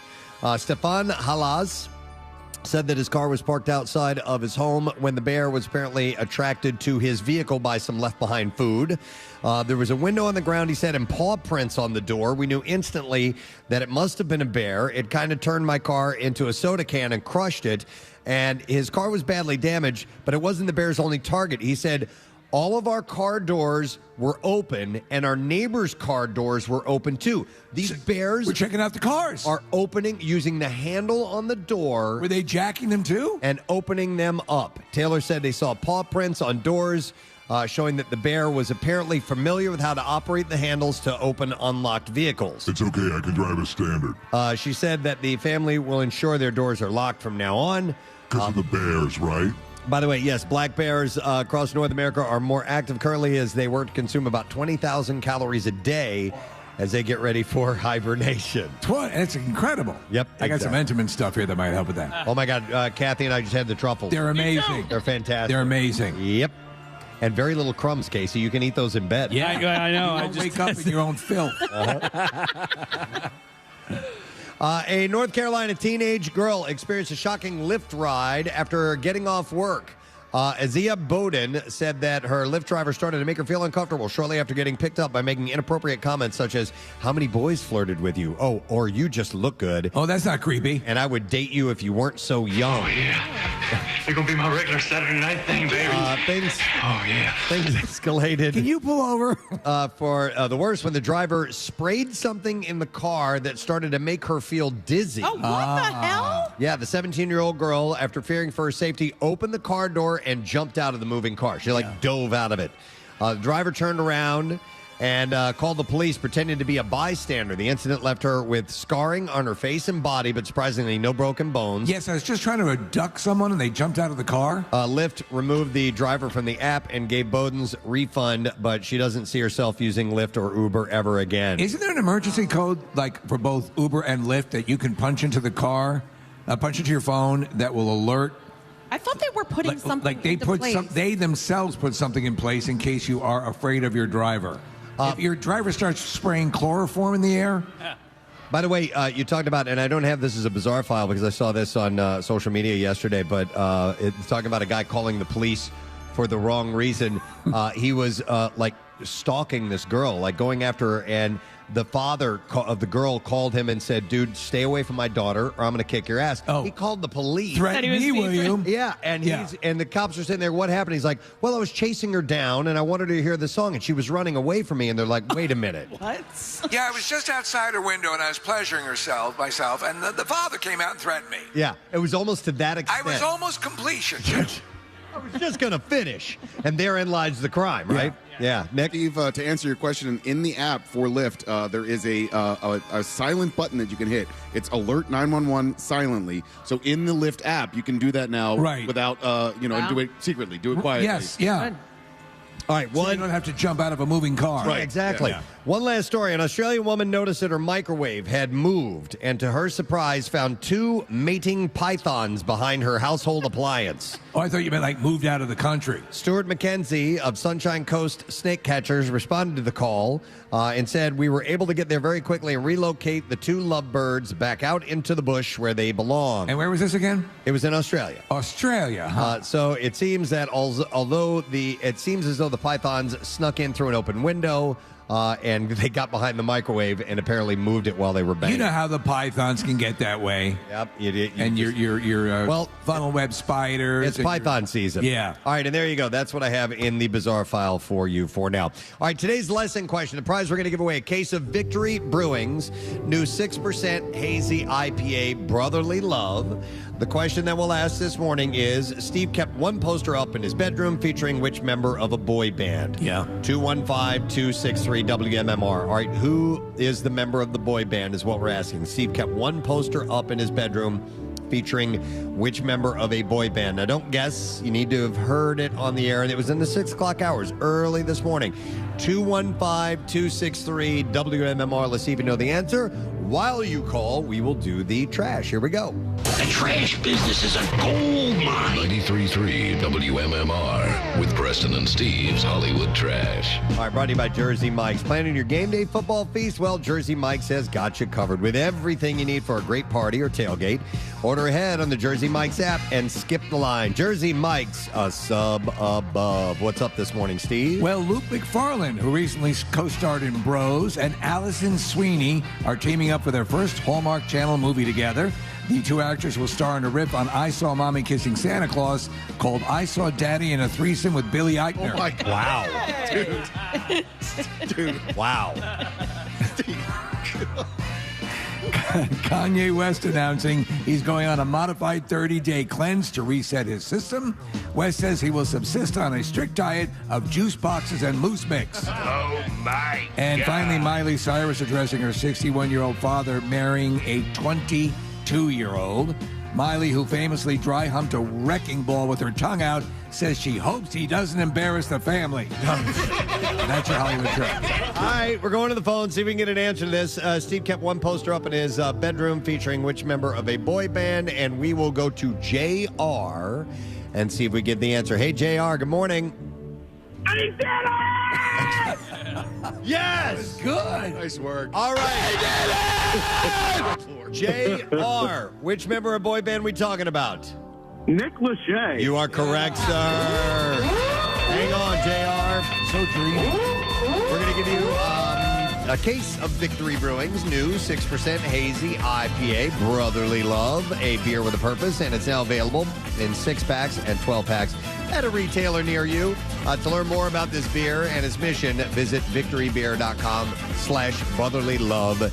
Cheers. All right, we're going to get to music news. Here we go. Now, Preston and Steve's Music News on 93.3 WMMR.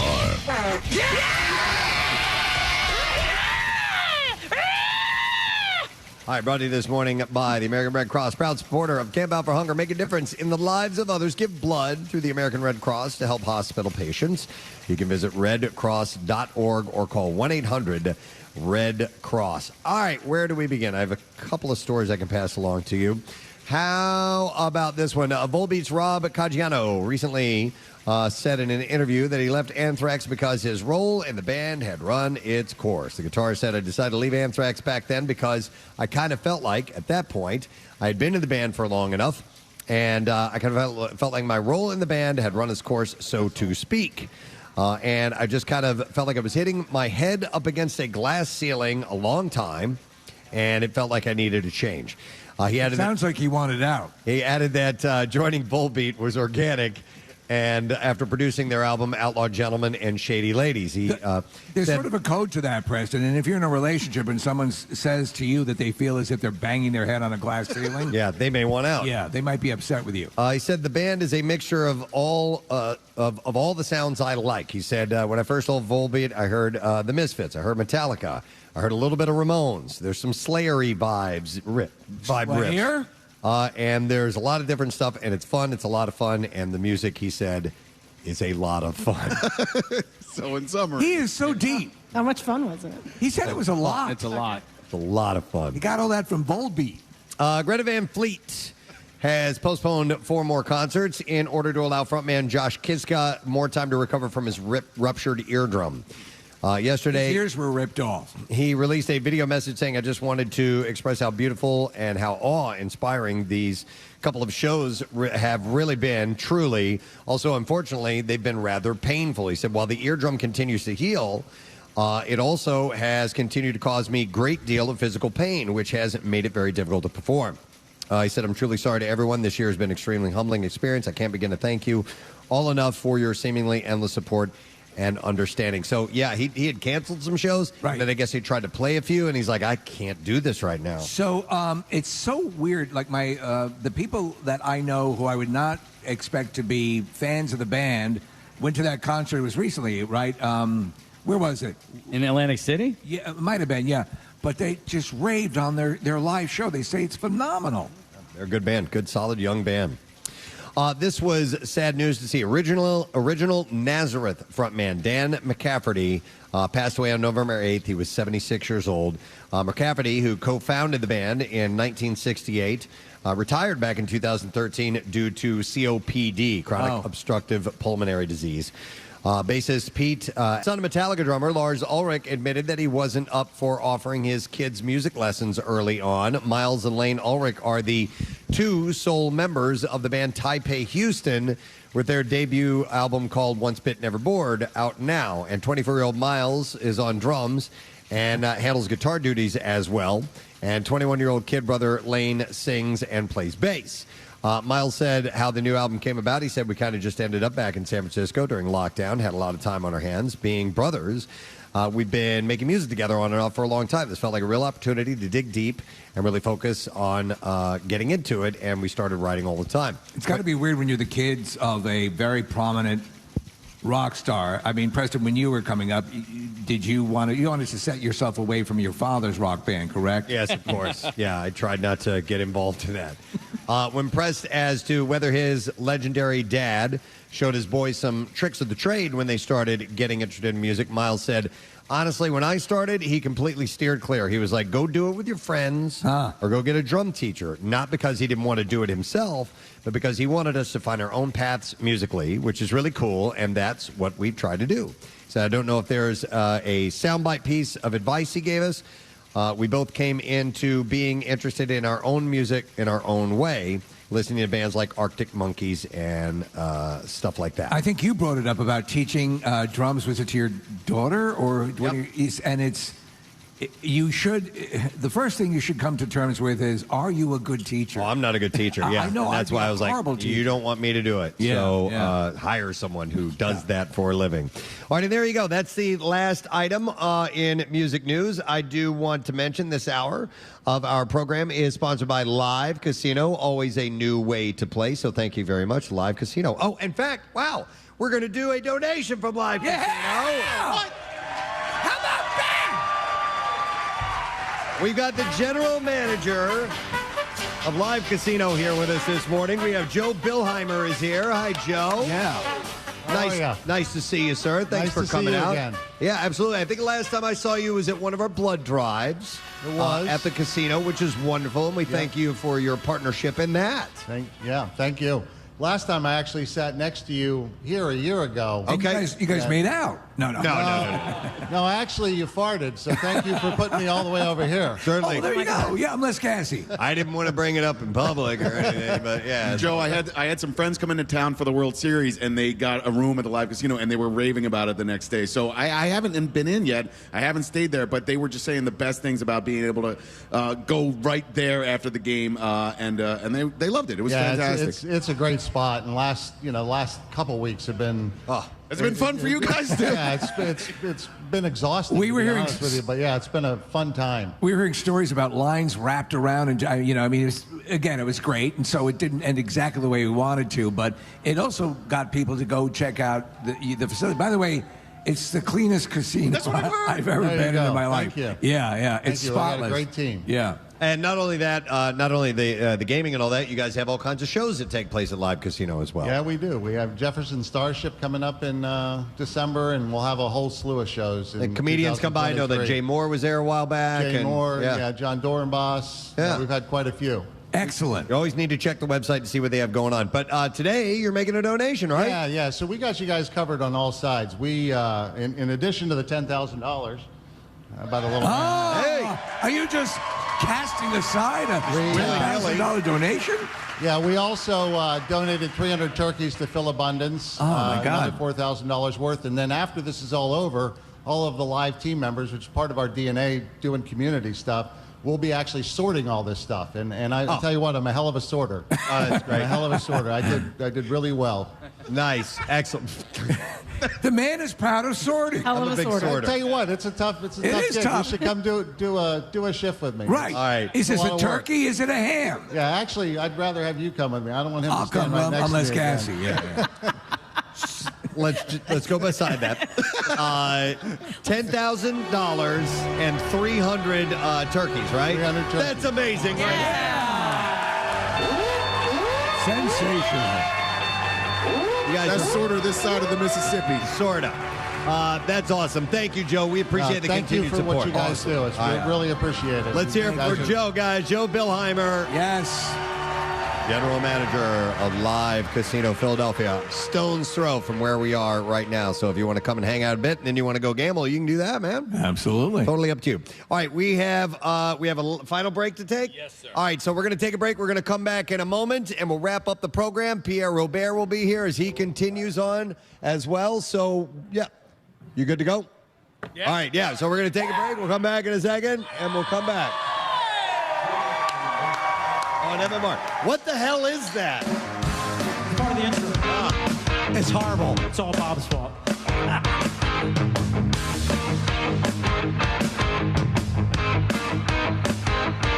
Preston and Steve. On 93.3 WMMR. Yeah, she was. They actually a few years back when I was interning at Fox 29, they went out there, Bob Kelly, and so yeah, Gateway Cafe, Flint Hill Road. Yeah, they have amazing food. I think they are relocating soon, but of course we'll keep up with that. But yeah, no, that's too funny. Maybe they'll name a dish after you, like pedestrian or head on or something like that. Yeah. My uncle was saying last night, he's like, we need you to sign a picture. We'll just frame it. Just you being launched. That's too much. Well, Way too much. But yeah, I am a Plymouth White Marsh graduate. I'm very proud of my high school. Nice. And, Montgomery County was where I was born. When did you graduate? I'm proud of my roots. When did you graduate from PW? I graduated from PW, in 2014. Then I went to Penn State. Okay. So if you think of the confluence of events here and how everything worked out, and it's your last week at this station, you're going to a station in Pittsburgh. I mean, and you have this. I mean, I saw it. The whole incident was covered in the Daily Mail, for crying out loud, with the video and everything. It's global. Yeah. You know, for all of the way this could have played out, it played out in the absolute best viral way possible. It's got to be mind-blowing to see that as a journalist. You get information out, you try to get information to people, and yet it's the reporter being sideswiped by a car that becomes a global news event. I know, it's crazy. I mean, and you're right. The last week, like today is literally my last day at the station. I'm thinking, I'm going to be a big old crybaby going in there and saying bye to all my people that I love here. And now I'm like, okay, I guess I'm going to interview with a bunch of, it's just crazy how things have unfolded. But yeah, you know, I don't know. I really enjoyed my time here, man. And I definitely, yeah, it's just, yeah, you're right. It's just crazy how the timing happened. Yeah. And of course my goal is to get to Philadelphia one day. So now as I'm sitting here talking to you all, it's just super unreal.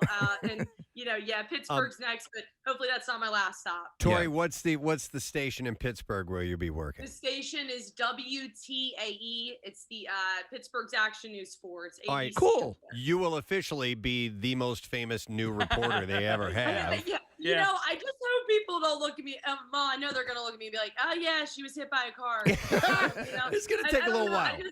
I hope they watch for the story, you know, and not to see if I just get hit by another car. That's I mean, the hope. you never know. That station might have planted that lady in that car and made her. Yeah, you know. Let's hit her in.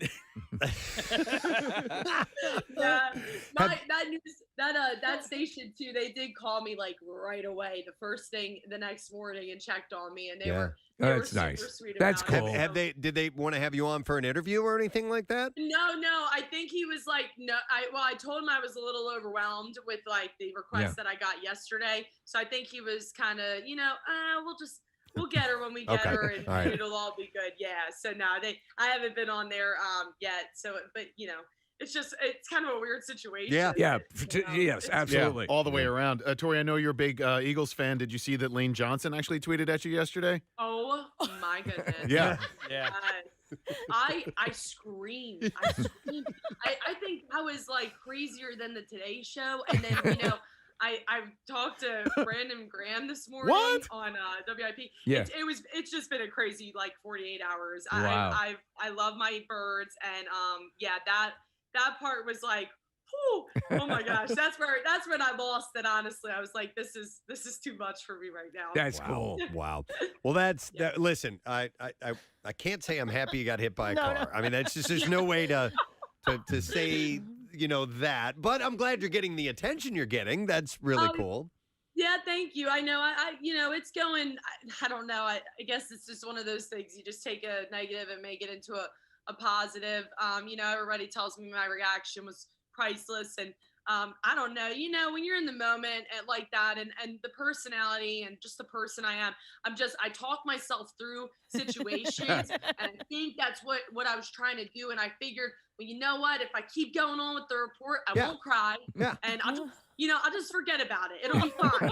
And then, of course, when I was done, the report, it did not. That was. It didn't mitigate it at all. Yeah, but that's it. That's what a professional does. Yeah. You carry on, man. That's what you do. You're on your way. You. So that's Thank awesome. Thank you so much. Thank you. Well, thank you for coming on this morning, Tori. We know you're overwhelmed, but maybe we'll see you in person someday. Okay. You guys are so fun. Thank you so much for everything. Good luck Thank with you. everything. Tori Yorgey, guys. Headed to Pittsburgh, hit by a car on live TV in West Virginia. I hope Oh we my see God. her here. I hope she I makes do it back too. to Philly. You know. Oh my God, she's adorable. Yeah. She is. She's great. She seems as sweet as you could possibly be. Man. What kind of flavor is it, cognac? I've never really had it. Is it a liqueur or is it a? It's kind of sweet. It's like Yoo-Hoo. It's a lot like Yoo-Hoo, yeah. That's the grossest drink on the planet. Why would anybody ever drink Shut Yoo-Hoo? up with that crap. I'm tired of hearing that. Every time Yoo-Hoo is mentioned, you guys crap all over. I It's don't. terrible. I don't. It's a chocolate drink. It's not chocolate milk. It's not And chocolate that's the milk. problem. Why bother? It's positioned as chocolate milk. It's a chocolate drink. And I'll tell you what, and here we go again. And I'm going to relive a bad dream. But no, not a dream. It happened to me. It was real. I was there. A nightmare. Field trip to the Bronx Zoo. My mother was actually one of our Chaperones. chaperones. So she puts my Yoo-Hoo into the freezer so it'll be nice and cold when we're walking around. Oh. What happens? We arrive at the zoo, walking around. It's overcast, little light drizzle. Then comes time for lunch. I sit down. I have my peanut butter and jelly sandwich, and I figured now's the time to take a swig out of that Yoo-Hoo. Frozen solid. One kid found out. They all found out. And then the monkeys started laughing and pointing. They're all going to laugh at you. They're all going to laugh at you. No, Mother! My Yoo-Hoo is frozen, Mother! They can see your dirty pillows. I actually brought dirty pillows that day. Why would you bring dirty pillows to the zoo? For the animals!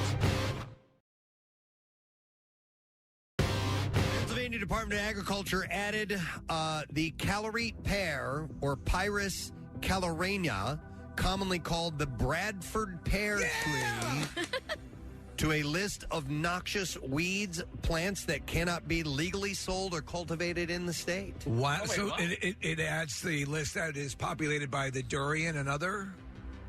Well, no, it's considered invasive. So, so this is these are the semen trees. What? Oh, I did not know that. Yeah. So the popular non-native flowering fruit tree naturalizes, spreading from planted landscapes, crowding out other plants, and disrupting native ecosystems. So the semen tree is considered an invasive species? Check that, Nick. Double check and make sure the Bradford pear is the one we're talking about. If you don't know, this is a plant, a tree, I guess, It's a that tree, yeah. every year emits a smell that many have said, and I agree, smells like semen. Mm-hmm. Yeah, it's them. That's okay. So this is it. So it apparently it crowds out other plants, disrupts native ecosystems.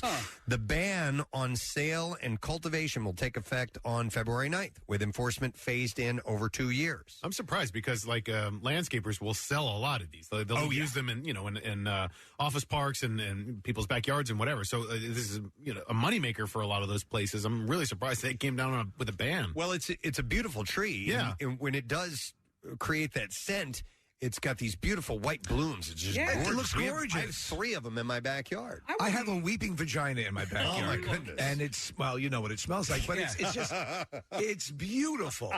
So, okay. Now you got me thinking of Pussy Willows. I wouldn't necessarily categorize this scent as noxious, though. I mean, it is different. If you are around a bunch of them, like I have been in proximity to several of them, and it's like overpowering. Now, not noxious to the scent of I can't breathe. Yeah. Right. But definitely like, wow, this is overpowering. So, but it's apparently I guess it's taking up too much space. It's invading the area, and it's not native in the area. So, according to the agricultural secretary, the Callery pear is another non-native plant that was brought to the country for its beauty and rapid growth without regard to its long-term potential harm to our environment and food supply. I didn't realize it was that sort of situation. Nick, as you rightfully point out, it ends up being used in garden plants. Oh, yeah. They're sold a lot. And, yeah. 93.3 WMMR. A little Philadelphia freedom. Live in a tent here at the Camp Out for Hunger. Sidearm. Our in-studio band this morning, our house band, they have been outstanding. Thank you guys. Thank you guys. Thank you guys. Richie and Ryan and the amazing Bobby, who's getting married on Sunday.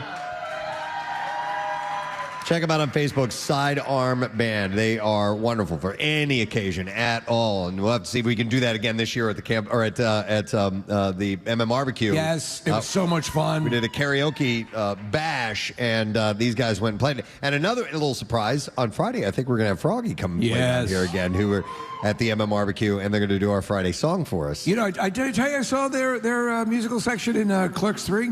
Yeah. Oh, yeah. Yeah, it was great. I've Very not prominently seen it yet. featured. It's awesome. I love it, man.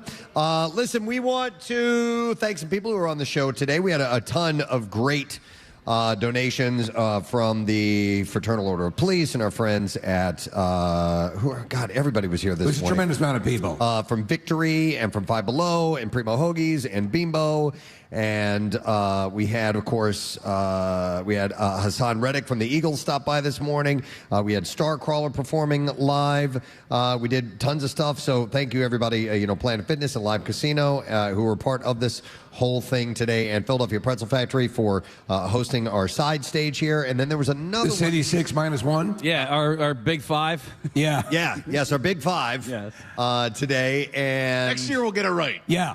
Next year, because I'm bringing my nitroglycerin heart pills. Right. Because I was on edge throughout that thing. And there's a big apology to Primo Hoagies too that we have to make. Nick effed up. Sorry. Big time. And they were doing this thing and we didn't know about. And it was wonderful. And we wouldn't have cleared out the room if we knew that everybody was supposed to be in here to look under their seat because there was a prize underneath it. You know what, though? Nick wanted everyone to go out and see his long flowing hair. I know. And that's why he held it close to the vest. That's it. And you know what? I mean, we got a prize winner, and the contest lasted longer. So. It did. That's it. This is just a silver lining. Right? It's like either President Kennedy goes to Dallas and has a good trip. Yeah. Or he goes and becomes part of massive history, right? Right. So you That's the way to think about look at it whichever way you want to. Right. Okay. Yeah, how was Dallas? It was great. Nothing big. right. Let me say thank you to our friends at Primo Hoagies for serving up breakfast today. Yes. Lunch this afternoon for our staff and volunteers is going to be from Red Robin. And you can actually donate. They're making donations to Fill Abundance through their Neshaminy and Collegeville Red Robin locations. All you have to do is take a picture of your food, upload it to Gift a Meal on the app, and a meal will be donated to Fill Abundance. So make sure you stop by and do that.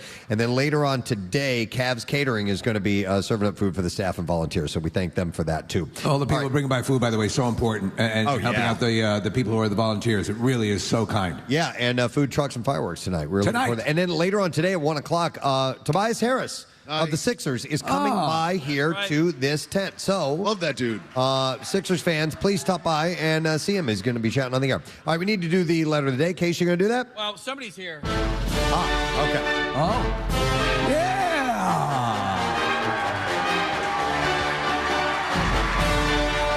Throw it on the pile of other things I didn't know was going to happen. Hi, Pierre. How are you today? I am great, but you guys are on fire. Yeah! Wow. I mean, they are on fire. Let me hear fire. Never yell fire in a theater. Well, you can if it's on fire. But that's true. Everything, if there are 8 cylinders in the Preston and Steve engine, you are clicking on 15 of them today. Wow. We're about to seize. Huh? Well, that's what happens when you overdrive an engine. Yeah, right. Seizes. There's no season here. No. Except for seasons in the sun. Thank you, Terry Jack. Thank you.